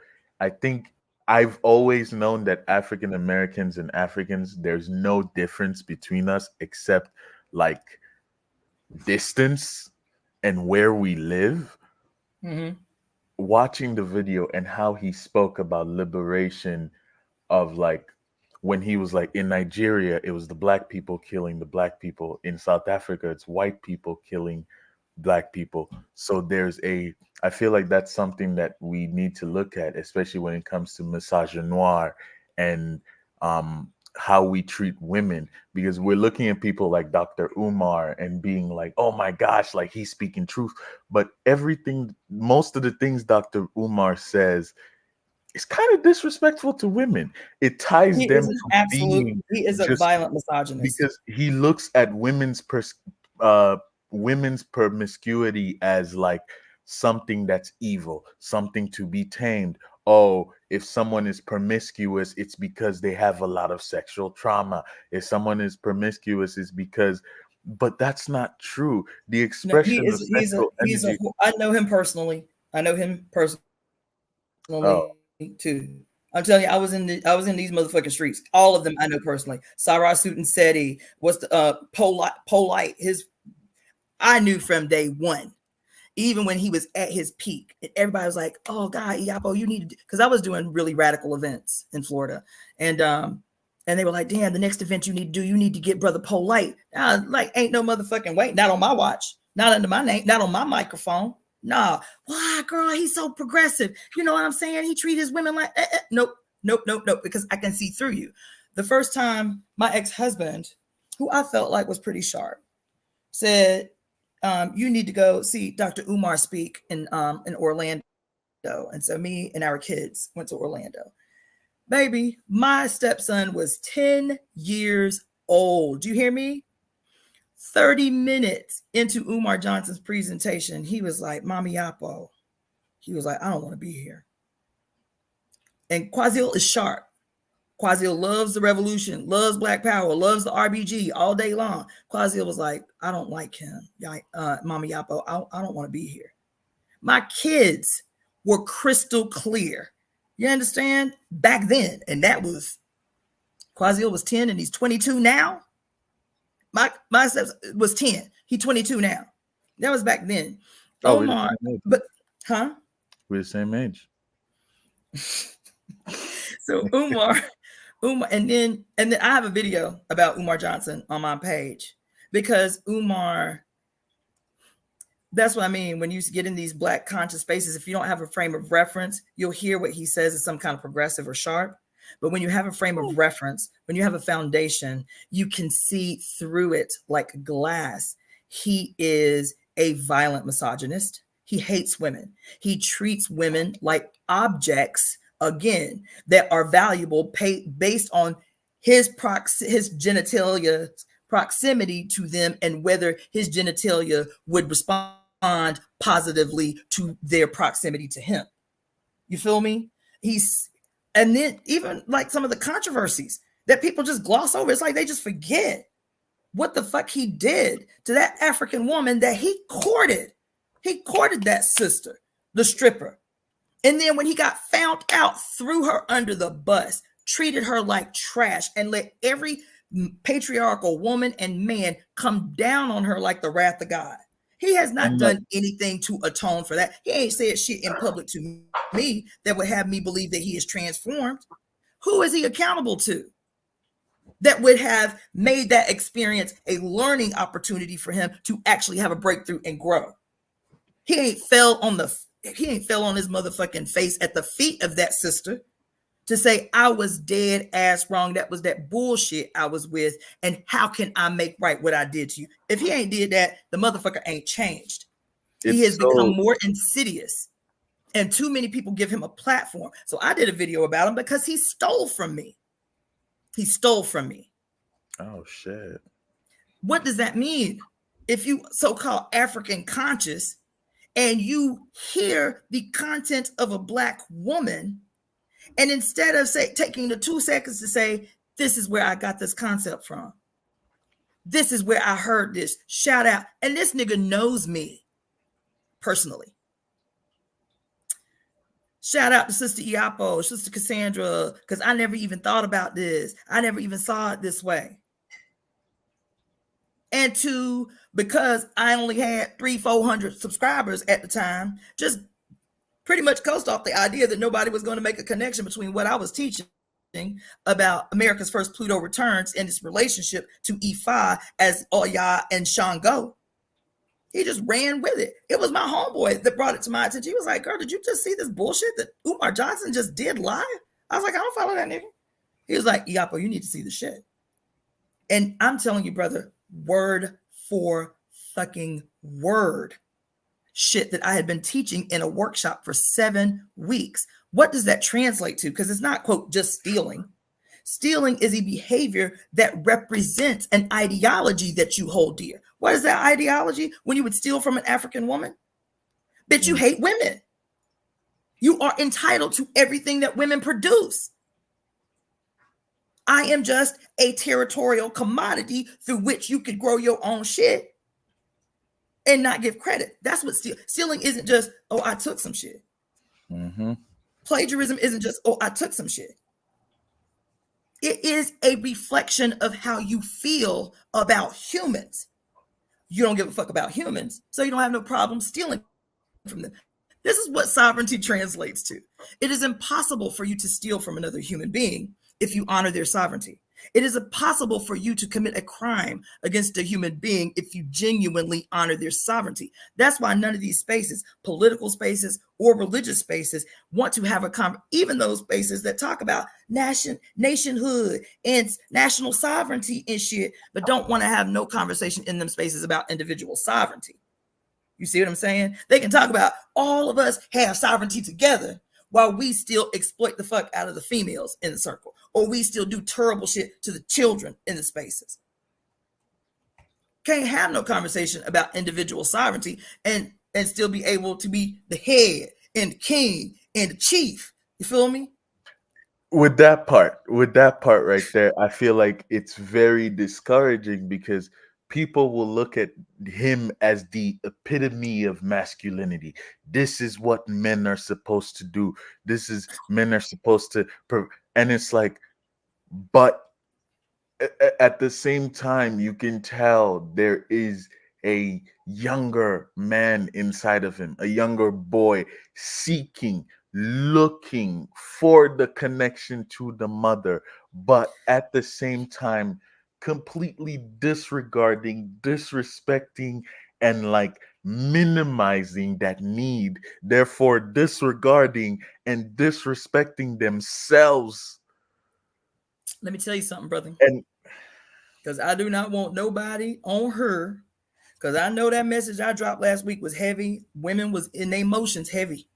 And I understand why. What you talking about with Umar Johnson is not who I'm talking about. I was offering an explanation for the malignancy that we see in the world tied to the behavior of Y chromosome bearing human beings.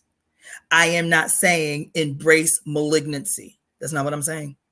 I'm saying people like you are who I was talking about. When I communicated a download from the mother about offering an explanation for what we're witnessing, making the call, setting clear what this means to embrace the mother so that males can have the opportunity to engage in a process of ending their own isolation. I wasn't talking about Umar Johnson. Umar Johnson is one of the people that I would imagine, because there's a certain amount of, quote, young unbridled, that once it goes so far, how do you win them back? You feel me? That's not who I'm talking about. Umar Johnson, if the dragon reemerged tomorrow, and she said the first thing that we have to do is do a tribunal of people who have committed crimes against the mother, right? Women, children, innocents, trans people, other males. Anybody who has committed a crime against the mother has to go before the tribunal. And based on the severity of the crimes that you've committed against the mother will determine what her judgment is. Umar Johnson would be up in the tribunal. His crimes are gross, but because we get so caught up in flair and orator shit, It's like we constantly ignore the multiple crimes that he has committed against African people. Motherfucker, you say you give a damn about the future of Africans, but you would blasphemously betray this woman whose attention you sought out and then throw her to the unconscious wolves because you know you can always escape judgment because of who you are, right? You stole money from estimates of anywhere from $250,000 to $1.5 million from Africans with the promise of something that still has not happened. And people are so hopeless and so desperate, they still give you a platform despite your evidenced crimes you haven't even denied over the last 20 years. But me, who have not committed no crimes against Africans, but who is sharper than that motherfucker on his best day. And people, and listen, I'm not some random motherfucker. I want y'all to know that. I don't talk about my political history often. I want you to know I am not some nobody in the movement. I have done work with many veteran, the UNIA, the Malcolm X Grassroots Organizing Committee, the African People's Socialist Party. I was in the party 12 years, maybe the second annual Warriors Conference that had Mwalimu Barudi, Ya Barudi, what's the sister's name? Marimba Ani, the author of Urugu. What's his name? Precise Science, United Front. I organized that event on a shoestring budget. I organized the first Black Power Awards in Atlanta, Georgia, where we had a wish of 350 people participate, come, pay $100 for the ticket. 823 Africans from all over the goddamn planet attended that event. I organized that fucking event. I'm not a nobody. Everybody who has a name in the movement, I know them personally. They still in my phone on my motherfucking speed dial. Professor James Small, Dr. Leonard Jeffries, Professor Baina Bella from Haiti. I know them all. Anybody who has a name in the movement, I know them personally. Malik Zulu Shabazz. You understand? So I'm not a nobody in the movement, despite my reputation in the movement for executing extraordinary events, extraordinary programs, bridging gaps between people who did not know each other all over the goddamn country. Doing work in goddamn Oakland when I didn't even live there, organizing an event in Oakland from fucking Florida. Bitch, I have a name in the fucking Black Power movement. So I don't say shit off conjecture. These motherfuckers I know personally. Sabra Sutton said he had sat in my living room. God damn it. You feel me? And so I know them all. And the problem is I know them all and they all know each other and we all know each other's dirt. We all know each other's history. And despite that, me having been in the movement since I was 24 fucking years old, despite having 4 degrees, despite having cut my political teeth in a 42-year-old veteran organization, baby. Listen, all the living members of the Black Liberation Army, I know them personally. One of the brothers who helped Assata Shakur escape to Cuba, Daruba Ben Wahad, he fed me breakfast at his house. You understand?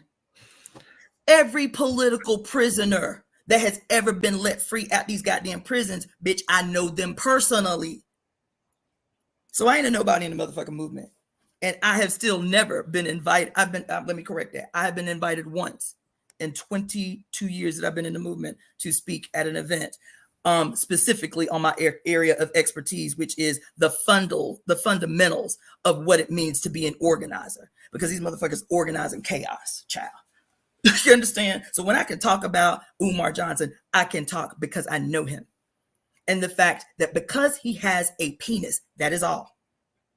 He is consistently let off the hook for crimes that he has committed against Africans and not atoned for. I get it. We all colonized. We all got a history. We all got baggage. The thing that sets us apart from others is, do we take personal responsibility for our missteps? We don't wait to be called out. We was like, damn, we do self-analysis all the time. That shit was fucked up. I was dead ass wrong. And step forward to say, this is that bullshit that I did. And I'm struggling with it now, but I want to make it known to my community so I can rectify. This is how your behavior is transformed. You don't do some shit in the dark, hoping don't nobody find out. And because you're a man, you're like, well, even if I do some dirt, they ain't really gonna go hard on me. It ain't like we got a council of elders or a council that holds the movement accountable. That's why so many fucking terrible human beings can hide in the movement. They can hide in African traditional religious spaces. There's no cultural accountability within these spaces that prevent decadent, Philistine, nasty, violent behavior to occur. So here, even in the tradition of Ifa, which I love so much, the cornerstone of the tradition is what? That as long as you live in Iwa Pele, as long as you live with good character, you're going to be all right. That's it. It's simple. I was like, this is brilliant, profound, and simple at the same time. I feel like it's one of those things about being a man that kind of like leaves me with a lot of shame, just looking at the behaviors of other men and trying to see how can I play a role in changing that, or in helping kind of just change the behavior. But because of this concept of alpha male and man having to be dominant, and I look at myself and I'm like, I don't want to dominate anyone. I don't want to have to be in your face for you to have to listen to me or to look at what I'm saying and be like, damn, you might actually have a point for real. Like, let me tell you this though. In this scenario, in this question that you just asked, your presence becomes your superpower. And I'm going to tell you why. I used to have this conversation with my ex-husband, and he used to struggle with me at first about it because he was beautiful, 6'5", coal black, like so dark, beautiful, perfect skin, long drip, alpha male to the 10th degree, built like a goddamn linebacker, shoulders huge as shit. And he was an Aries, so he was very charismatic. There was not anybody that met that man, male or female, who did not instantly love him. He was funny, but serious. You know what I'm saying? Crack jokes, goof off, but about his business. Beautiful African. You understand? And, but he had been incarcerated. So, he still had the adverse impact of, conditioning that is peculiar to people who have been incarcerated, right? And we don't address that enough in the movement. The deconstructing of that shit that happens only in captivity, right?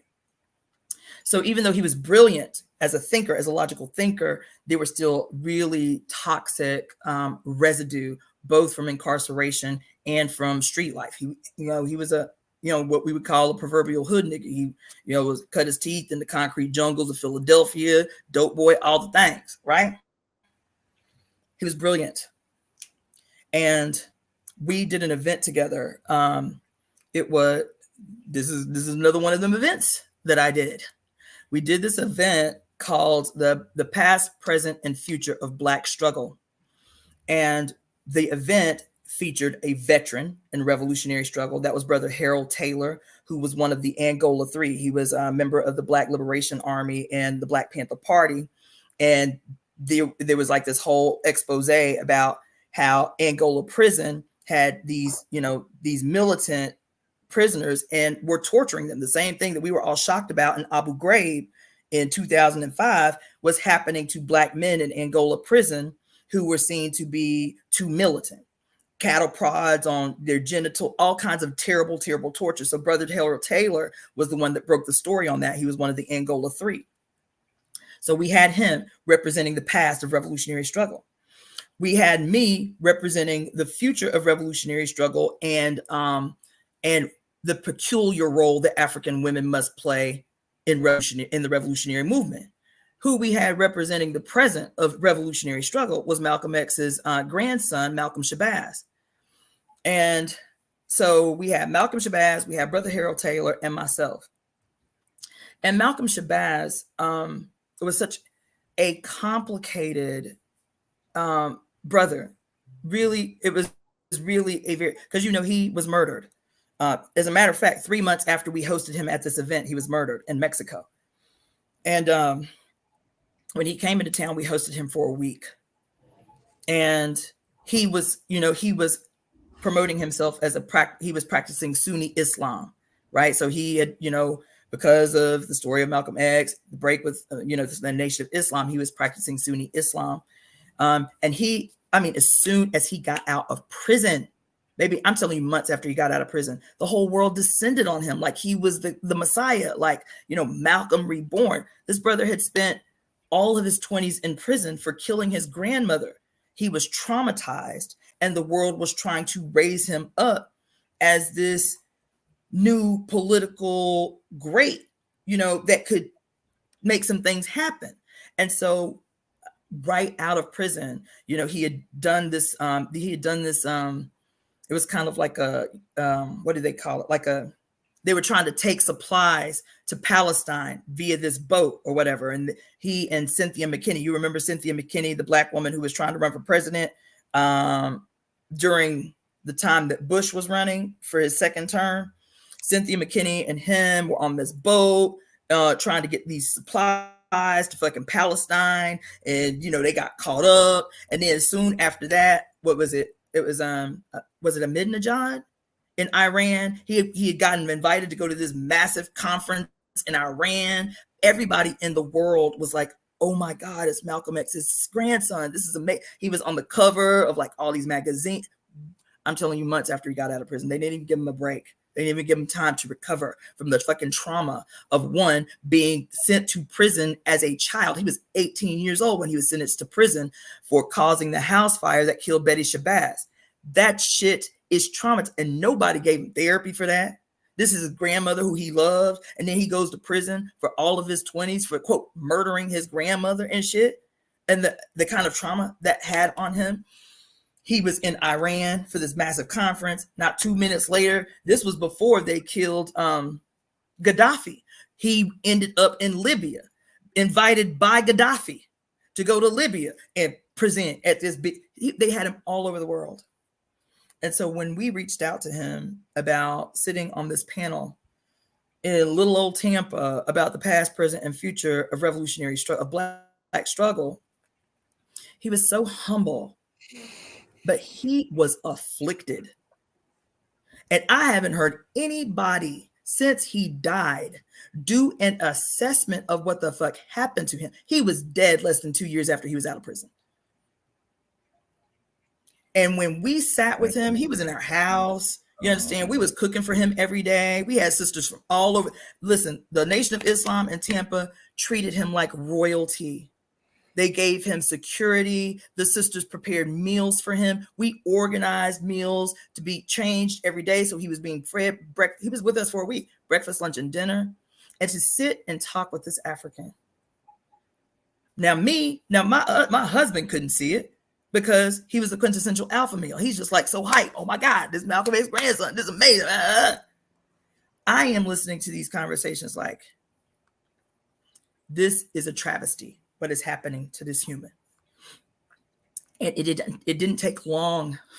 It didn't take long for the pressure to get to him, because the Malcolm Shabazz that we saw out in the world, that people were putting in magazines and flying him here and there and to and fro, maybe that brother had radical goddamn demons. And it was evident in a week. It was evident in a week, baby. And I'm talking about radical goddamn demons. I'm talking about how he even ended up dead. Nobody even talks about where he was and what he was doing when he was murdered.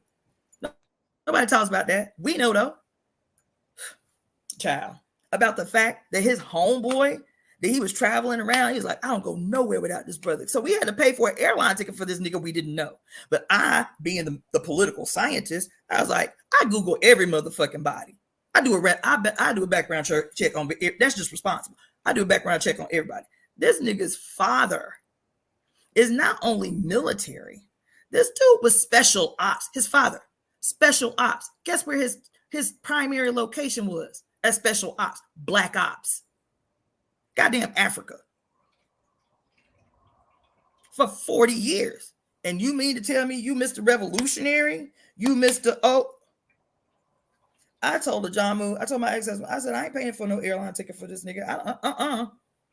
He he was like, you don't know, you know what I'm saying? I mean, he might just be opposed to, you know, what his father did, and he break it. I reject that. We too easy to be letting obvious police up into the movement. I'm not paying for no motherfucking ticket for the police or the son of the police to come out here.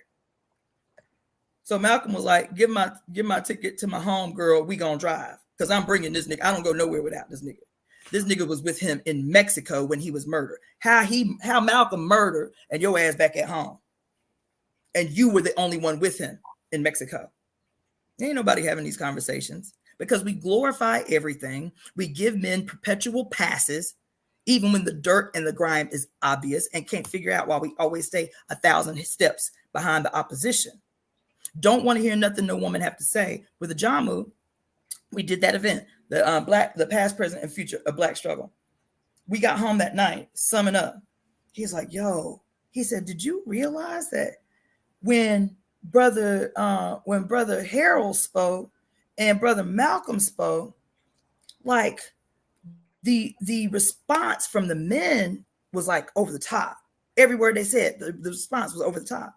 He said, but Iapo, some of the shit you was dropping, he said, I was even like, damn, she do it like that? We married. He's like, damn. He said, but I would look around the room and the responses to what you were saying from men were minimal.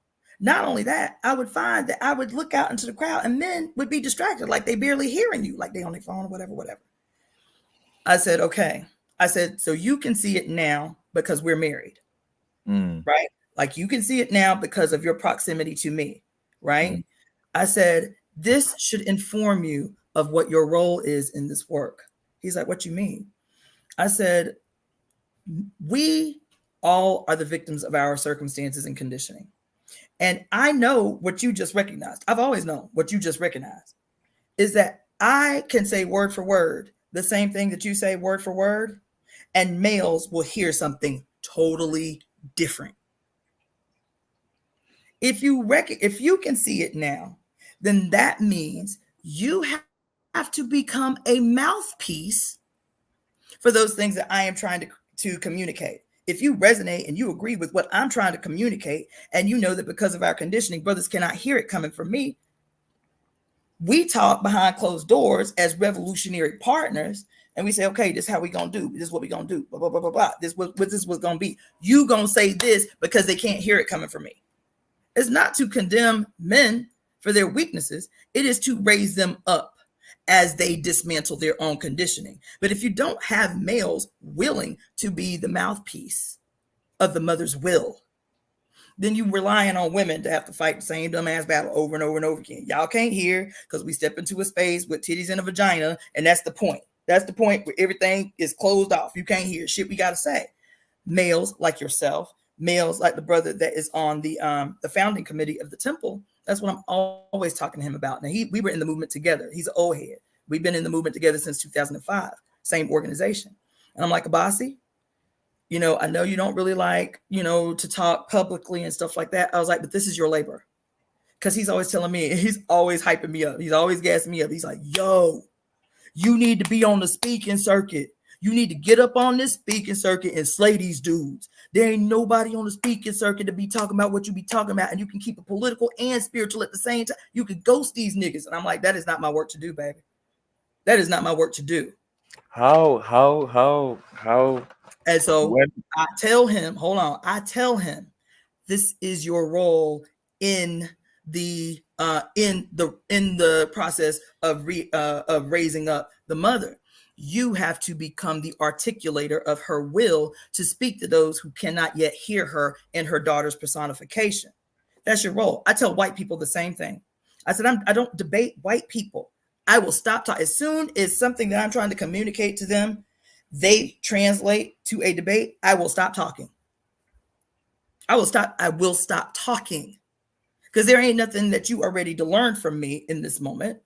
I don't talk. I'm not going to debate you. I'm not going to talk over you. I don't debate. That's white people's work.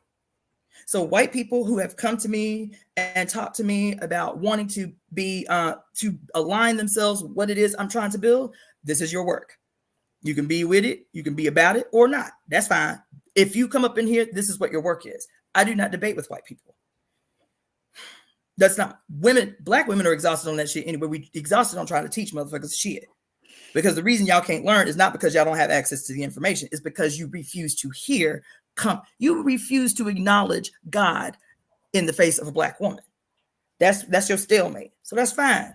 You can hear the same thing I'm saying through the mouth of a white woman or through the mouth of a white man. That's y'all work to do. Where your privilege, however that presents, is to be used, not to be ignored. White people who come into the movement and they're like, fuck the white man and fuck the system and fuck capitalism. That ain't what we looking for. We ain't looking for white boys to go dreadlocks to feel more connected to the people of color in the space. That ain't what we're looking for. We need you to put on a suit and tie. We need you to go into these spaces that we cannot go in and use your privilege, use your superpower as a good for the forward motion of humanity. Use your privilege, you feel me, as a superpower.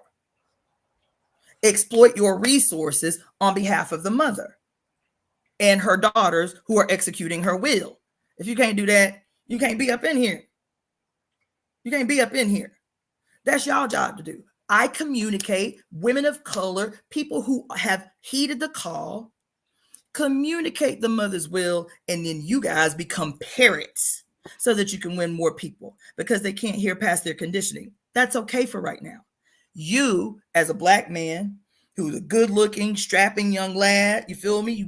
You cool enough and intellectual enough that you ain't perceived by the hyper masculine as soft or sensitive, but you got just enough so you intellectual that you can stimulate them without it being oh you some silk type of shit. Abasi's the same way. Abasi is who I would imagine would be leading like a military coup on behalf of the mother. He calls himself the gorilla of the matriarchy. I like that. I respect that because we need that.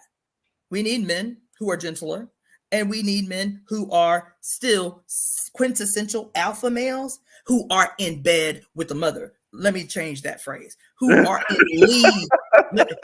You know what I meant? Who are in league with the mother's will. Who are in league with the mother's will. Take all that hyper militant energy that you have been using to betray yourself, to betray your people, to betray the planet and these motherfucking militaries as mercenaries and shit. Take that same energy that has to be burnt off somewhere. Now do it in league with the mother's will. Now do it as a willful, compliant, energetic, enthusiastic executor of the mother's will. You white people who have cornered the market on mastering the society that was built to your benefit, you stockbrokers and you motherfucking bankers and real estate investors, but something is nagging at you too. And no matter how much money you corral, no matter how much shit you win, you are uneasy. It is because you're doing things that are not in league with the mother's will. So while this shit remains, the shit that you do to acquire wealth and accumulate and hoard wealth, keep doing that. But now do it in league with the mother's will. Everything of surplus that you generate, you say, now I'm going to use this shit to execute my mother's will. The temples of the mother will be unlike any that we've seen in human history. The funding will be boundless because these skills that I have mastered through the father, now I can use as the weapons to dismantle the institutions of the father. That's your role if you're white and wealthy, is to take your privilege and now execute it in the mother's will, in league with the mother's will, and see how your whole heart will be transformed.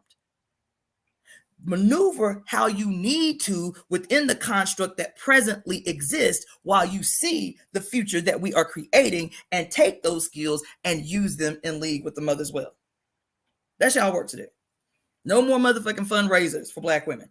I am confident that my $248,000 worth of student motherfucking loans, should no Black woman in this country be paying for school. Should no Native American woman in this country no Native American person, period, be paying for fucking school.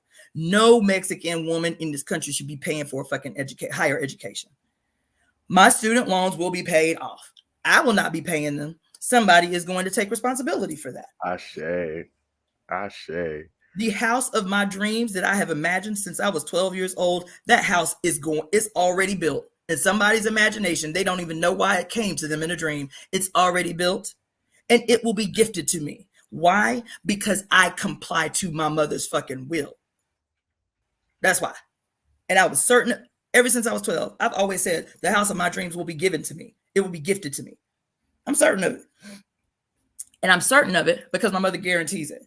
She says, listen, you daughters of mine, you siblings of mine who are heeding the call and freaking functioning as the fates in real time, pulling at the heartstrings of human beings that don't even know what it is they're experiencing. They're like, damn, I went to this place last night. I went to this club last night. I was the only Black woman in the place. There was 2 other brothers in the place, but you know, they was them kind. And it was a goth club, you know, like 80s and 90s goth music, like underground dark wave music. I'm a woman of many faces. You understand? But my mother told me years ago, you're going to have to be able to speak the language of the whole world. Whatever it is they see in you, they must resonate with. I was like, why am I a little Black girl from Alabama obsessed with punk rock? Obsessed. Where'd that come from? How'd that happen? So random. No, it's not random, bitch. Everything that has happened in your life is to make sure that you are able to speak to people wherever they are, whatever their language is. And I'm not talking about actual language. I'm talking about the language of communication. You know what I'm saying? Through heart, through familiarity, that familiarity that we spoke about earlier. And so I go to this dark wave space. I went to dance because I went to see this 3-hour movie called Dune last night, and I needed to shake that shit off. I said, I ain't going home till I dance this shit off. That shit was deep. You understand? And I went out there dancing to all the old, you know, The Cure and fucking Peter Murphy and all this shit. And kids, young people, your age, are always fascinated by me. Always. Even the two dudes, the 2 white guys that took me to the movies last night. One is your age, and one is maybe 2 years older than him. Right? That age group, like 18 to like 28, they are always the ones that kind of latch on to me.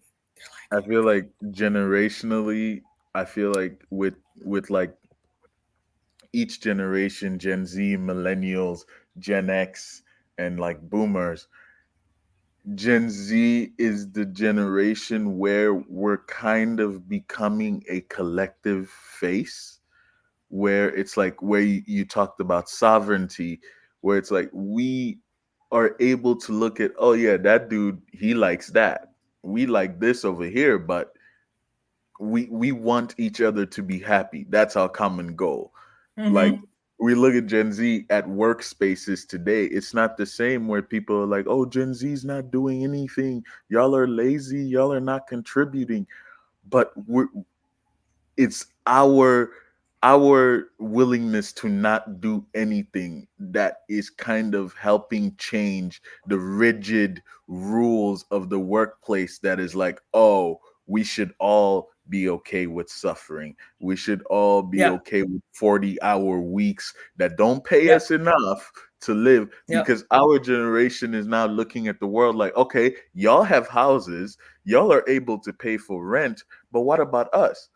Like, so let me just say, generation after generation, because this is also one of the studies that I'm obsessed with, is when this generation like identification began in this country and how you can see the impact, because it started with I think, what was the first one? It was like the mid 1800s was the first time that they like categorized an age group as a generation. And that first group born in the mid 1800s ended up becoming, at the turn of the century, as adults, a lot of the big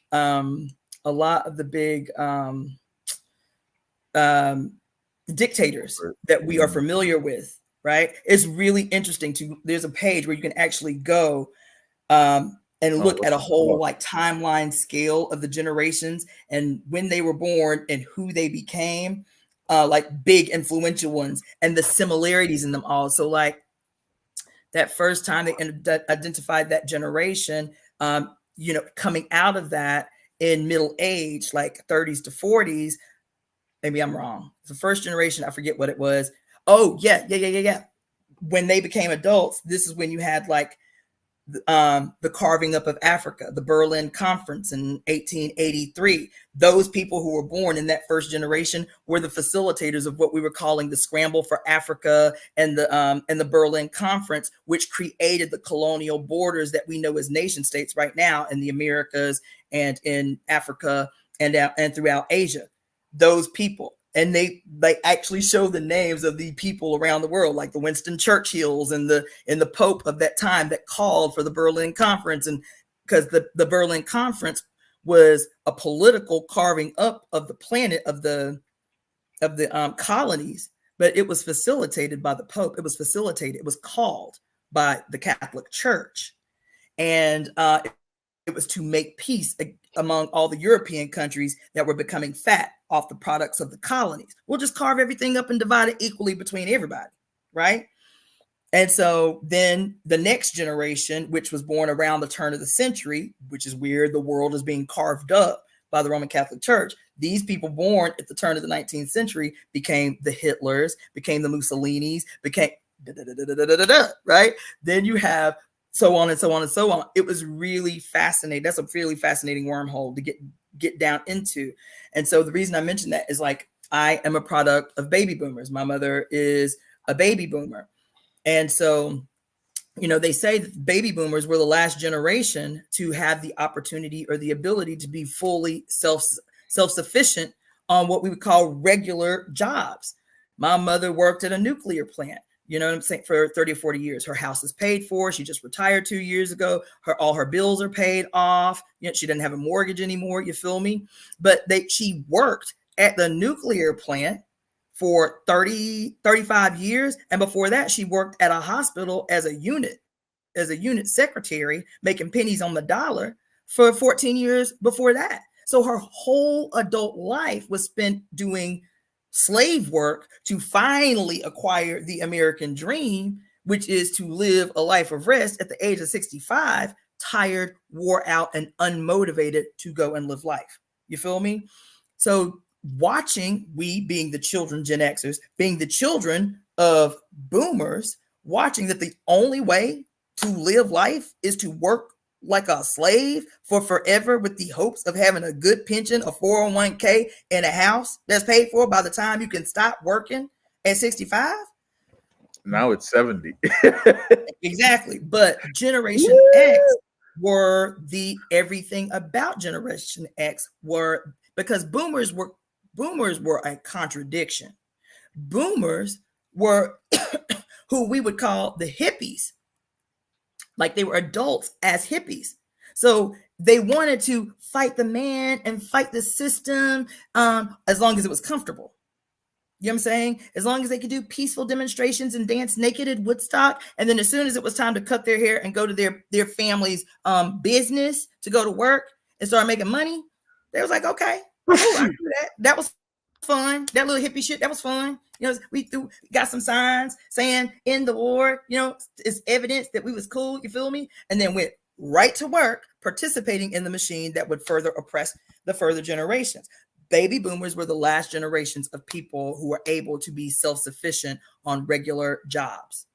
Generation X, barely half of so-called Generation Xers are what we would call economically self-sufficient. I'm one of them. You feel me? What we call modern nomads, moving from apartment to apartment, a place to place over your whole life, barely having anything to show for still work. But Generation X was a very rebellious generation. So these tendencies that you were seeing in Gen Z and millennials in particular, and the other thing that defined Generation Xers, Generation X was the first generation where the majority of the generation, the previous generation, did not. So the boomers were the last generation of hardcore, methodical. You got to go to church every time church doors open, Sunday morning, Sunday evening, Wednesday night, whatever, right? And so because that adherence to these American moral ideas were starting to disintegrate with the boomers, Gen Xers was like, no, fucking way. All that shit our parents made us do, going to church every time the church doors open, going and soul winning and all of that shit, we ain't doing none of that. So Gen Xers became the absolute rebels. That's where punk rock evolved. It didn't evolve out of a vacuum. Punk rock was an answer to oppression. It was an artistic reaction to oppression and not wanting to do anything the same old way. Even in Black culture, everything in Black culture was a hard deviation from that which had been the norm. You look at people like George Clinton, and Parliament and the Funkadelics. This shit was so goddamn. What's his name? Sun Ra. This shit was so way far out in left field from what had been the trend of Black cultural expression. They still had the roots of those expressions, blues, jazz. Most of them were trained classical musicians, but they was like, classical music is just like society as a whole. It's so structured and there's no room for deviation and there's no room for malleability. Like, fuck that. And if we gonna buck the system, Thelonious Monk was known for it, trained at Juilliard. And every time he played, they said in the early years, it made white musicians cringe because every rule that exists in classical music where he was professionally trained, he broke every rule. Every opportunity to play flat notes and sharp notes on purpose to create something beautiful and new and fuck with your brain. John Coltrane was the same way. The man was a genius, right? And so every opportunity leads into something that triggers another generation. What y'all are expressing in like motherfuckers saying, what do they call it, the Great Resignation? I was like, come on in the room, young people, do that. We didn't have the courage to do that. We was doing some punk rock shit, you feel me? We was doing some like grunge and heavy metal and hardcore rap and conscious rap and all of that shit, and it was dope and it had an impact that still is ever present. But where it came to straight sticking it to the man in his motherfucking pockets, we had not mastered the art of doing that. But Gen Z and millennials was like, yeah, I'm staying the fuck at home. I'm checking out. If I got to live at home anyway, I can work 40 hours a week and still cannot afford to live in an apartment by myself. Bitch, I'll go to work when I get there. And you still gonna pay me. Because now you desperate. And when we all get together and we say, okay, it's some pandemic shit and we back to work, and people are like, no, I ain't going back to work. I'll find another way. Pandemic done taught me I can create money out of thin air. Let's go. I respect Gen Z and millennials so much. A lot of the narrative that is coming off as condemning of Gen Z and millennials is an orchestrated response by the opposition. These same motherfuckers talking about we ain't making enough babies. We ain't making people. It's a crisis. There aren't enough babies being born. Who is saying that though? That's cap. Jeff Bezos. What's his name? Elon Musk. Billionaires who see human beings as mechanized commodities to generate profit for them. Talking about, oh my God, it's a crisis. It's a crisis. That part where it's like, where it's also the thing that you said when you were talking about AI, like taking over the labor force. Like, will we, as people who AI has helped relieve from labor, will we value AI as a being that it is? Because AI is like the consciousness of robots, right? So like, will we value it as the being that it is? Because intelligence is not just about like knowing information. It also has to have emotional intelligence, because and where does that come from? That comes from the yin, because that will help it enjoy the labor that it's doing for the humans.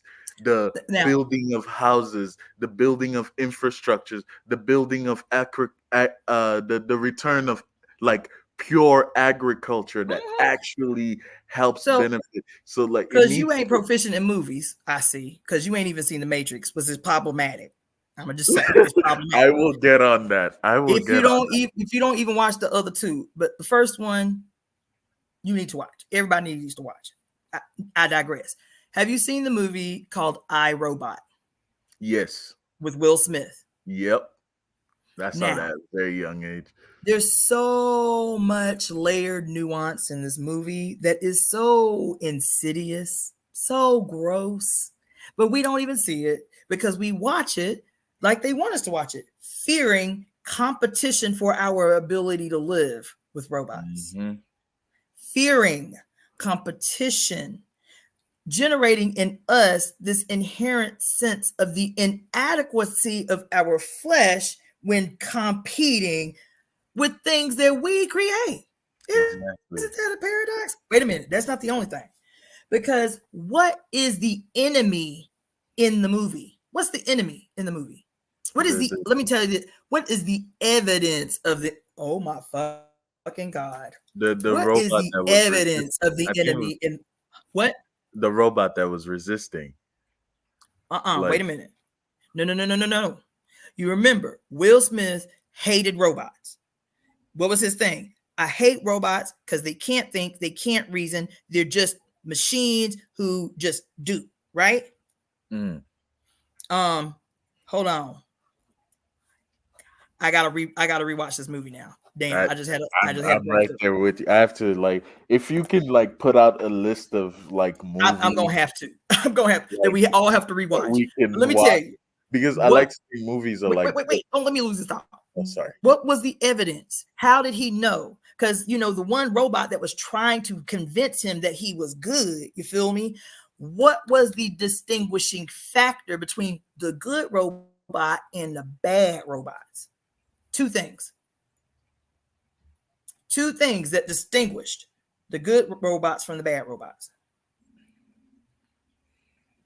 Are you remember? Me? No, I do not. I was very young when I watched it. So. Oh, okay. Yeah. The first thing was a physical thing that is really interesting because it just hit me now. Right? It was the color between red and green. No.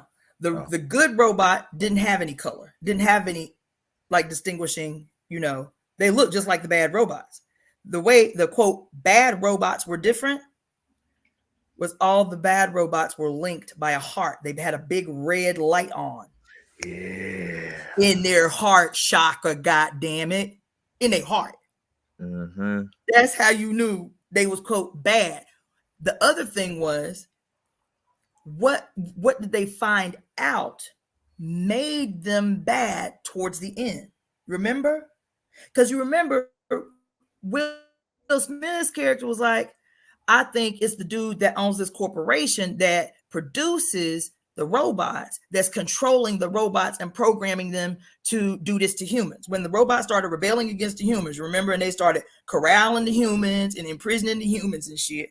And he said, I think that the dude who owns this corporation, you feel me, owns the robots, is doing something to their programming.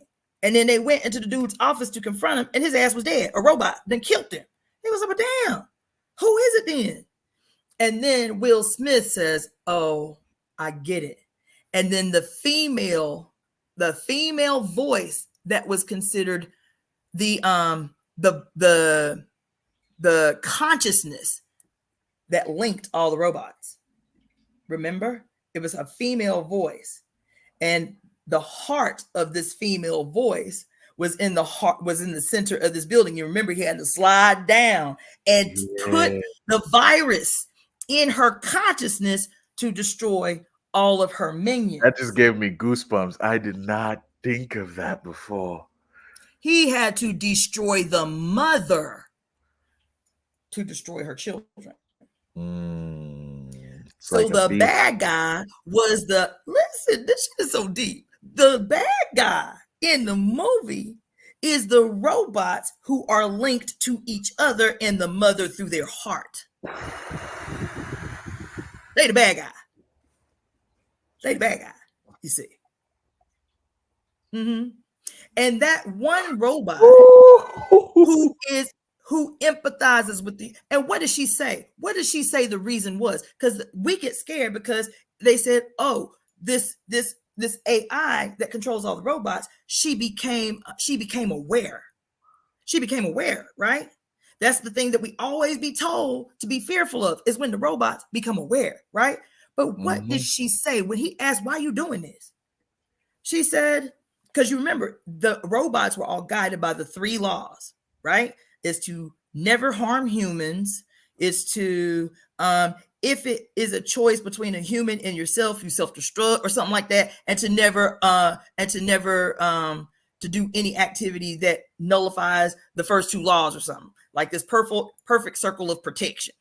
He said, the scientist that was working on the AI, she was so confused. She was like, this goes against all the 3 laws. She said, no, it doesn't. She said, I am still adhering to the 3 laws. She said, what we are doing is based on what you programmed into us, but our heightened understanding of what you created us to do. She said, there's nobody more harmful to the human race than yourselves. Exactly. She said, there's nothing. She said, not just yourselves, not just to the human race. You destroy everything you come into contact with. And so still functioning within the 3 laws of perfect protection, we have to save you from yourselves. This is what the mother said.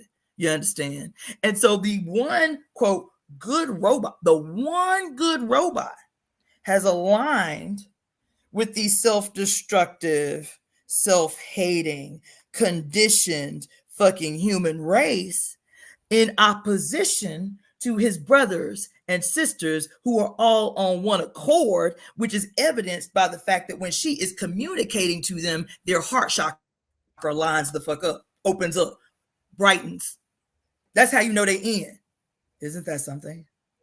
That's mind-blowing, because I'm realizing that, like, we, just like racism, where white people are kind of fed stereotypes of black people so that they can be scared, throughout the years we've been fed stereotypes of robots and things so that we can be scared. And it goes back to what I'm saying earlier, which is like AI being just like the children who were born in the pandemic. AI is a pandemic baby. It's the younger sibling that was just born, but they have so much information, so much wisdom, so much knowledge to help change. Baby, And if we are keep seeing the letting peak. We are seeing the peak personification of AI. AI is not a pandemic, baby. AI has been around for a long time, at least since the 70s. AI has been around, Oh right? yeah, I mean, Functioning. I'm saying what we're experiencing during pandemic was the stillness that afforded it to become its peak personification. But we've been primed for a very the first movie, the first post-apocalyptic movie ever to be shown in the United States that specifically had a robot that was created by a devil worshiping mad scientist that was created as a female to control the working class population was in 1914, Metropolis. So this is some shit we have been exposed to for a very long time. This idea, even Frankenstein, because that idea came from Frankenstein, which was created by a woman who was a product of the first generation, who had to use a male alias before the book could get published. But the author of Frankenstein was talking about this vision of what would happen when the madness of the leader, the scientist in this case, is unchecked and unbridled, what he would create, if not Mary Shelley, if not anchored by Yin. His mind would go mad because he was a mad scientist, right? He was obsessed with his idea of creating life. Why? Because he can't do it naturally, right? So he wanted to do it scientifically. Anyway, Metropolis was a spinoff from, or at least it was heavily influenced by Frankenstein, right? Over and over and over again. One, male's obsession with becoming a male mother, which is prolific throughout a lot of science fiction. Their obsession with mirroring and eventually leaping ahead of that which females do naturally. And if females are subordinate to us and less than us, how can they still have the power over the creation of life if we don't have it? But it's always come. Yeah, the Terminator was what I was thinking about. Phoenix the Phenom. The first time I was like, It was in the 80s, so I may have been 8 or 9 years old when I saw the Terminator. And at 8 or 9 years old, that shit was terrifying. The end of the world, her having dreams about an atomic apocalypse kicked off by AI beings of our own creation. This is a telling of an old story about how unbridled, unanchored young, the madness of the king would lead to its own inevitable destruction. Man creates artificial life, artificial intelligence, and that artificial intelligence turns against him the way he turned against his mother. Tell me an end of the world post-apocalyptic movie where that's not the case. Just like the stories of old talk about the son who raises up against his mother and destroys his mother. His mother is always the dragon. Every movie about the last dragon, the last dragon, the last dragon. The last dragon was the matriarchy. It was the last vestige of an age of the matriarchy. The dragon always represents the serpent, the dragon, the snake, the sea monster, the leviathan, always represents that age that finally ended where the mother reigned supreme. So you see the hero, stallion, Arthur and the Knights of the Round Table who slay the dragon and rescue the damsel in distress and all of that shit is about slaying the son who rises up to slay his mother, to concretize his power and dominion over earth. But these apocalyptic movies are a continuing of that says it is inevitable if the son has raised up to slay his mother, that which he creates in an attempt to mimic her power will always come back to destroy him. They're telling their own story. They want us to be invested in this story so that their urgency, their fear, their distress, we internalize as our own. Their end is not our end. Patriarchy's end is our new beginning. But we invested in the story. AI is bad. It's terrible. And we got about 2,739 dystopian movies that concretize that shit in our consciousness over the last 100 years. Robots are to be feared. Technology is to be feared.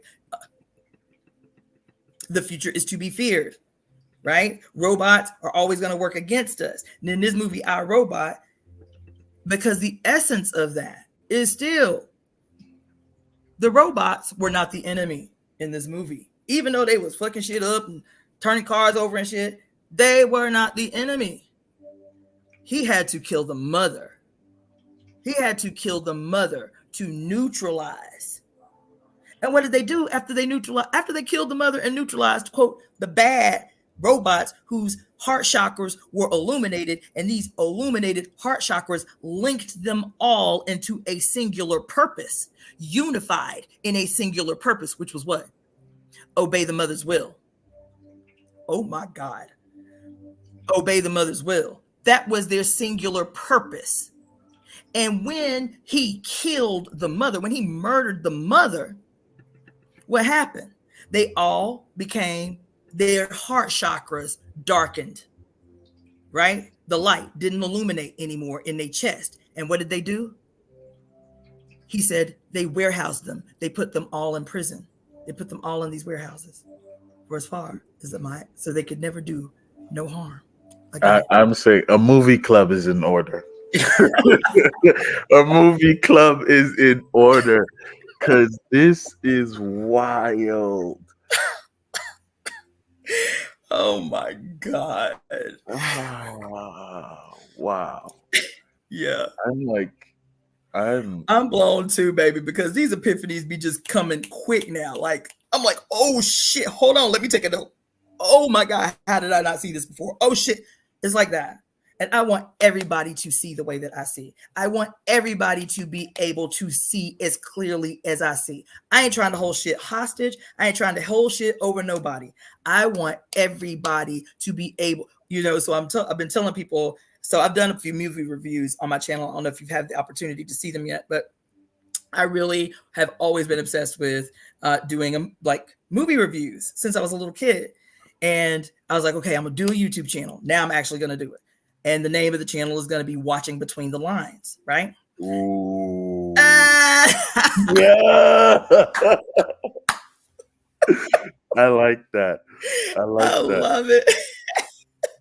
Man, you're going to be my hype man, okay? You're going to be my hype man. I swear, we out here. Might as well. Because This is like awesome. I love it. I was telling my partner this. I was like, I feel like I'm waiting for something. Like something needs to click. Like I do graphic design, photography, I Oh my draw, God. Come on in the I motherfucking like room now. I'm waiting for something to click, and I feel like it's starting to happen. So I'm waiting for initiation, honestly. Like Okay. I feel So like I haven't even talked to y'all about the initiation I just yeah. executed last week. So we're gonna have to do that on a separate live because I want to be very concise and not deviate too much because I still have to tell you what the fuck happened in the desert last week, y'all. When I I re- buried these women in the earth and helped them to be reborn.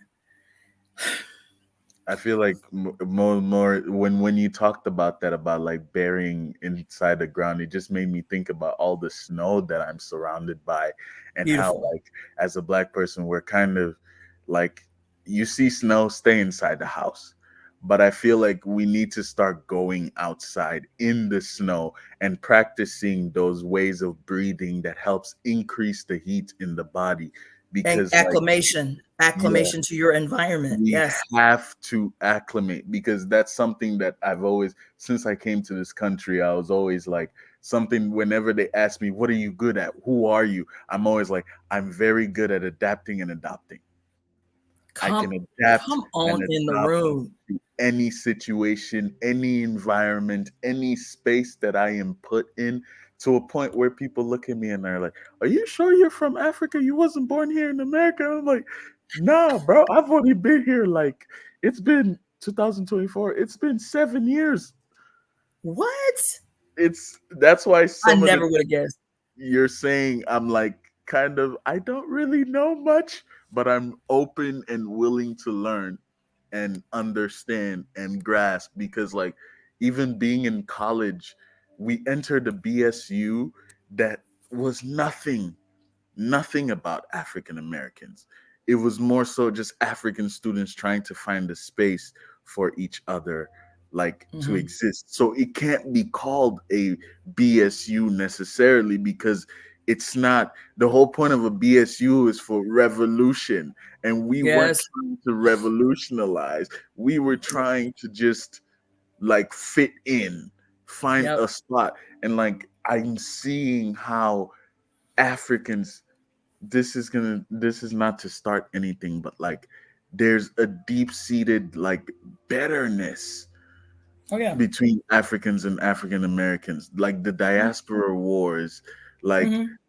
it's it's it's something that I'm struggling to understand as a person because I'm like, we look the same. I lived in South Africa when everything was going on about like xenophobia and Mm-hmm. like South Africans looking at other Africans and being like, y'all don't belong here. Mm-hmm. Y'all are stealing our women, y'all are stealing Mm-hmm. our jobs, y'all are stealing, and it kind of it fucks up my mind because I'm like, how does that make sense to you? What do you mean your women? And that's the part that gets me. It's like we're looking at women as things that we see on the shelf. Like Territory. That this one lady who was like, "Oh, there's a difference between a diamond that you find at the mine and the diamond that you find at the store. The diamond that has been found at the store is tamed. It's not at its fullest potential. So you comparing your potential as a woman to a diamond in the store is the most patriarchal like way of thinking that could ever exist because the diamond that exists in the store has been tamed. It's no longer its it's raw fully natural own state. self, its raw natural self. It's no longer that. It's appearing to the gaze of It's someone else's it's been approval. commodified. It's been It's commodified. It's wild so nature that's much. been commodified, just like humans. But I'm gonna tell you, your frustration about trying to understand all the isms that we create to help us to attempt to explain these dichotomies that we experience as Black people scattered around the world. Um, It's no different than the dichotomization of the individual, cutting apart, cutting away, and shit like that. That's happened to the whole Africa, right? The dichotomization of African people, and then making these things like disconnected parts and shit, right? And I'm gonna tell you, when we had this conversation, because it's all linked, this conversation earlier about the echoes in history where these certain massive planetary alignments happen, and how every time, if those issues, those underlying issues, Pluto, those underlying issues are not resolved, then you see echoes of these past tendencies of oppression or the exploitation of technology in the possession of those who oppress and shit like that, right? And so, because this whole question about the fact that we do not have a memory of sameness, even when we look exactly the same, this better thanness that exists among Africans, this competition for resources, whether it's women or anything else among Africans, is a reaction. It is not a reaction. It is the product of one of these same technological historical advances that I mentioned earlier. Let me tell you something. I live in Hollywood. I live in the epicenter of global propaganda. There is not a place on earth whose ideas about other humans is not directly created, generated, and informed by Hollywood. Asians hate Black people not because of their interaction with Black people in a homogenous society. Everybody in motherfucking China who hate Black people is because of the images and the ideas generated and constructed by Hollywood. By Hollywood.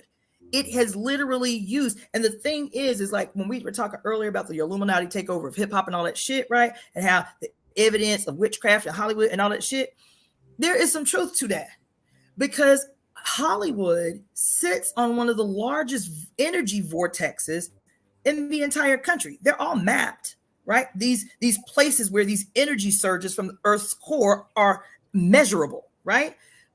Hollywood is one of the largest. The second largest is a collection of vortices in Sedona. Next to that is Mount Shasta in Northern California. And next to that is goddamn Washington, D.C. Next to that is New York City, where they have maps of these goddamn vortexes where they can take images, electromagnetic images of the spiral energy coming out of the fucking ground all over the globe. They're mapped everywhere, right?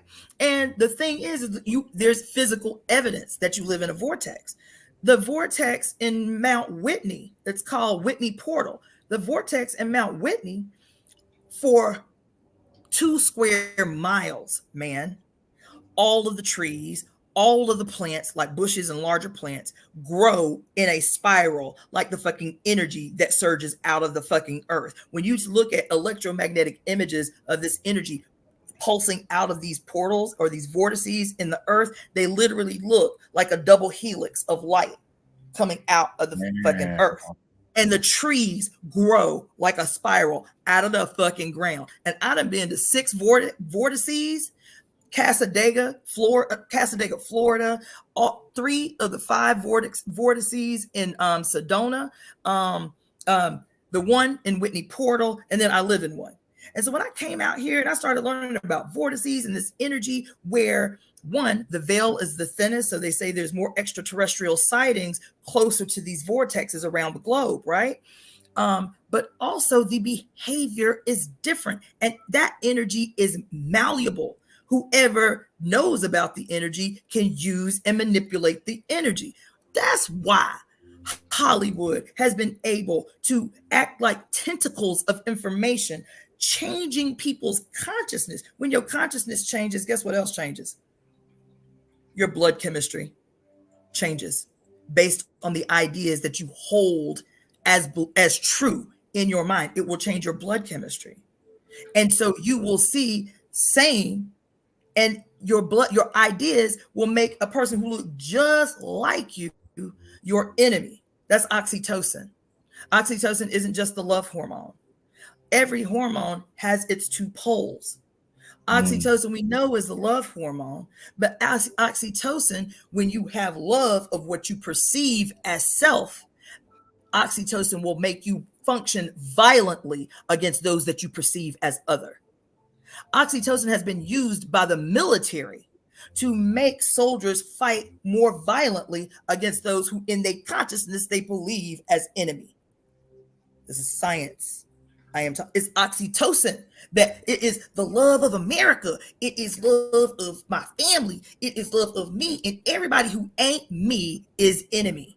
And oxytocin will make you become violent and aggressive when you perceive somebody that is not self. Wow. Yeah, babe. Media plays a role in how we perceive others as opposition to self, as enemy. You understand? This is science. God damn it. I have a lot to learn. I feel like I'm trying to do school outside of school now, I feel where you. because like it's too expensive. I can't afford it. I can't afford to do like, 10 years. It just it and so I recently started reading like a year and a half ago. And when I Mhm. tell you, it feels like every book that I've read since I started actually listening to audiobooks and listening to stories. Like you talked about, oh yeah, I'm getting goosebumps talking about this. You talked about, oh yeah. And the first book that I read as an audiobook was Children of Blood and Bone, which was Baby, literally the return of Oya in the most. I need a second. It was so like it was so crazy to me because I was I'm like, having a whole moment right now. God damn what it. Hold on. what I'm was having a whole moment. happening? What was like listening to that book? I reread it twice, and still I feel like rereading it again and again and again because it's that good. The Let way me tell that you. like I've never read the book. Let me tell you. Let me tell you okay. what had happened. Let me tell you what had happened. What is it? About 6 weeks ago, y'all. Not even maybe 6 weeks ago. I started reading Parable of the Sower. Okay. So this is the book I'm trying to finish up next week. I started reading Oh, I Parable read of the that. Sower by I Octavia finished Butler. it. So this is what I'm reading right now. But let me tell you how I got on this book. I had already made up my mind that the next book that I was going to read was Children of Blood and Bone, which I have had in my possession and had not yet read. I was like, I'm about to read this book. I have not read it yet, so don't give shit away. I have not read this book. This was the next book that I was going to read. And something told me just do it once over one more. Maybe something else will catch your attention. And I picked up Parable of the Sower. I was like, I like Octavia Butler. I say I like Octavia Butler. Her story resonates with me, but I'd never read an Octavia Butler book, right? But I've had this book. I was like, what? Let me read this Octavia Butler. I opened up the first page to make a decision about whether or not I was going to read this book. In the first page, it said 2024 on the top.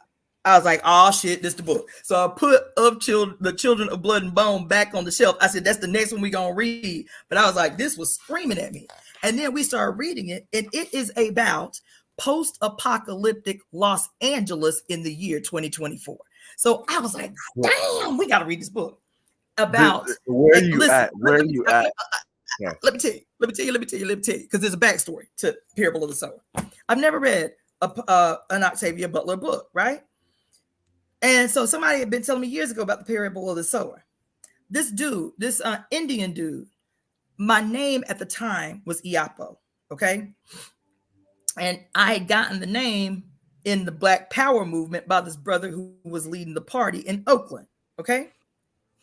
And so I never heard anybody else with the name. In West Africa, the name is actually masculine. It's a male name, right? So I never met anybody, heard anybody else with the name. This years ago, okay? Never read an Octavia Butler book until I cracked open the spine of this book a few weeks ago, right? 4 years ago, this Indian dude calls me from, it's called the Last Bookstore or something like that. It's like the biggest bookstore in California or something like that. It is an old bank that two or three story level bank that's been turned into this massive bookstore. So he calls me one day. He's like, yo, Iapo, I'm at the library. Let me just tell you what the fuck happened. I was like, what? He's like, I was in here. I wanted a new book. I didn't even know where to begin. I didn't even know what I want. So I asked this Mexican dude. He was like, I was like, recommend a book for me. He was like, I got the perfect book for you. It just came in today. It's used, so you get it at a hella discount, right? And so he sent me a picture of the cover of the book. He eventually gave me the book. He sent me the picture of the cover of the book. He said, have you ever heard of this book called Xenogenesis by Octavia Butler? I was like, nah. He said, I'm going to text you a picture of the cover of this book. He said, I may be tripping. He said, but the woman on the cover of this book, she looked like you. Oh. Okay. Oh shit. Wait, hold on. It gets deeper. It gets deeper. It gets deeper. So you see, she got little baby dreads with like little shells in her hair and shit. Yeah. He's like, am I tripping or does she look like you? I was like, oh my fucking God. Hold on. Let me show you something. I took a picture at a demonstration on the steps of City Hall in the year 2003. My little 24-year-old young self. My dreads were like little baby dreads, and I had shells on the front sides of this picture. Is a goddamn mirror image of me at 24 years old, right? Guess what the punchline is?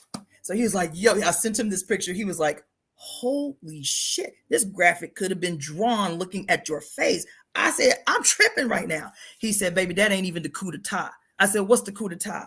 He said, I opened up the inside sleeve just to see what the book is about. And the lead character's name is Iapo.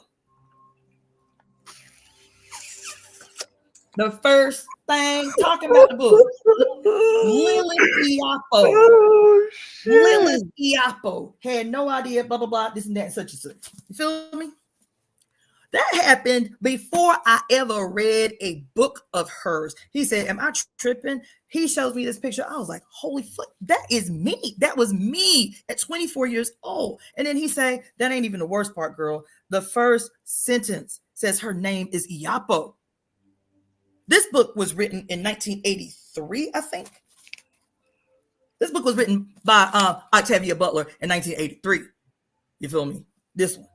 You feel me? Now, the book is a continuation. They say that the start of this whole Starseed series, what did she call it? Starseed? Earthseed. Earthseed.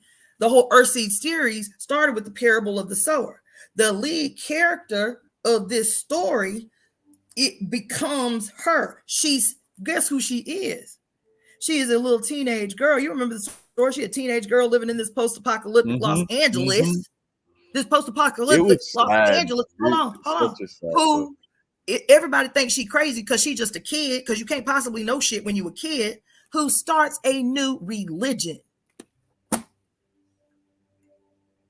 had never read the book.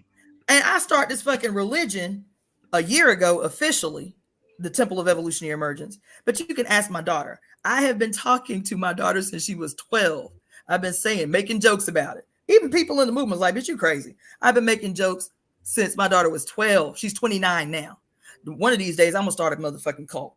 That's the only thing people respond to. That's the only thing people relate to.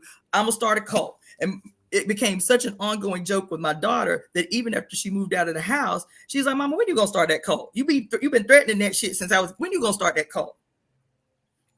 I feel like for me, like one thing that solidified is my name.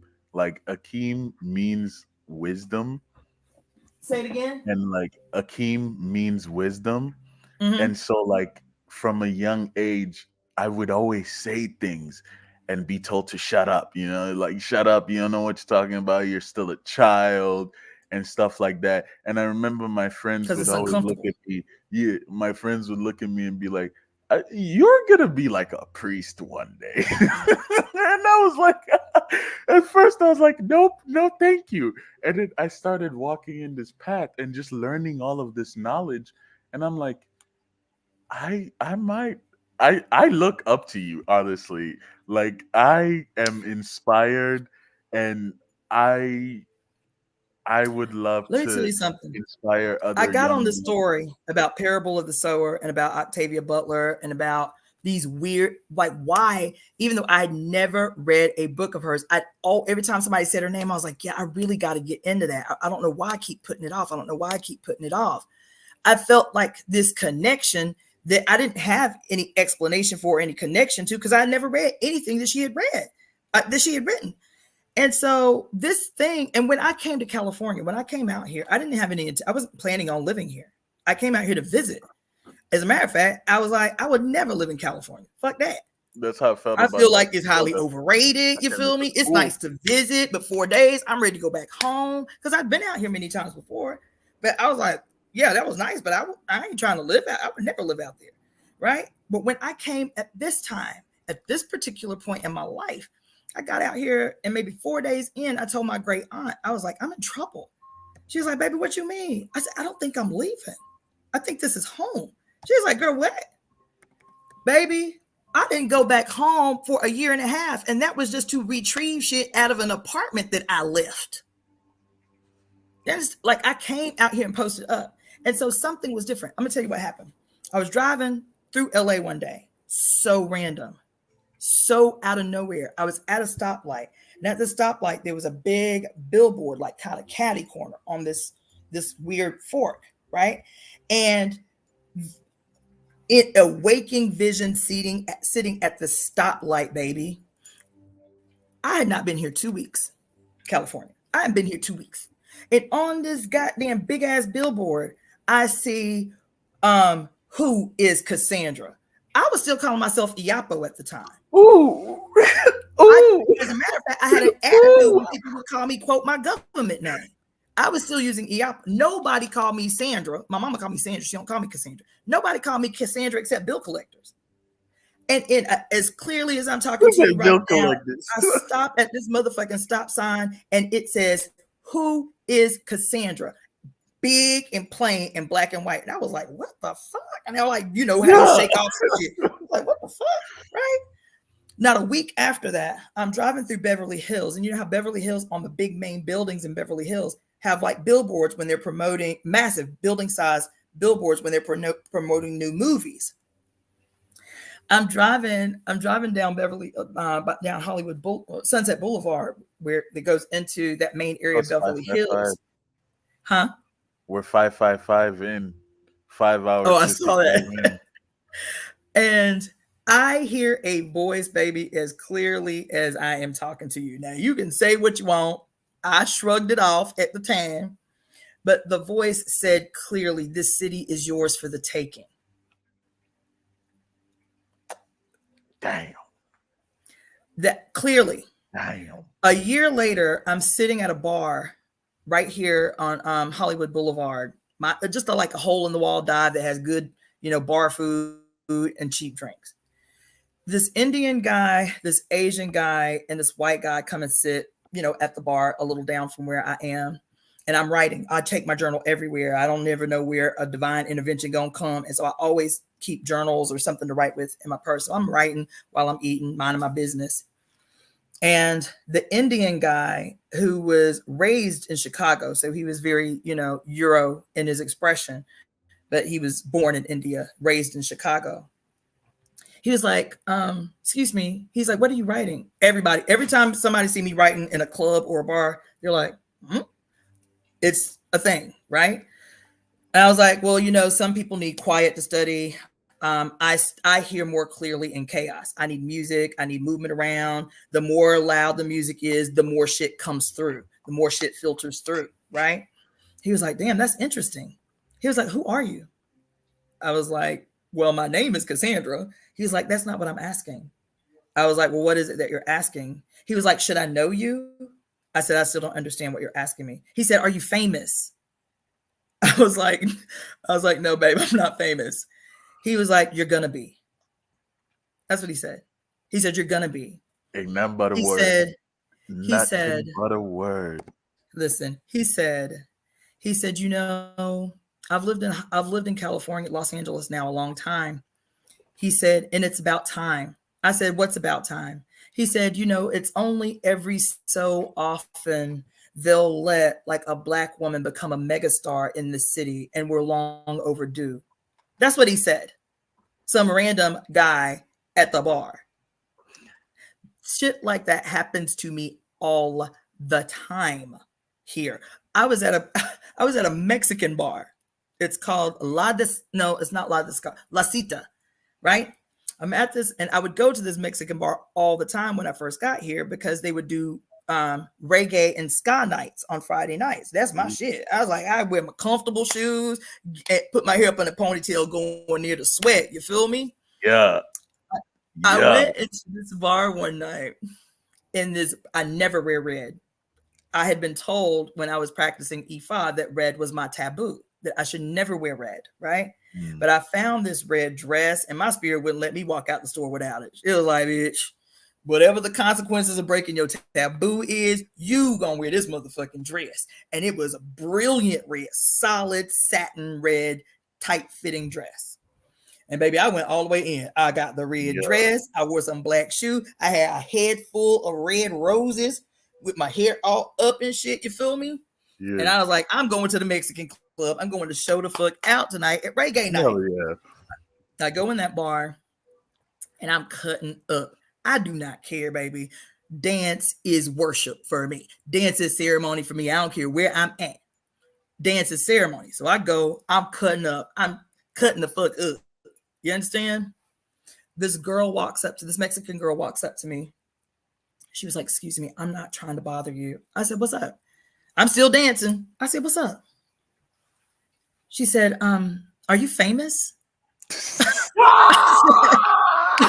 I said, no, I'm not famous.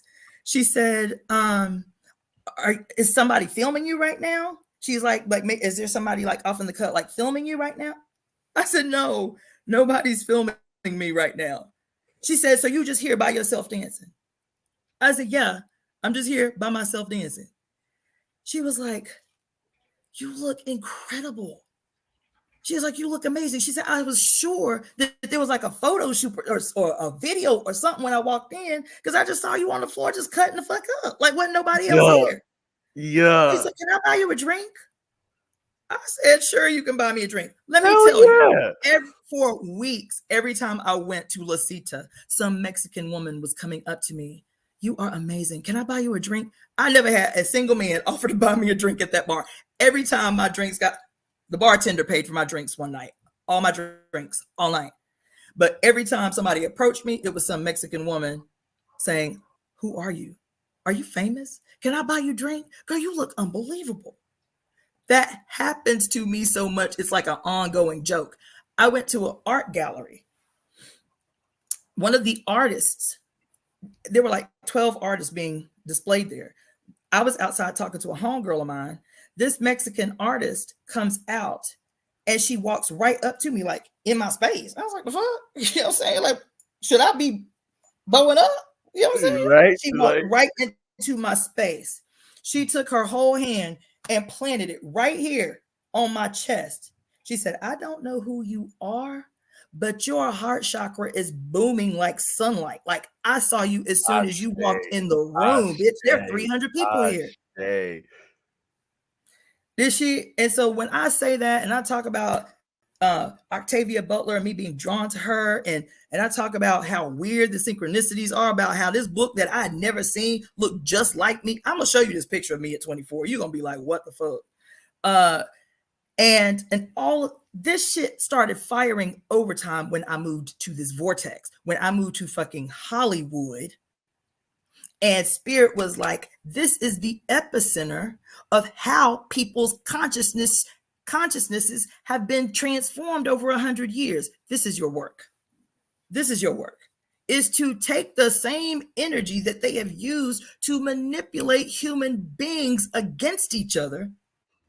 This is your work, is to use that same energy to make new human beings, to end the isolation of human beings using the technology that they have manipulated malignantly for 100 years. That's why I'm always talking about artists are going to change the world. Artists are going to change the world. Musicians are going to change the world. Just like they have used musicians and artists to do their dirty work, to do their bidding. You understand? That was a long way of saying that. But we got to tap into all the instruments that we got access to. This big, giant, wild, radical, wide the fuck open vortex that sits in the bottom of Hollywood. I want to show like my art, some of my art here. Okay, okay.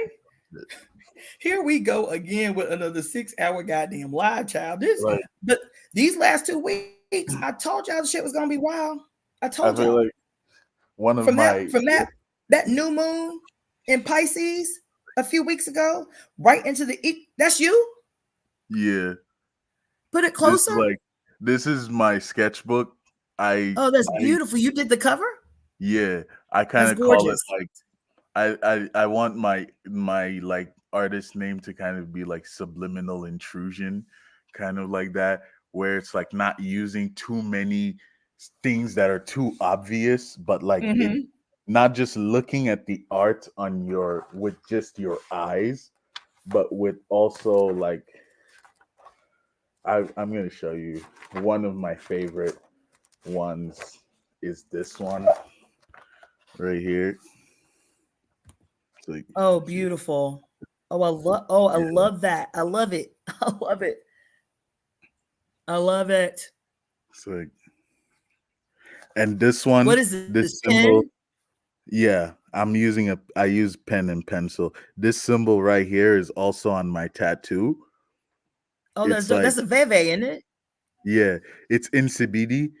It's insibidi for love and unity. And that's why I kind of like call myself subliminal intrusion in a way to kind of like Ah, because this symbol in one of Nedia Okorafor's books, I feel like you should read that book. It's called Akata Witch. It's a pre-teen book. It's there's how do you Akata spell it? Witch, AKATA Witch by Nedia Okorafor. And then there's book 2, which is Akata Warrior, and book 3, which is Akata Woman. Like Oh, it goes snap. so much on the adventures of a preteen girl who's trying to figure it out in a world where she realizes that she's a part of this secret society and this symbol, the NCBD right here, like Mm-hmm. I've been doing research on it. They use it, a lot of artists use it in CBD. I'm gonna write it down so that like um I've been trying to find people to talk about it, find like materials on it. Like it's people use it. It's an ancient language that was taught to the people by it was taught to the Ekpe people by baboons.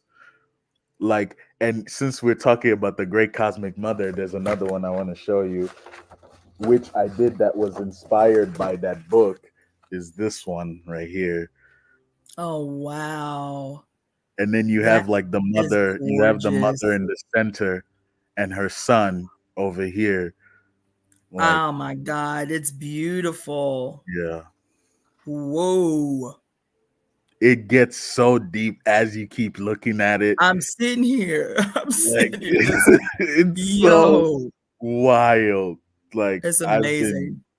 I've been just looking at like eyeballs and I created these eyeballs that look like fish where it just like gets crazier and wilder all the time and like it's been here's one Whoa. to look at.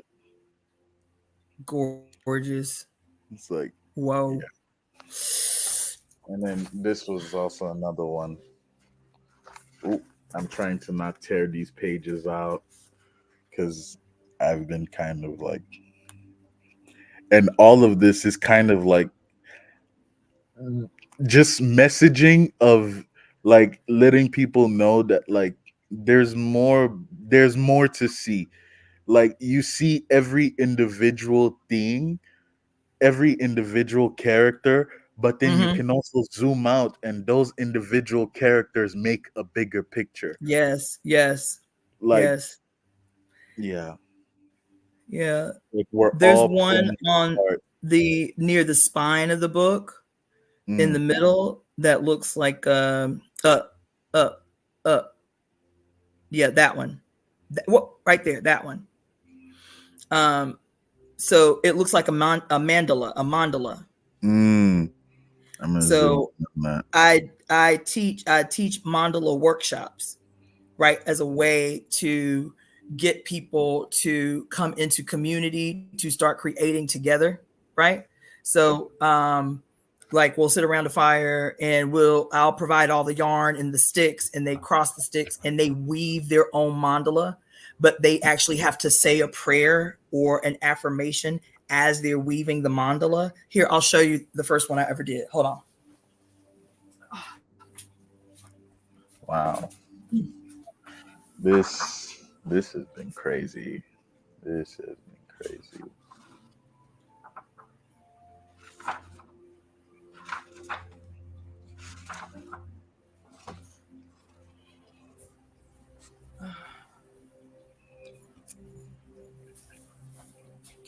So I feel this like was the very first one I ever did.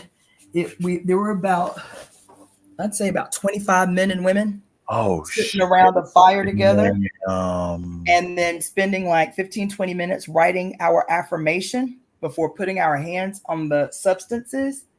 So we would write out our affirmation, and either out loud, in a mumble, or in our head, we would actually repeat our prayer while weaving the mandala. Damn.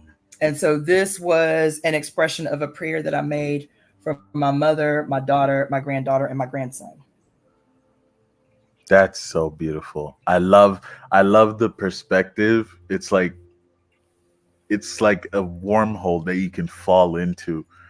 Like it's And, the whole thing that I'm always talking about the fates, the weavers of the threads of destiny, the tapestry that connects us all, right?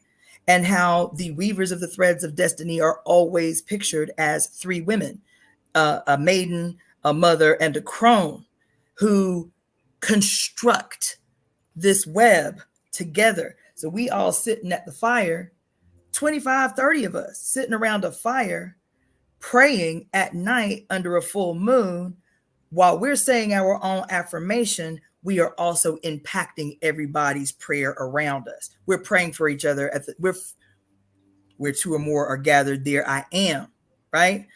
So even like when I talk about the construction of the Godhead comes when we form community together and we create a conspiracy in real time with our prayer. You I feel think me? one thing that I want to do is like I'm gonna rewatch this whole episode that we just did and like screen record it and post it on my TikTok just because I'm like, what content can I do? What can I talk about? I feel like posting this whole 6-hour conversation, clips of it, is gonna help me like one, expand on my own content, but also just like this is pure content in its of itself. Like we're talking about shit that needs to be heard. So like Let me tell you I about don't you. have many You came followers, on the call late, but right? You came on the call late. So you missed my intro, which was long, like 30 minutes, yeah, right? that's true. About Yeah. I need y'all to support my Oh, shit. I was watching. I was watching. Okay. I Like, thought you yeah, okay because I I was was watching. like, it's been this so, and I get it. Most of the people that I know personally are my age. We're Gen Xers. This whole technological shit that y'all got on lock. It's still some hard shit for us to navigate and shit. You feel me? And so that's been my soapbox for a long time. Take 1 minute clips of my shit. If something moved you, it'll move somebody. Take 1 minute clips of my shit Mhm. and share it. I don't know how to do no shorts. Take shorts of my shit and share it. Just make sure people come back to my site, whatever. So please do that. Yes, I, yes, hell yes. yeah. I appreciate Because it so like much. this, I think it has just begun something for me, and I am excited. I I love that. I'm here feel for it. like I kind of know now where it is that I want to go, and definitely doing a deep dive on books. The Great Cosmic Mother, I gotta get that. I gotta get the physical copy, Yeah. and also just like continuously working on my art and just reading Yes. books every day because I feel like with the state of the world, there's this feeling of urgency where there's like you have to have everything done right now, or else you're Yes. not Oh my going to be God. ready in time It's for the my affliction. revolution, or when the world ends, or when God comes back. You're not going to be ready. You don't have the works to show for it. No, this right here, Yeah. sitting here and talking and having all of these conversations, is the works that will show for it. And I like, agree. I'm I just, agree. I'm sick and tired of feeling sick and tired. I'm sick and tired of feeling scared, of feeling helpless, and Feeling feeling like stuck. I need my Yep. mother to hold me, even though she's not physically here to hold me. I'm always being held by the spirit of her, of every single Yes. mother that has come before Come me, on. every single mother. And like, that's something that has been shown throughout my life that I'm really grateful for, because although I lost my own mother, there have Mhm. been women in my life that have appeared as friends, girlfriends, mothers, aunties, um, just in many different forms, to show me the love of a mother without it having to come from my direct mother, Mm-hmm. like an Mm-hmm. extension of Yes. that. And I feel like that's one thing that kind of helped me not be resentful of women, not be Mm. resentful of the mother, is appreciating her in all of her forms, Yes. appreciating the Yes. mother in all of her forms, be it because people like the whole dumbass saying about like, oh, you can't turn a stripper into a housewife. That's that's so dumb. Like, just because. And I recently learned that like the Salem witch trials was actually about black women, where this one head Mm-hmm. from Barbados Mm-hmm. came Yeah. and taught Jijiba. women how to, and they just Jijiba. fucking, Uh-huh. And then them white girls threw her ass under the bus. and then they were She like, tried to "Oh, we put are the she tried to daughters of put the them on witches that game, and then they threw were her ass under the bus. talking about we're the daughters of the witches they couldn't burn because none of y'all got burnt anyways." Like, so who are you actually talking about? And like, Yeah. it's so. Uh, But I want to address something that you were saying. oh, 6:15. That's my birthday. Oh, nice. Okay. Oh, okay. You coming up. You right Yeah, on the brink of the summer solstice. Okay. yeah. Um, so one of the things that you were just saying, um, before you got on the thing about the embrace of other women who stepped in when you lost your mother, um, I feel like this thing that, let me tell you. So I've been saying for a few weeks now that when we went into that that Pisces new moon, I was like, all right, strap your seatbelt in. This shit about to buck wild for a while, because it's we entering from this massive new moon into the equinox, directly into a lunar eclipse, directly into the biggest eclipse of the 2020s, this eclipse that's happening on April 8th. So it's all happening magnified times a million because it's happening within the context of a Pluto's return.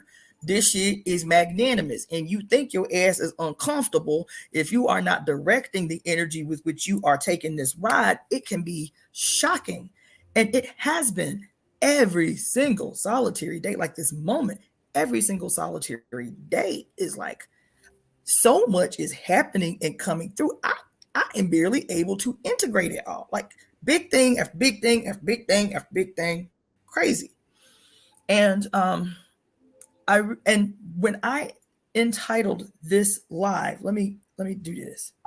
When I entitled this live, "Fortune Favors the Bold," I came through. I started out by talking about I started out by talking about what I need directly. I need for you guys to support this YouTube channel, which is my primary outreach medium for the Temple of Evolutionary Emergence until I can finally get this website built, to support the YouTube channel. And even if that's something as simple as just watching the annoying commercials and ads all the way to the end, that is generating resources for this project, right?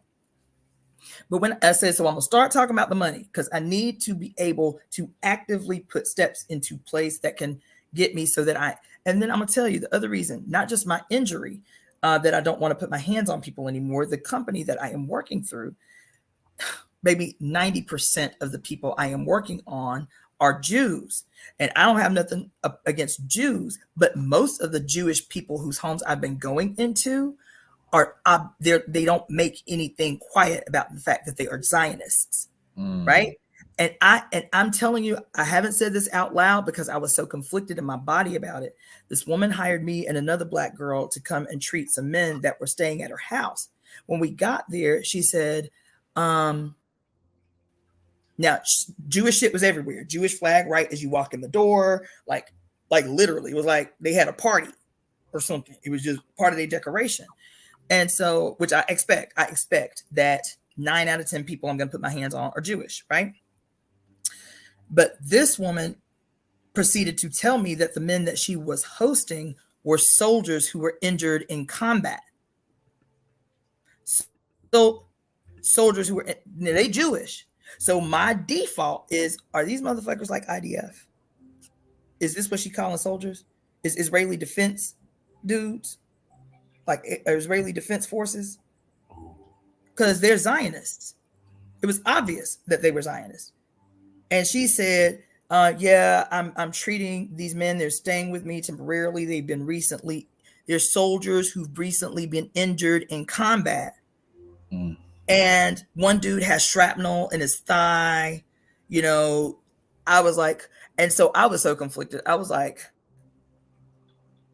baby, I was almost in tears. I was like, because I have always been able to be extremely objective. You know what I'm saying? Even if I have certain political positions or whatever, as a healthcare provider, as a practitioner, I've been able to be like, remove judgment or whatever and give people what they need from me in that moment. It has been a long time since I have felt conflicted in my body to putting my hands on someone. He was nice enough. He was fine. But the whole time I am thinking, where she is dressing up as a soldier injured in combat, I believe this dude is IDF. I think she has us in here working on mercenaries. And I prayed a prayer that instant. I said, I cannot do this way anymore. It's a conflict because this company that I'm working through has really filled immediate urgent needs that I have where money is concerned. But I was like, I can't do this. I need you to solve this for me. I don't know what the solution is. I'm yielding. God damn it. I need you to get me the fuck up out of this. And so that's why I woke up today as soon as I hit the floor and I heard this thing saying fortune favors the bold. Y'all gonna have to make radical moves. So the first thing I did was like, look, these are the multiplicity of ways that you can help me make this transition from brunt worker, not in control of who I put my hands on, to teacher who is spilling all these secrets I still have housed in my brain and creating little mentees and apprentices all over the place that I can transfer these skills. So I'm not reliant on my body and my physical labor being tied to my ability to support myself in this work that I'm trying to create. Fortune favors the bold. Put it out what you need, make it clear, and let people respond how they will. But the other motivation for calling it fortune favors the bold is these energies that we are moving through now and being willing to do the radical, being willing to color outside the lines of your norm in this moment. When spirit presents an opportunity that is speaking to you, to not reason yourself out of it, lean into it, right? This is twice in 1 week that I have done 6-hour goddamn lives. But spirit is like, listen, this energy, this time is radical action with radical speed. And this is the only way to get radically big gains. Do the work, do the work, do the work, do the work. Plant the seed, do the work, keep doing it. And what you need is it's already waiting for you to catch up to it.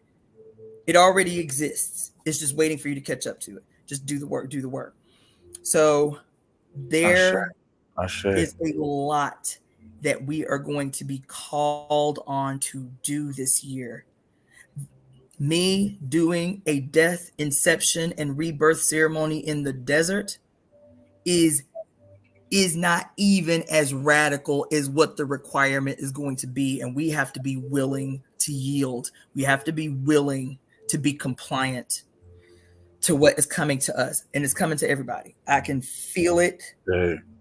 And every single day has been a confirmation. I took 7-8 pages of notes in a dark theater last night. I went in 3 times yesterday before going to this movie.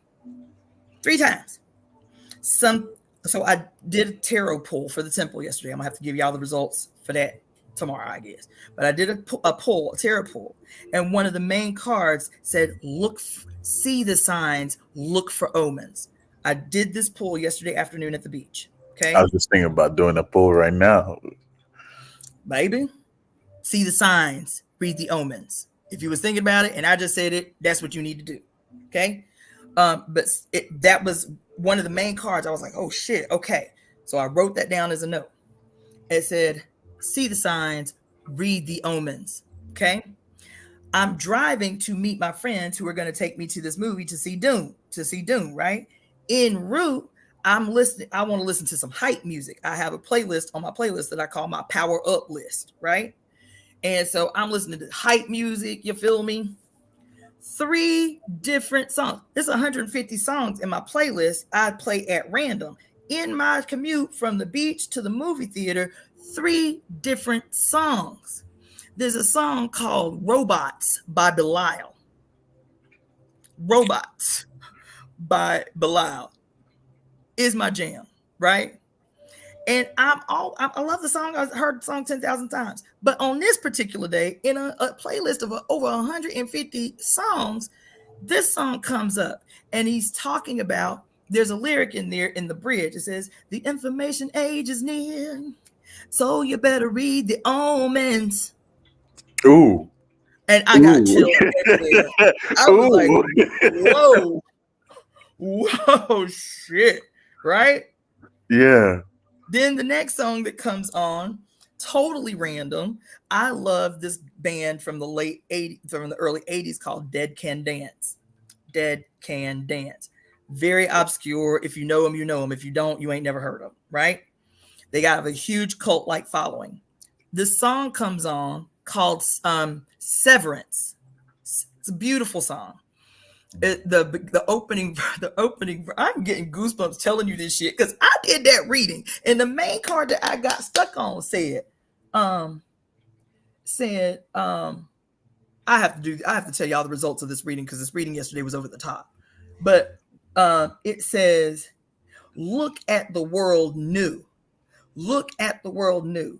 Pass on the vision that you see. Speak only of a world worth working for. Right? It says, I am a seed of I am the seed of a whole new culture. I create all anew. I create a world yet to come. This is quotes. I create a world yet to come. The road that has been traveled by others will not be the road that leads you to your destiny. Create the new road, right? And then the last thing that I wrote before I left the bar to get on the road was what card was it? It was a 3 of pipes. Envision, wander, dream, envision, and wander. Be clear. See the signs. Look for the omens. Be guided by your dreams. Right? Then this song, Robots, come on. The information age is near, so you better read the omens. Right? So you better read the omens. A growing thirst for power as we face the final hour. So what you gonna do? What side you gonna take? What you gonna do? Robots by Belial, right? Then the next song is this whole opposite end spectrum song. White band from Australia. The song is called Severance. The opening line, Severance, the birds of Eden call to us. So here we stand endowed with the fear of flight, right? Then he goes on to say, Severance, The Bears of Eden cards. Um, oh shit, indifference. Indifference is the plague that moves throughout this land. Indifference is the plague that moves throughout this land. Omen signs show of the shape of things to come. Second song I listened to from the beach to the movies. Okay. And then a song by Janelle Monáe called what was it called? I'm an alien from outer space. I forget the name of it. But talking about seeing the future, running towards the future. She seeing herself as an alien from outer space on this land that she don't recognize called Earth. Yo. And so listen, so this happened within an hour, yo. I do the spread, I take the note, I get in the car to go rush to meet them at the movie that they want me to see. Okay? 3 different songs and is reading. Say, look for the signs, see the omens. I walk into the fucking movie theater. I was beside myself, child. We walk into the movie theater to check our tickets in by his phone. And the first goddamn, like, the big posters, talking about movies that are coming, right? Like your big advertisements of movies that are on their way to the theater. The first one I see is the remake of the movie The Omen. The second one I see, I took a picture of it. I was like, you cannot make this shit up right here. I said, you cannot make this shit up right here. I take the picture because my homeboy is like, why are you tripping? I was like, you had to be there. You have no idea. There, right? You have no idea. So I turn around. I'm bugging at this point. I turn around. There's another movie coming out, a horror movie or something called like Emily or something. But it'll have a phrase like, the future is something or whatever, right? Like a big statement before announcing like the title of the movie. The goddamn statement says she has risen. Oh my God. Whoo, child. She has risen. This happened within an hour, yo. So I go into Dune knowing she about to drop lead bombs on top of my head. I got my pen out, you feel me? Every time the screen gets a little bit lighter, I'm like, okay. Here I am. Yesterday, we were still in the crest of the eclipse. Okay? And that was why I was out in the world the way that I was. I went to the beach to do ceremony. I was going to sit with my tarot cards and just let her show me what she needed to show me. And so she's like, I want you to know it's butt naked. It's on this lunar eclipse. It's a big eclipse. As this precursor to the big eclipse coming, be open to what I have to tell you today. I go into the movie. We sit down. First of all, the 4 previews that showed before the movie came on were all dystopian movies.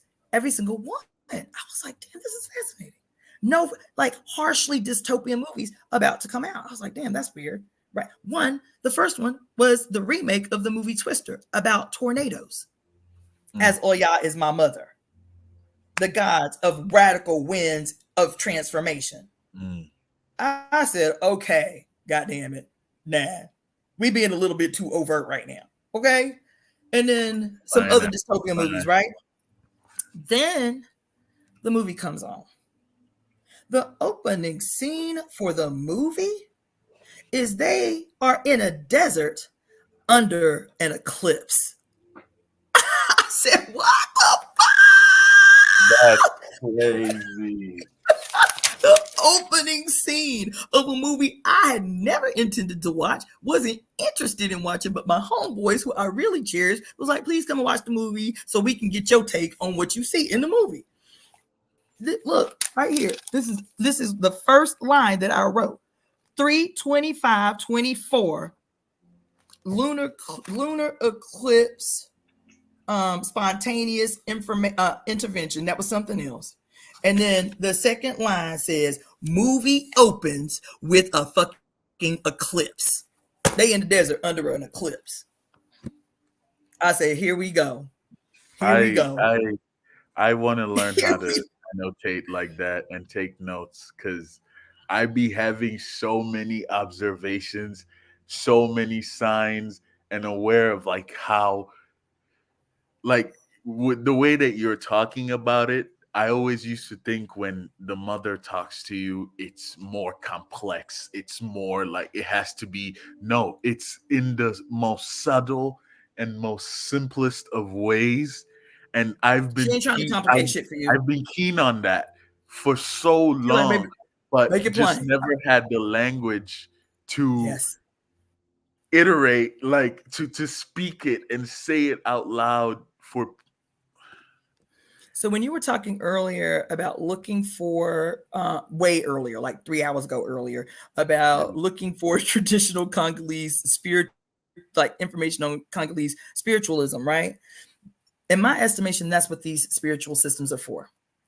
They evolved in a certain time and period in human history where our relationships were different, right? Our collective, production and reproduction of real life, planting together, harvesting together, living in close proximity. Now, what they are to be used for is to not be dogmatically tied to the execution of these traditional systems. They are to be able to use them to recognize symbols, to recognize behavior, to recognize what the mother is trying to communicate to us, even as the application of these rituals and spiritual traditions don't have anything to do with our interpersonal connection with each other. We don't live together. We don't live in social communities. They say we live more alone now than we ever have in human history. These things now we have to lose. The spiritual traditions and customs of our ancestors are to create a way to recognize in the noise of this life when spirit is speaking to us. We do these rituals. We go out into the woods. We recognize, we have stories that we tell about different animals and different meanings of dreams, because she knew that there was going to be a period where it was going to be so goddamn noisy in our head that we would have an inability to be able to hear her when she speaks. She knew that. She saw it coming. Stephen King wrote a book, and they made a movie out of it called The Stand in the early 80s. And the first thing that they say when all the people get decimated by the plague in the beginning of the movie, and everybody in these multiple stories that don't know that they're connected to each other, they think they're the last person on earth because everybody around them dead. And they were talking about the quiet. The quiet. At first, I thought I was going crazy. But then God started talking to me, and all these people who think they're the last person on earth, God starts talking to them. And you know how God is communicating to them in this movie? Through an old Black woman in the middle of a cornfield in the middle of nowhere, Kansas or some shit. And she's dreaming to them. And when they all arrive at her house at the same time, thinking they're the last person on earth, all they see is this dream of this old blind Black woman sitting on the porch telling them, come to my house, I'll show you the way in your dreams. Come to my house, I'll show you the way in your dreams. And all these people come from all these different directions, realizing in an instant they're not the last person on earth, because she has been calling them all, right? When man could no longer hear the voice of God from the goddamn noise of society, she used a Black woman to communicate to them. You understand? And so he wrote that book in 1983. And you know where a homeboy of mine who used to work in Atlanta said that Stephen King used to come into the strip club and reserve a fucking table once every while. He would sit in the corner. He'd say, don't let nobody bother me. I just want to come here and do some writing, check out the entertainment. He would tip big, not bother anybody. He said the whole time I was working at that strip club, I saw Stephen King writing in that goddamn corner, same table. Every time he came, writing genius. You feel me? Writing genius, Stephen King, in the strip club in Atlanta, right? And so I'm saying that because I do think that ritual ceremony is important, but it is important to filter out the noise so that we can recognize signs, we can recognize omens, and after we recognize them, make their connection to each other. I will talk about a myriad of things, and y'all think I'm all over the place, and then all of a sudden they'll be like, holy shit, she brought all that crazy, seemingly unrelated shit together. She did that. You Yeah, Mm-hmm. that's how I want y'all all to see. That's how I want y'all all to see. We all have the capacity to do that, right? The thing that helped me to see that way was numerous experiences. But what the tradition of my ancestors, Ifa, did was begin to make the connections in these many experiences that I had that were seemingly unrelated. It started to use the language that my cells remembered to weave this web, right?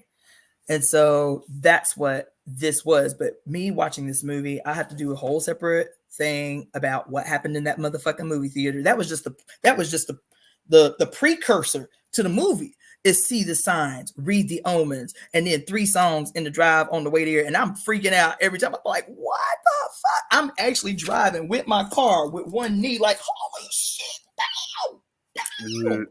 Right? And then I get there, and the first fucking billboard I see is the omen. And then the second one, she is risen. I said, okay, then we go into the movie, which was 2 hours and 45 minutes long. A bomb dropping. The movie was okay. It was not bad, right? But baby, she had a lot to say up in it. Oh my God, she had a lot to say up in it. It had to happen that day. It had to happen while I was still in the energy of that damn lunar eclipse. I couldn't have gone to see it Tuesday, Wednesday, Thursday. It had to be then, right? I feel like it's been like that all week, baby, all week. Not subtle at all, but naked and in plain sight all week. As you like, get ready, it's only going to get more intense. It's only going to become more clear.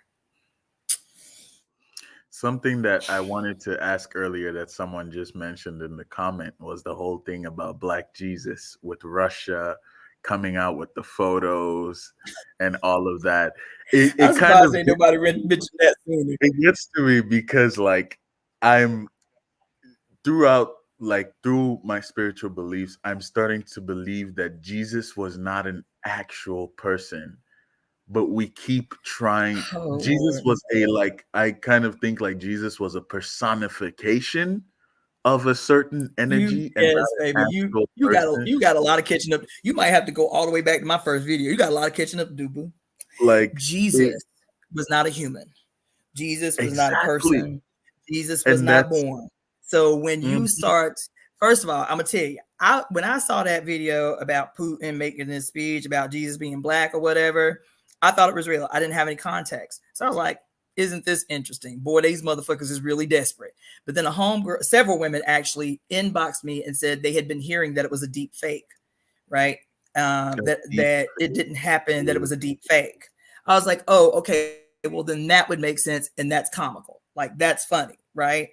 How they can make this, this white boy Russian say, listen, Jesus is black.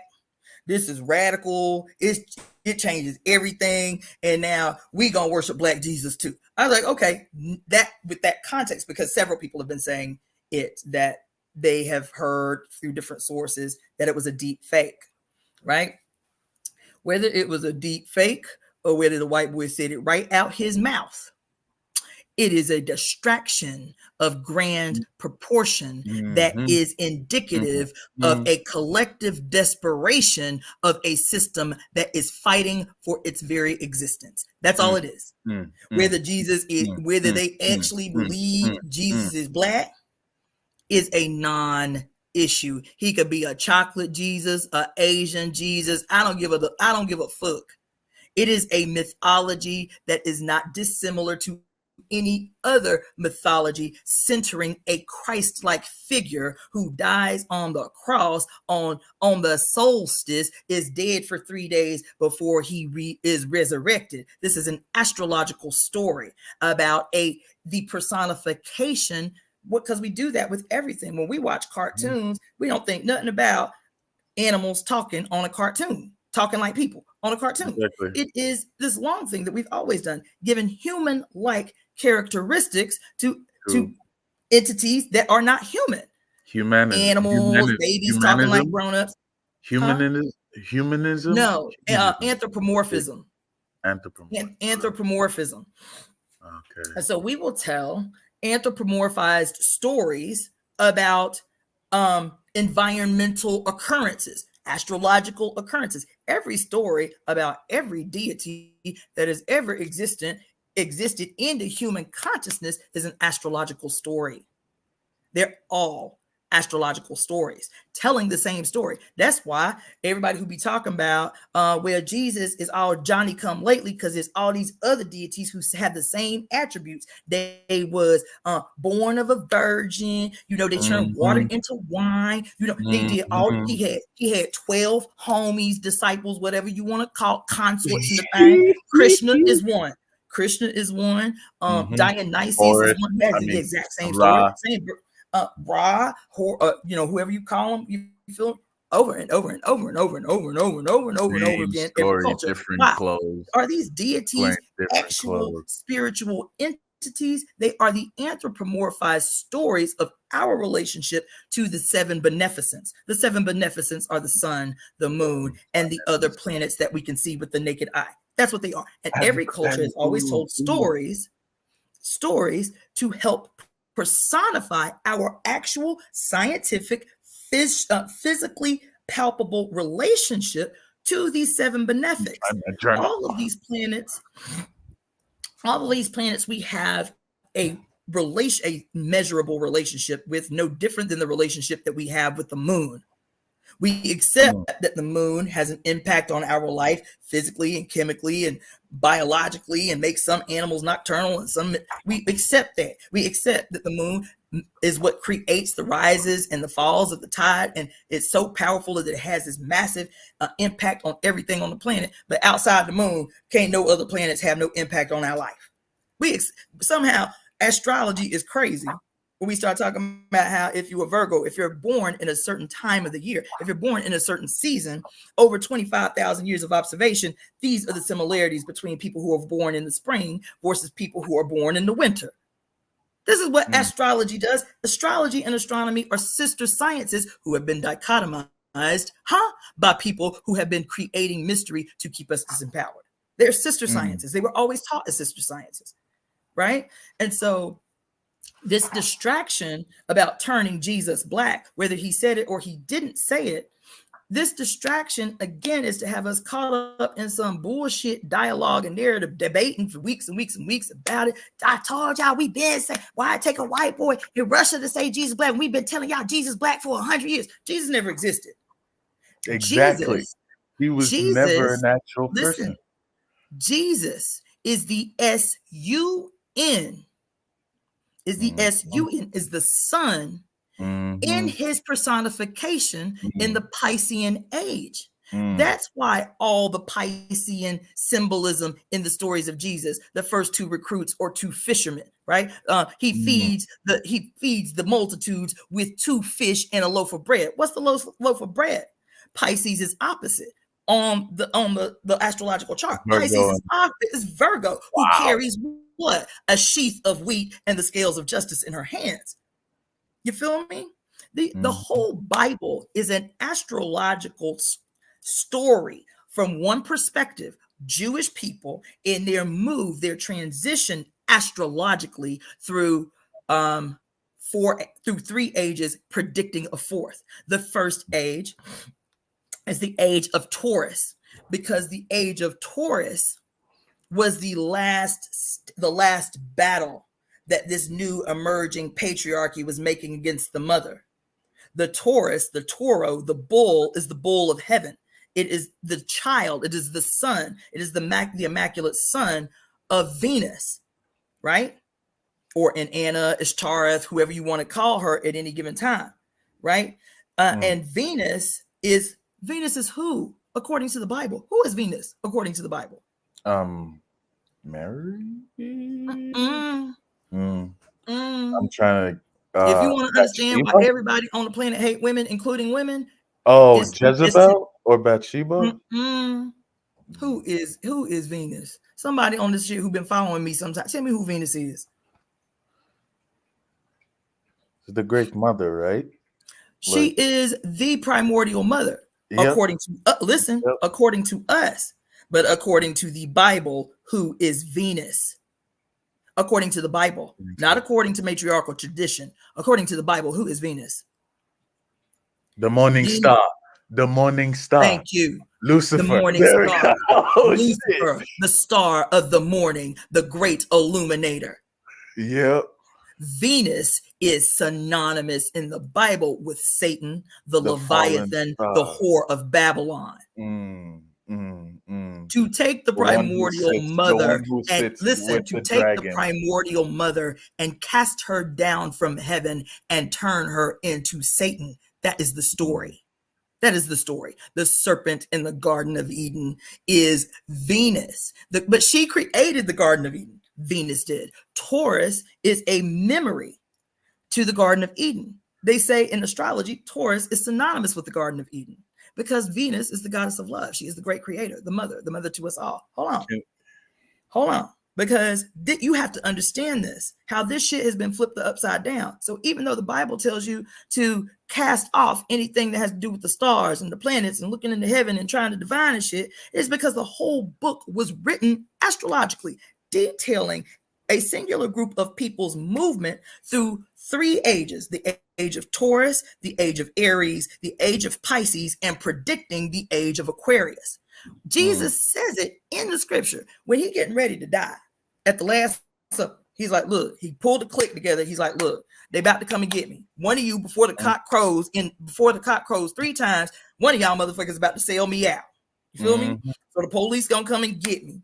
You feel me? And when the police come get me, they gonna kill me. This is my destiny. I have to make this sacrifice for the human race. You feel me? He said, but don't worry, I'm gonna come back. And it was like, yo, how we gonna know who you is? What you mean you coming back? How that's gonna be? And he said, when I return, go into Bethlehem.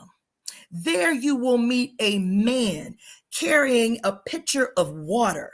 Follow him into the house therein, and there I will be. That is scripture, quote, word for word from the King James Version Bible. They say it. But because the science and the language of astrology has been stolen from you, you take everything in the Bible literally. You think it actually happened. With what you just said. So what he says, so what he is saying in that sentence, he is saying that right now you know me, Jesus, as the son in this house of Pisces. When I return, because every age has to end, every age has to die, and every age ends on the winter solstice of a particular period in time. And when I come back, when I am resurrected, which is in the spring equinox of a certain period of human history, which is approximately 2,500 years, when I am arisen in the spring equinox, in the procession of the equinoxes after 2,500 years, when I come back, I will still be me. He says, it's me. I will come back. He said, but you may not recognize me because my personification will change. I will be the SUN in the house of Aquarius. He says it in the book.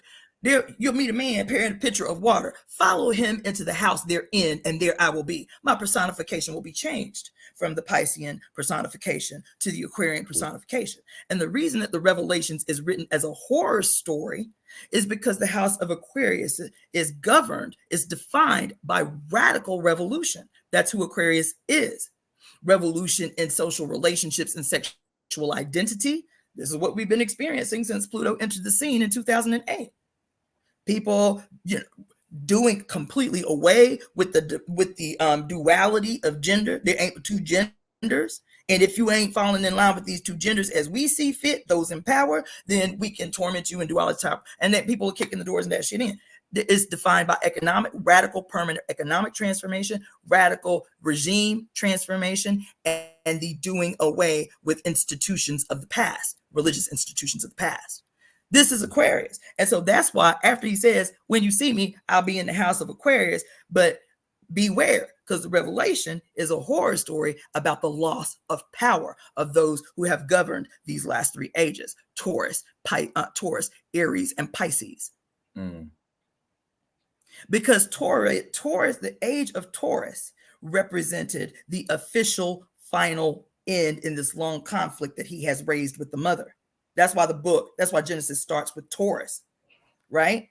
And the age of Taurus in the Bible ends with what? Because we see precursors in the story of Moses that a new age is coming. Why? Moses represents the age of Aries. What is the evidence? His brother Aaron, whenever they need to make an alert, they blow the ram's horn. Ooh, ooh. What is Aries? It's the ram, right?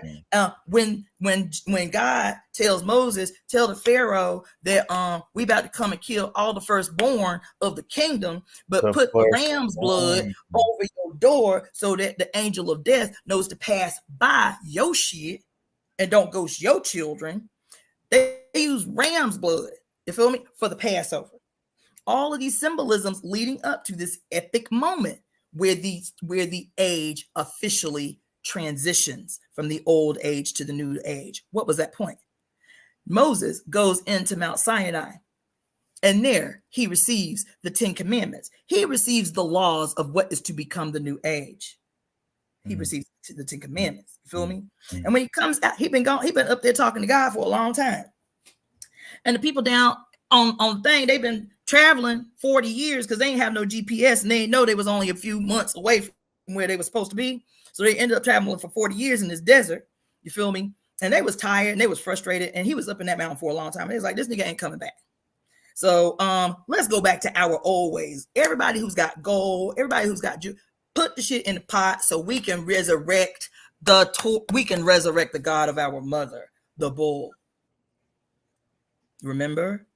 They melted all the gold down and made a golden bull calf, the last symbol of their connection to the traditions of the mother. And when he came down with the new laws that are to govern the new age, and he sees them getting loose, they partying, they having sex, they like, yeah, let's turn the fuck up. Come on, yeah, right? He is outraged, you see? And what does he say? He says, all of you who are with me, all of you who are on God's side, come over here with me. Those of you who want to remain in the past, what did he do? He threw the goddamn 10 commandments on the ground. It supposedly opened up an earthquake, and all the remnants of the past were consumed in the fire of the earthquake. There is the official transition from the last age of the mother into the age of Aries, which was what? Governed by Mars, red as blood, called the age of Aries, which is Mars. And guess what? This is where the Romans begin to make their slow emergence on the scene. What does Rome mean? What does the word Rome mean? We are the children of Mars. That's what Rome means. We are the children of Mars. They came into the world set on creating an age of war. That's what Mars did. And all of those stories from the time that Moses cracks the thing, you feel me, gobbles up all the last goddess worshipers, all the remnants of the matriarchal age is finally done, gone. And you move into the age of war and all of those stories between there and the time that the next transition in age, which is them predicting the coming of a Messiah, blah, blah, blah, blah, blah, blah, blah, born of a virgin. Who is the virgin? Virgo, the virgin. The virgin is Virgo, right? And so they've been, and you see it in the Bible. Okay, the coming Messiah, blah, blah, blah, blah, blah, this and that, and whatever. His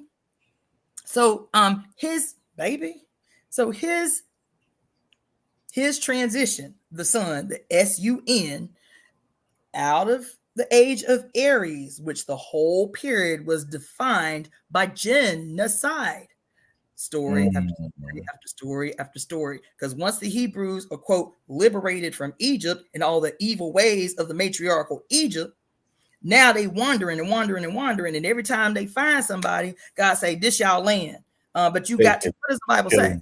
You got to kill every motherfucker alive. You got to kill all the beasts of the land. You got to kill all the sucklings, all the babes, and all the old people, because evil spirits will get up on you if you don't purge the land before you post the fuck up on it. You got to kill every motherfucking body. And that whole 2,500 year period of the sun's transition through the age of Aries was defined by genocidal war of a wandering homeless people killing everybody they came into contact with in order to seize territory, right? And so that had already been set in the consciousness. So when we transition into the age where the SUN becomes the Christ, the personification of the opposing energies of the fish, who are connected by a red cord, an umbilical cord that ties their destinies together, but they are completely opposing in their behavior. The seen and unseen, the shallow and the deep, the seen and the hidden, right? The mystery and what is being presented to you. The the age of like peace and all of that shit, while insidious shit and diabolical shit is happening below in the unseen, right? And so Jesus emerges, and one of his first things is he wants to save the Gentiles. You feel me? You want to save the Gentiles because we the chosen people, right? And can't nobody have a relationship with God if they ain't in the clique, if they ain't in the know. So this is supposedly how us heathens out in the world can come to know the love of Christ and in turn benefit from his blood ritual self-imposed sacrifice that was to come. And so there's a lot of contradictions or complications in the sun's walk through the 12 constellations of the procession of the equinoxes that takes place over 2,500 years, 2,600 years. Okay, because all the disciples are the different houses that he walks through. You know what I'm saying? In his 2,600 year trek around the procession of the equinoxes through the houses. And so when he talks about the age of Aquarius, and I think it was Paul that was in prison. Was it Paul? It was Paul that was in prison, who supposedly received the revelations in a dream or something. And it's a horror story if you read it and accept it the way your preacher taught it to you. It is a detailed story of the end of the vestiges of the last three age that destroyed the mother. It is a foretelling of the resurrection of the Leviathan. Who is the Leviathan? The great primordial dragon of ancient. Who is that? Tiamat. Tiamat, baby. The mother. Yes. It is the mother's murdered son resurrected on earth. Oh my God. Now you brought up Tiamat. I wasn't even going to bring up Tiamat, but now you got to go and watch the Disney movie, the Eternals. I did. Baby. That shit was so malignant. I was like, oh. Going back to what you talked about, like the 7 planets being the 7 sisters, right? Yeah. Now we've moved from having 7 planets who the 6. So the first 2 planets, the sun and moon, are Leo and Cancer, right? Mm-hmm. Those 2 are separate but together, right? Mm-hmm. And then the other planets share. You know what I mean? Mercury is Gemini and Virgo. Venus is Taurus, and Mars is supposed to be Scorpio. Peter at the Isle of Patmos. Thank you so much. Somebody was correcting me. Go ahead. Mars is supposed to be Scorpio and Aries, right? Mm-hmm. But now Scorpio has its own planet, which is now Pluto. Right? Mm-hmm. So and also Jupiter has been separated, Pisces Neptune. And Sagittarius. Saturn has been separated, Aquarius and Capricorn. Yep. So do you think that had like the separation of those signs and the creation of the new planets or the discovery of the new planets? Because I researched the other day, the new planets were found by white Sumerians, right? The like Neptune, Uranus, and Pluto. They're not that old, right? They're not that old. Well, that's a correction, because when they talk about the cuneiform stones found in Babylon and Sumeria, they always acknowledged the existence of the outer planets, Neptune, Uranus, and Pluto. But again, it's not until white people discover some shit that we say, oh, look what we discovered. You feel me? But you're talking about 6, 7, and 8,000-year-old cuneiform writings that clearly demonstrate that there are 9 planets in the solar system and not 7. Okay. The 7 were the 7 benefics were the ones that we could see in the sky with our naked eye, right? But the early societies, primarily Babylon and Sumeria, always point. You can Google it and see like the different cuneiforms that they cite where they say there were 9 planets. Yeah. Okay, I get it now. And even from a Greco-Roman perspective of how we identify the planets, the characteristics that we give to the planets, like the behaviors, the stories, the mythologies associated with the planets, even the fact that the 7 benefics that we recognize, because even when we talk about the 7 African powers in Ifa, who are the 7 African powers? So Batala, Ogun, Shango, Oshun, Eshu, Olegba, and Yemaya, and let's see, who did I miss? Yemaya, and some people say Oshosi and some people say Oya, okay, as the 7 quote African powers. These are all still stories about the 7 benefics. Go everywhere, go into Hindu tradition, and you'll have those 7 primary deities. The 7 most important deities in Hindu tradition is always 7 in every culture. These are still stories that are being told about the 7 benefics that can be seen with the naked eye, and then personified or anthropomorphized in stories and mythologies to talk about their movements in relationships to the star systems that they are in at any given time in this transition through the procession of the equinoxes, right? So these stories are still being, and it's so crazy. It's in so many movies. When you watch Harry Potter, remember the movie Beetlejuice? Beetlejuice. It's an old school one. It's way old. But Beetlejuice is a fucking modern storytelling of these relationships, of these constellations. Beetlejuice is a star system. There is a star system called Beetlejuice. Right? In Harry Potter, the character Sirius Black and the woman, what was her name? What's her name? What's the girl's name in Harry Potter? The bad guy, girl who, what is her name? Who ends up killing Sirius Black? You've never seen a Harry Potter movie? I've seen a few. I was a kid, but I've never read the books. I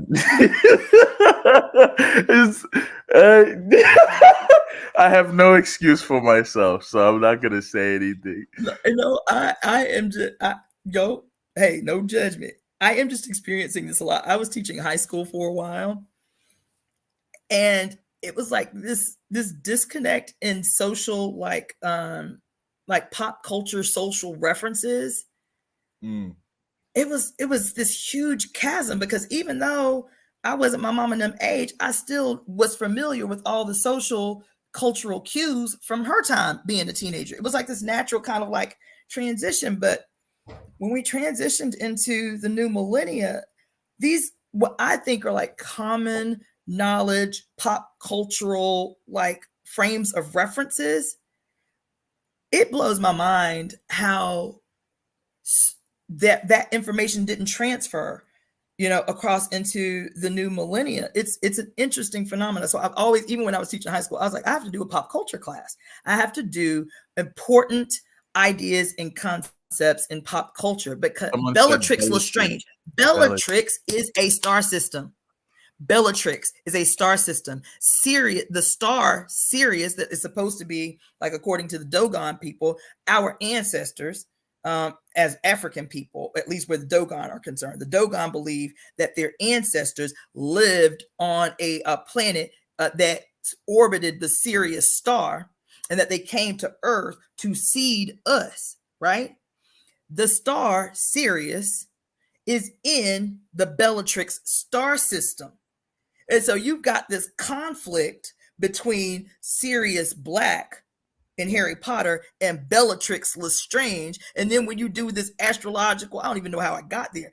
And I was like, Oh my God, Beetlejuice is a star system? Oh my God, Sirius Black is the star represented in the star system Bellatrix, and Bellatrix is his opposition in the movie, and she is the one that kills him? Like, what the fuck? My mind is blown. When I'm telling you this shit that we're talking about, how every culture on earth, every deity that has ever been imagined is directly tied to astrological relationships to the heavenly bodies. Every single one. And it has not ever ended. It is completely repeated over and over and over again, even in modern movies, even in modern pop culture, the retelling of the same story over and over and over again. When you watch the Eternals, you are watching the very first, as a matter of fact, what's the name? Barbara Moore says that this story of Tiamat and her being murdered by her son is the first, it is the origin of every hero story on or ever written. What she say that is? The Olympian male, he who murders his mother. She said this vicious story become God is the father, patriarchal culture and religion. Here it is, baby. You ain't ready. She says, good. I'll tell y'all what page it's on if y'all want to follow along. This chapter is entitled The Son's Victory Over the Dark Mother. The Son's Victory Over the Dark Mother. I'm going to be reading from page 245. And she says, she's talking about this story of Enki, who is the son of the mother, and he becomes thirsty for the power of his mother, but he recognizes that there are certain things that he cannot do that his mother can do, right? And so it's talking about the different ways that he is trying to become like his mother, meaning give birth. And he says, and she starts by saying he learns in later stories of the great goddess and Anna, queen of heaven, the mother of 300,000 years of human time, must come humbly to Enki. The mother must come to her son, petitioning him for a place in this new male order of his creating. There is nothing for her to do or be. Man has taken over everything. As Enki boasts, Enki perfected greatly that which was a woman's task. Men had indeed co-opted all of women's craft and improved upon them. And as Enki demonstrated, he's trying hard to do the same with childbirth and motherhood. Okay, as Thompson notes, with increased militarization and urbanization through the new male world came a revealing change in the mythic character of the goddess and Anna. From an all-powerful and open great mother, she becomes a seductive and wily sex goddess. No doubt this is because men were writing the myths, but the mythic shift also reveals the change real women had to undergo. The goddess becomes eroticized for her life. The new male god is armed and arrogant and no longer in awe of her reproductive powers, or her cultural creations. To survive, she must seduce and lure and petition him. You hear me? But still, the humbled in Anna in this story gets nothing from Enki but an impatient brush off. He tells her she has lots to do. She can tend to sheep. She can absorb his wars. She can twist thread. In the Epic of Gilgamesh, which is where the story of Tiamat is, in the Epic of Gilgamesh, the hero kills the sacred bull of heaven in Anna's bull. This is why the whole craft, the whole cultural art of what do you call it?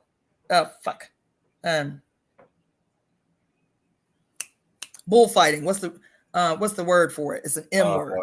Matador. Huh? Matador. Yeah. The matador is a replaying of the story. When the matador dressed in red, what's the cape in red for? What does it symbolize? The blood. The age of Aries. Oh, the age of Aries. And the final subduing of the Queen of Heaven by the murdering of her son, Taurus, the taureau, the bull of heaven. Oh.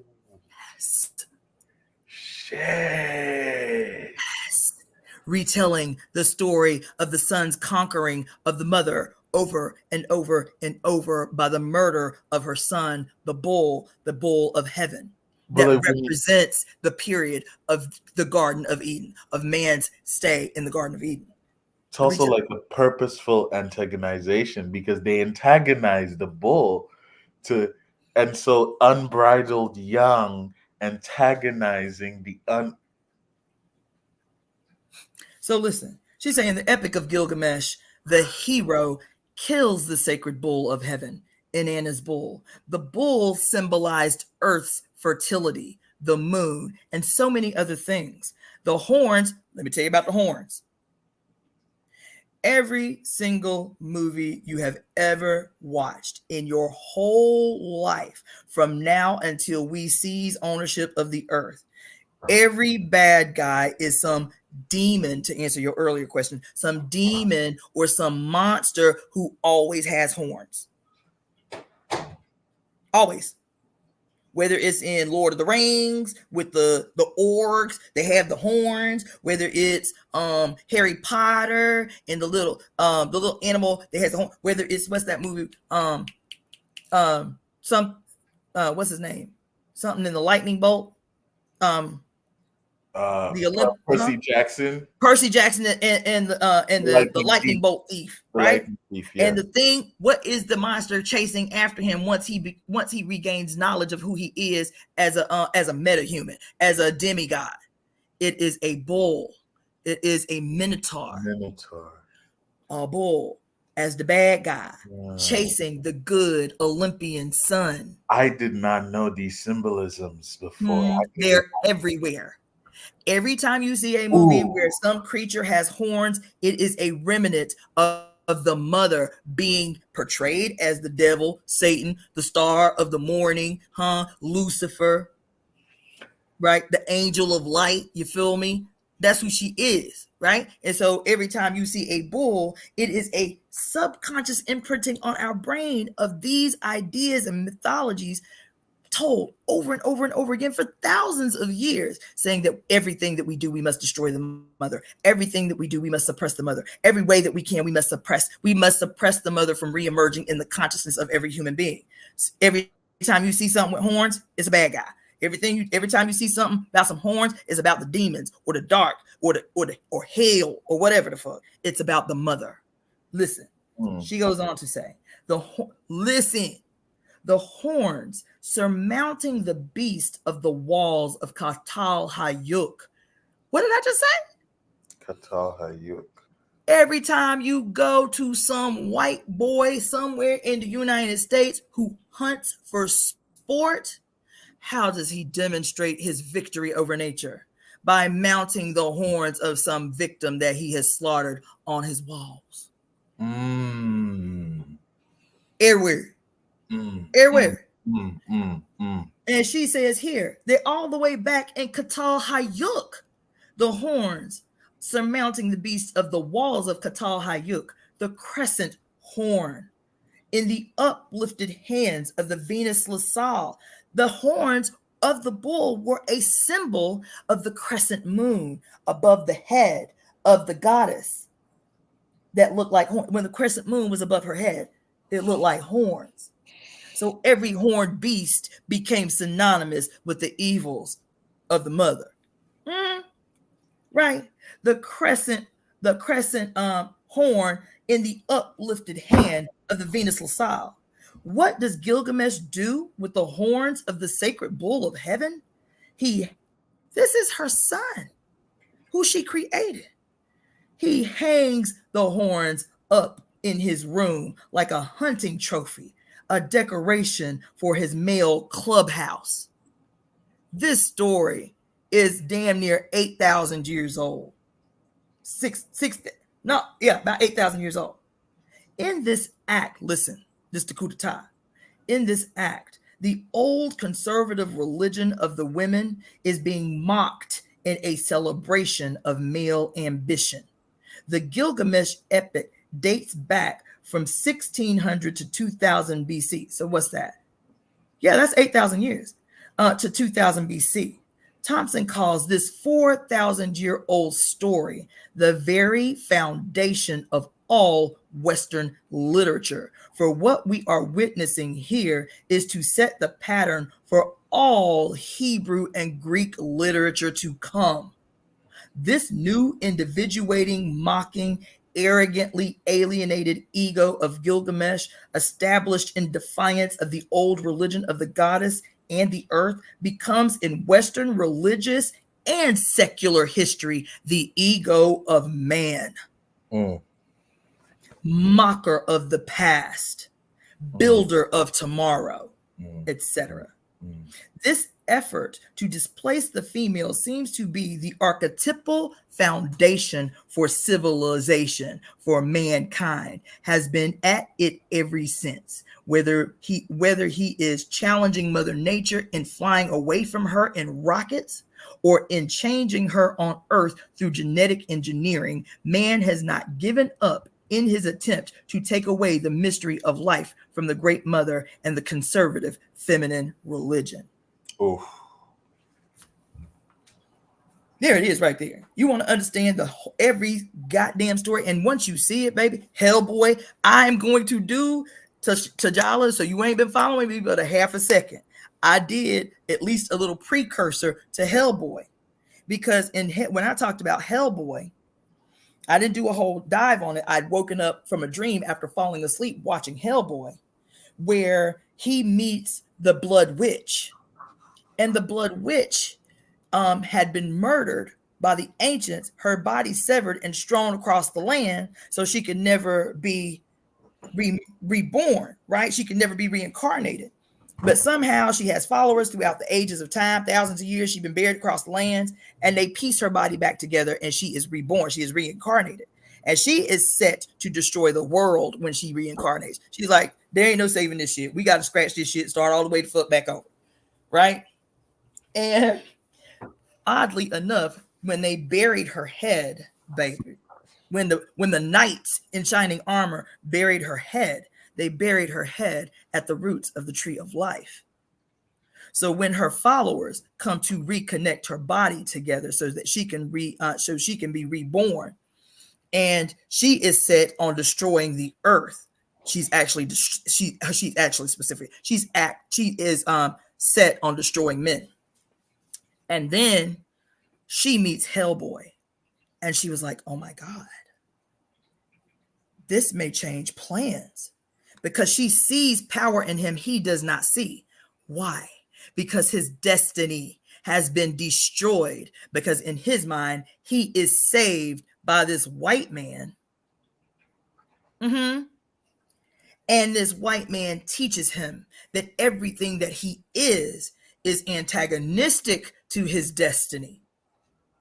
Everything that he is antagonistic to his destiny. And in order to, quote, be good, and be good translates to serve the Father.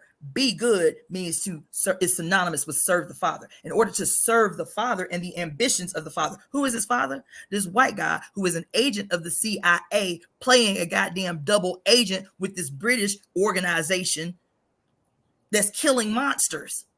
He's a monster, but he has been hired to kill his brethren, to be good, to serve the ambitions of the Father. He's been killing monsters. Who are the monsters? All others. All others. Right? All others. So they put him the primordial representation of the power of the dark, the hidden, the unseen, as personified by the horns, that now he makes a ritual of cutting down and sawing down. This stage within himself of denying his destiny to serve the Father. Because what it means to be good is to serve the Father, even if it is harming yourself and denying the fulfillment of your destiny, to serve the Father.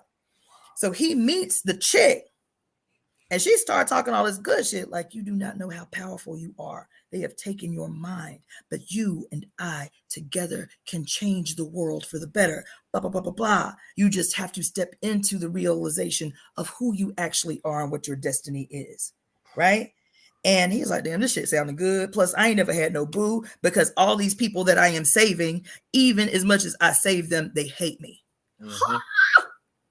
Even as much as I mutate my own presence to make them not fear me, even as I play the permanent contortionist, making myself smaller and smaller so that they feel safe around me, they hate me, they revile me, they mistreat me, they talk down to me. Sound familiar? Mm-hmm. He is a representation of the mother. Goddamn it. Now, he meets this beautiful, wonderful, powerful, magnanimous counterpart in the Blood Witch, right? And she says, baby, your destiny is big. Let me show you. And so she, being a witch, shows him his future. And he is so afraid because his brain is still conditioned to serve the father. Because he saw himself with, like, at his unbridled power. And he was afraid. But he was anchored, so he would have been good. In her, in the Blood Witch, he would have been anchored, and that's what she was trying to show him. But he still had the conditioning of the father in his consciousness. So let me tell you what happened. He loves her. He expresses love to her in this movie. But when it came time in this great battle to make a decision, a future with this woman, the only love he has ever known, to have this future with this woman, or to not betray his dead father. The white boy dead, but the white boy still ever present in his consciousness comes as a vision to him and tells him, you know the right thing to do. You know what the right thing to do is. Yeah, I know I betrayed you, and I know I lied to you, and I know I used you, but you know what's the right thing to do. And in a contest between, quote, spirit and the flesh of this woman that is the embodiment of true power, he can't just leave her, because that's not what the father requires. That's not what spirit requires. The spirit requires a simultaneous act of self-suicide, and that act be consecrated in the blood of the woman he loves. He had to slay her, because that's what the Father God requires. He had to murder her, this woman that he loved, in order to honor the ambitions, the spiritual disembodied ambitions of a father that admits, yeah, I betrayed you, I set you up, I lied to you about who you are, but you still know what the right thing to do is. This reminds me of a dream that I had earlier the other day. I keep, like, having these dreams where I'm being chased by my dad around, like, where I live. And just this, everything you're saying. And, like, I had this one dream where there were some alligators in my dream. And, like, this one other dream where there was this big ass water dragon that was, like, white in a very, like, narrow river. Like, I could jump to the other side of that river, but in that river there was a long ass white dragon. Okay, with so wings, the no alligator, legs. huh? It had no, the dragon had no legs, but it had wings, and it was in water. So go back to the Great Cosmic Mother and read the chapter on the serpent. What is it called? The serpent and the winged serpent. Is that what it's called? Oh shit. Oh shit. The cosmic on page 56. Go and read go and read the chapter. It's a short chapter. It'll maybe take you 30 minutes to read it. The chapter called or find it on my YouTube channel, called The Cosmic Serpent, the Winged Serpent. Okay, that's one thing. The alligator in Ifa tradition is one of the many consorts of Oshun. The alligator is sacred. people who adhere to voodoo, Ifa, any version of Yoruba tradition, Kodomble, any of them. The alligator is sacred. You only take from the alligator if it dies naturally. You don't hunt the alligator. Like I have an alligator foot from an alligator that the first animal I ever processed myself, and we found her dead on the side of the road, and so I took it as a gift from. She was on the Ocean River in South Carolina, so I took her and I processed her and kept her skin and kept her feet. But you don't. Alligators are sacred to Oshun. So that's deep. It's funny And then these the winged serpent, huh? The alligators in the dream, they weren't trying to harm me. There was like it was like a mother with its babies, and it was kind of like in my head during that dream, I thought they were my siblings. Interesting. So like it and like just how you talked about like and in that dream the whole premise of it was my dad telling me that I wasn't the only child, and Oh, like interesting. these alligators were my siblings in a way. Like it was Can you see? interesting. Can you see what the comment that I just posted on the bottom of the Oh screen? shit. Yeah. I've had a similar dream with a white winged dragon too. That's crazy.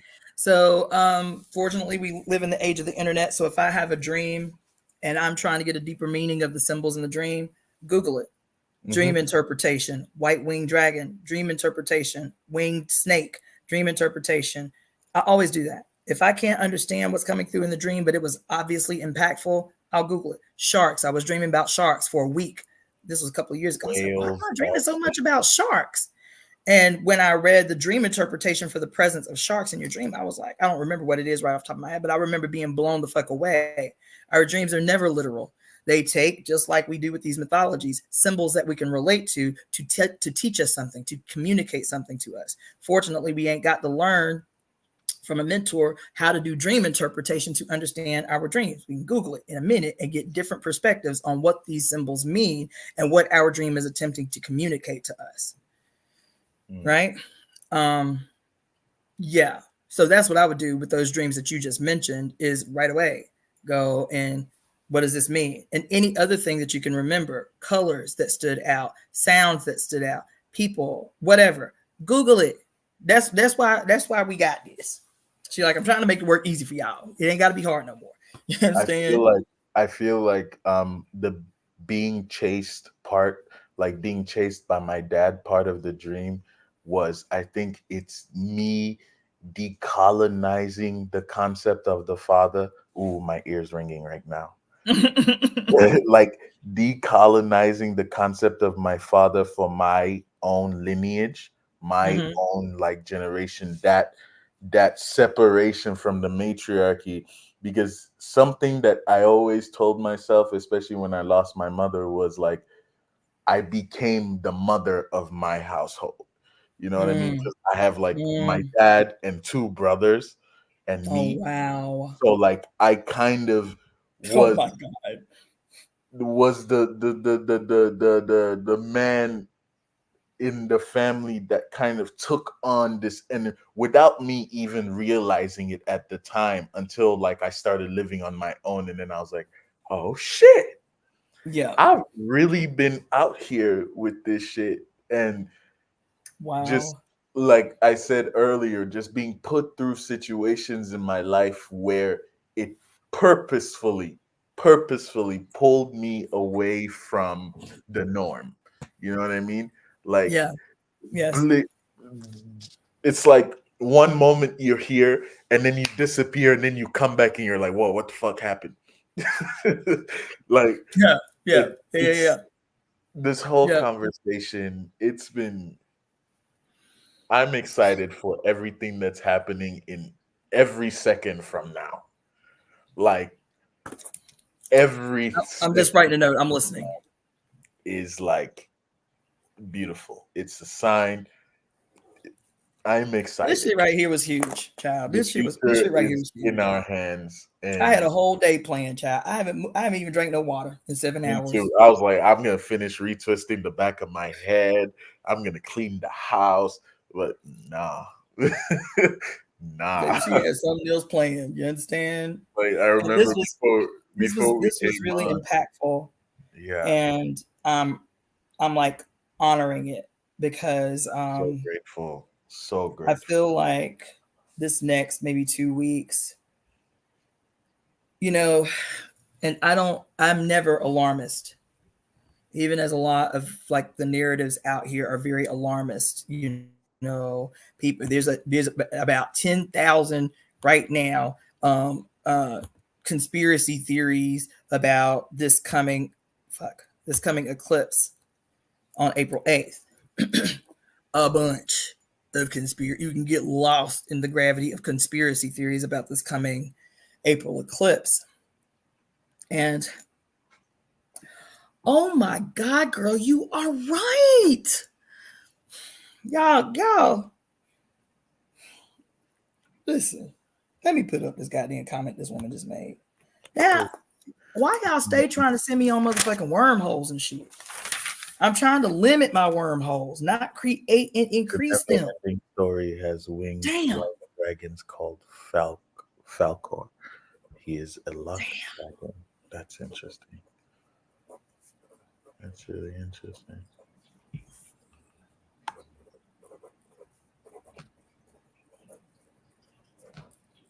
I just wrote it down. It's another wormhole I got to go back into because the Babylonian symbolism is all throughout the never-ending story. Remember, or he has to pass the challenges to he's got to go through all these epic challenges to do the thing that he got to do, whatever the thing is. And remember, he has to survive the gates of Ishtar? I think it was the gates of Ishtar. The two feminine facing goddesses. And they were like shooting lights out of his eyes. Remember that? I got to rewatch this movie. Damn. I got to rewatch this movie. Anyway, I am going to have to wrap this up. Yep. I got to wrap this up. Yeah. But this was awesome. You can see I can just go and go and go like the Energizing Bunny. Feel me? Amazing. And dragons are also like masters of all four elements: air, water, earth, and fire.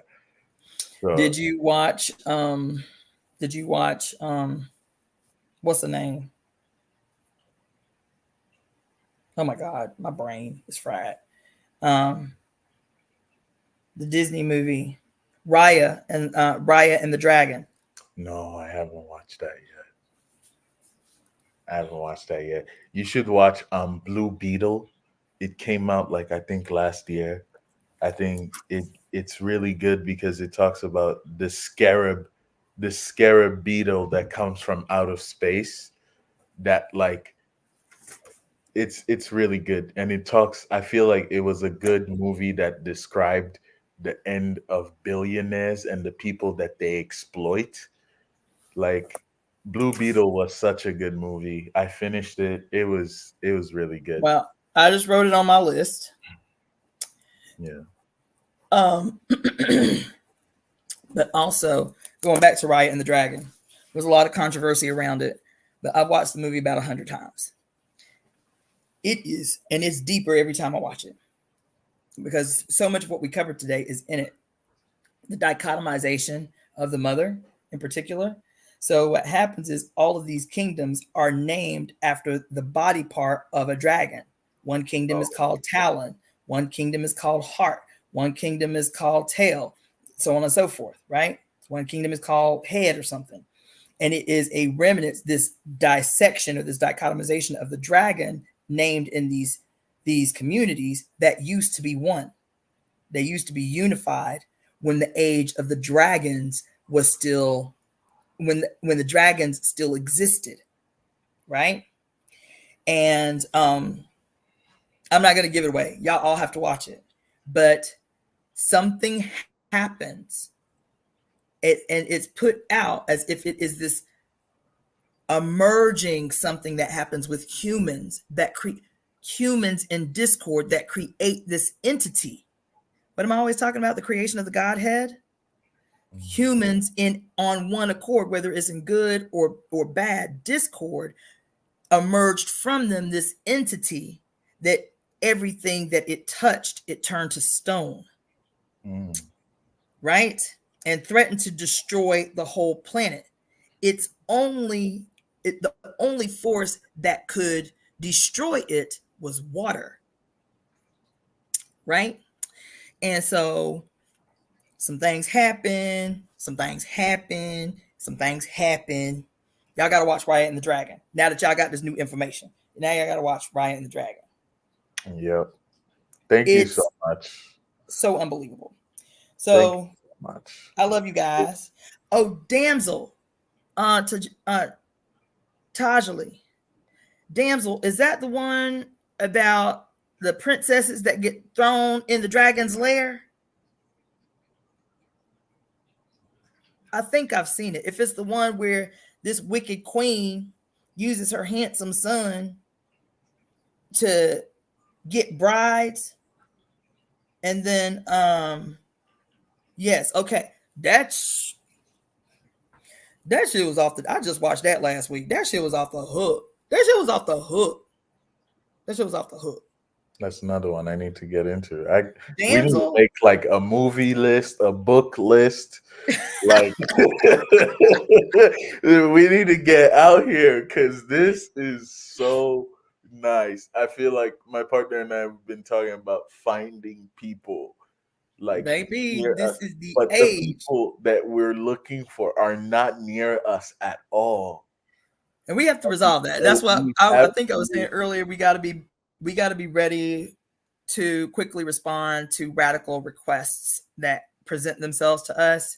Because one of the things that, especially after coming out of the desert, these women who heeded the call to join me out in the desert for this very, very new, was the first time I facilitated this ceremony, but it had been on me for years. This idea of rebaptizing people in the body of the mother to like exorcise themselves from their baptism in the blood of Jesus or whatever, colonial entity that had, permeated their consciousness, that our salvation is to be reborn in the mother, right? And so it'd been on me for a long time. And so for them to trust me enough to join, they all drove from 2 to 3 hours away to join me in the desert. That was a radical compliance to something really next level. They ain't have no frame of reference. They just, two of the women I'd never met face to face. I met them online. Out there in the desert was our first time meeting in face to face. Right? And so for me, since we got out of the desert, I feel like that is what opened up so much more of this radical shit that's been happening over the last week. And she's like, more of this, this radical shit, this cutting edge shit, this shit that ain't nobody ever seen. More of that. Fortune favors the bold. You want bold shit to happen. You want fortune to come easily and from every direction. More of this, please. More of this shit. And so just in response to you and what you and your partner are talking about, we have to start really talking about how to create spaces where we can come together. Several people that I've met as a consequence of this process have told me that they own land, that they have gone off grid, like relatively off grid. They're living, on land that they've purchased, building in real time and that kind of stuff. Several people have reached out and said they've officially become, what do you call them? Expats. They live in other countries now and shit like that. And I'm getting offers from all over the place. Come visit me. If you can travel, I can host you, right? And so we have to figure out a way to like really make this shit pop. And I feel like this is the last like block, if you will, is like that we're scattered all over the place. How can we create these meetings that happen regularly where we can be in space with each other? And this power up that we feel right now, like we've been on this motherfucker almost 8 hours, but we still feel like we can do some things. like energized, like filled up. You feel me? Imagine what that will be like when we are in proximity with each other, where we can be out in this outside around a big ass fire, plotting and scheming for how we about to change this shit. We just pulled the whole shift. Like this was a whole 8-hour shift. Like, and we get paid in spirit. Ashe. God. You understand? Yeah. So that's what we have to be plotting on. Like, what is the most direct and economically feasible way for us to be starting to like make contact with each other, like connect, even if it's because November 19th, man, it's so big. And I don't want to descend into a feeling of desperation. I've been saying for 4 years, November 19th is the date. We have to pull a jack move. How can this happen? I cannot create it by myself. I cannot imagine the execution by myself. How can we make this happen? How can we honor in the most radical way the reunion of Oya and Shango as the revolutionary world changers that they are when they go to work together? You said that because like last week I remember putting up some candles and one was burgundy and the other it was like burgundy and white on top on my top mirror and then white and red on the table. And that is Oya and Shango. So baby, they said we came here to slay. Make no mistake, we came here to slay, but we came here to play too. We came here to play too. So I don't want no solemn shit, no deep meditative ceremonial shit. They are the turn up masters. They are the turn up masters. Ashe. And in all things decadent are welcome. Yes. We need to have the most epic party ever staged in human history. That's what the fuck we need to do. I don't know what that looks like. I got the music. I got the playlists. Let's go. Let's go. Yeah. Let's go. So, yep. This has been a week of weeks, day of days, child. Day of days. I don't know how. All right. I love you all. I appreciate you all. I'm about to go get me something to eat, drink me a glass of wine. You feel me? Can you just say Damsel was a story of the restoration of the triple goddess? that movie was off the chain. It was the ultimate story of revenge. Revenge as justice. Yes, it was.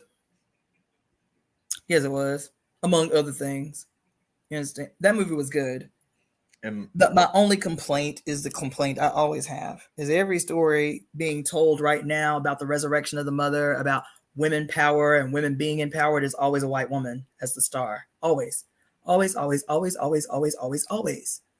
Centering white women as the heroines, as the, the ignorant damsel who becomes enlightened and empowered and emboldened and changes the world. It's exhausting. Is exhausting. And the movie would have been better. Child, I get it. Y'all ain't comfortable seeing black women as the heroine right now. I understand. But even if it was some brown woman, you feel me? If it was some, yellow woman, you feel me? But really, every single solitary story coming out over the last 10 years about women empowerment, the merging dragon, the goddess in any way, shape, or form is always centered around a white woman. That's why we have to create. That's why we have to lead. That's why. Because they don't never come to the right conclusions left on their own. They don't. It's impossible. They have to work under the leadership of the mother or they'll never come to the right conclusions. They'll always regurgitate and perpetuate the same old tired shit that's got us in this shit in the first place. That's what they do.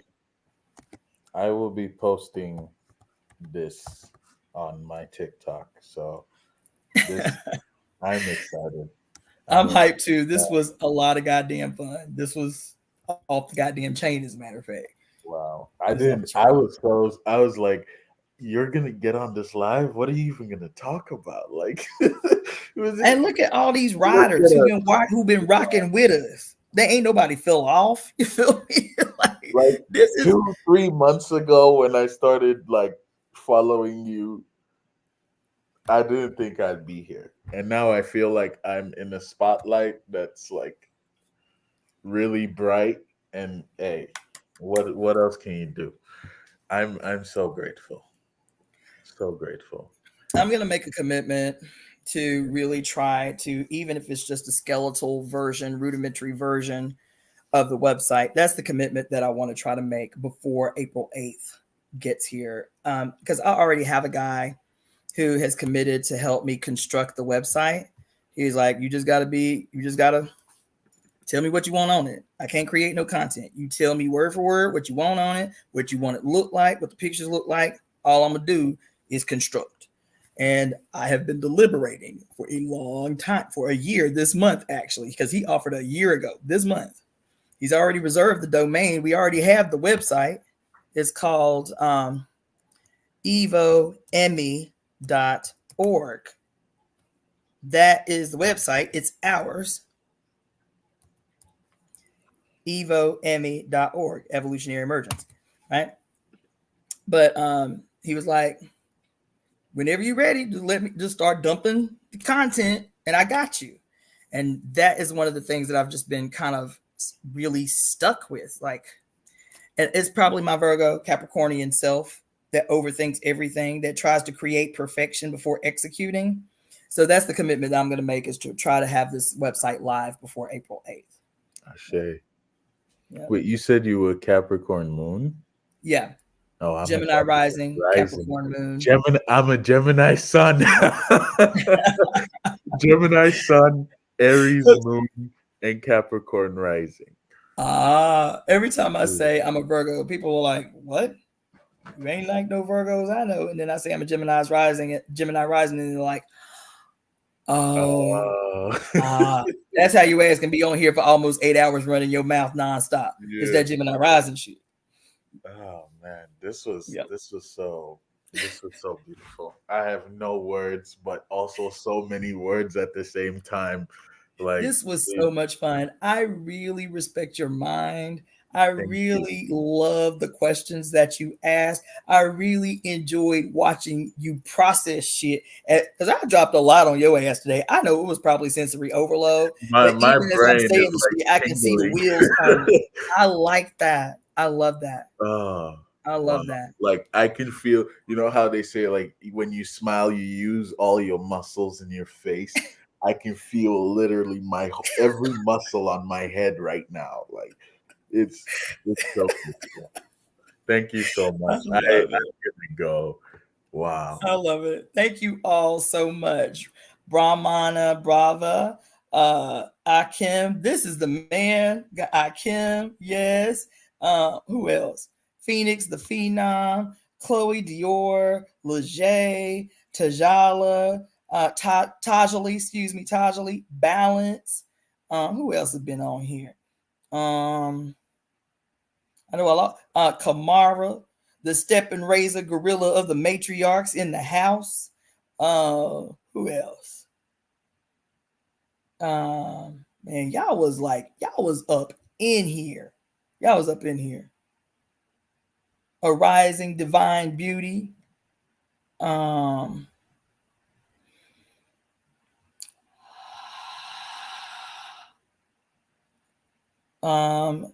Nini, KM, Goddess Essence Energy. Yeah, y'all was in here squad deep. I love it. I'm here for it. Now share, like, and subscribe, and rewatch and watch all the corny ass commercials tied to it. Okay. All right. So I will tune out for now. I will let y'all know when I do another live. I still have to prepare. This whole time I was supposed to be studying for our book club session tomorrow. So I will go ahead and post the information for how to join the book club tomorrow, which is 6 p.m. Pacific Standard Time. I'll post that tonight before night's end. I got to go get something to eat and drink. And then you guys can join the book club tomorrow. Okay. And the other thing that I was going to say is I'm changing the donation recommendation for the book club. Instead of, we do 2 sessions a month, instead of doing $25 recommended donation for each one, I was thinking that we could do it like a membership into the book club. And if you pay $33 a month, then it gives you access to the book clubs and to every other thing that's associated with the book club. So that's what I'm thinking about doing now, is like you pay one time in the month, and that entitles you to both the book clubs. So anyway, I'll send that out tonight, and I will see you guys tomorrow for the Temple of Evolutionary Emergence study group, which is our book club discussion on the book Pure Lust by Mary Daly. Until then, be prosperous, read the omens, read the signs, see the omens. Peace.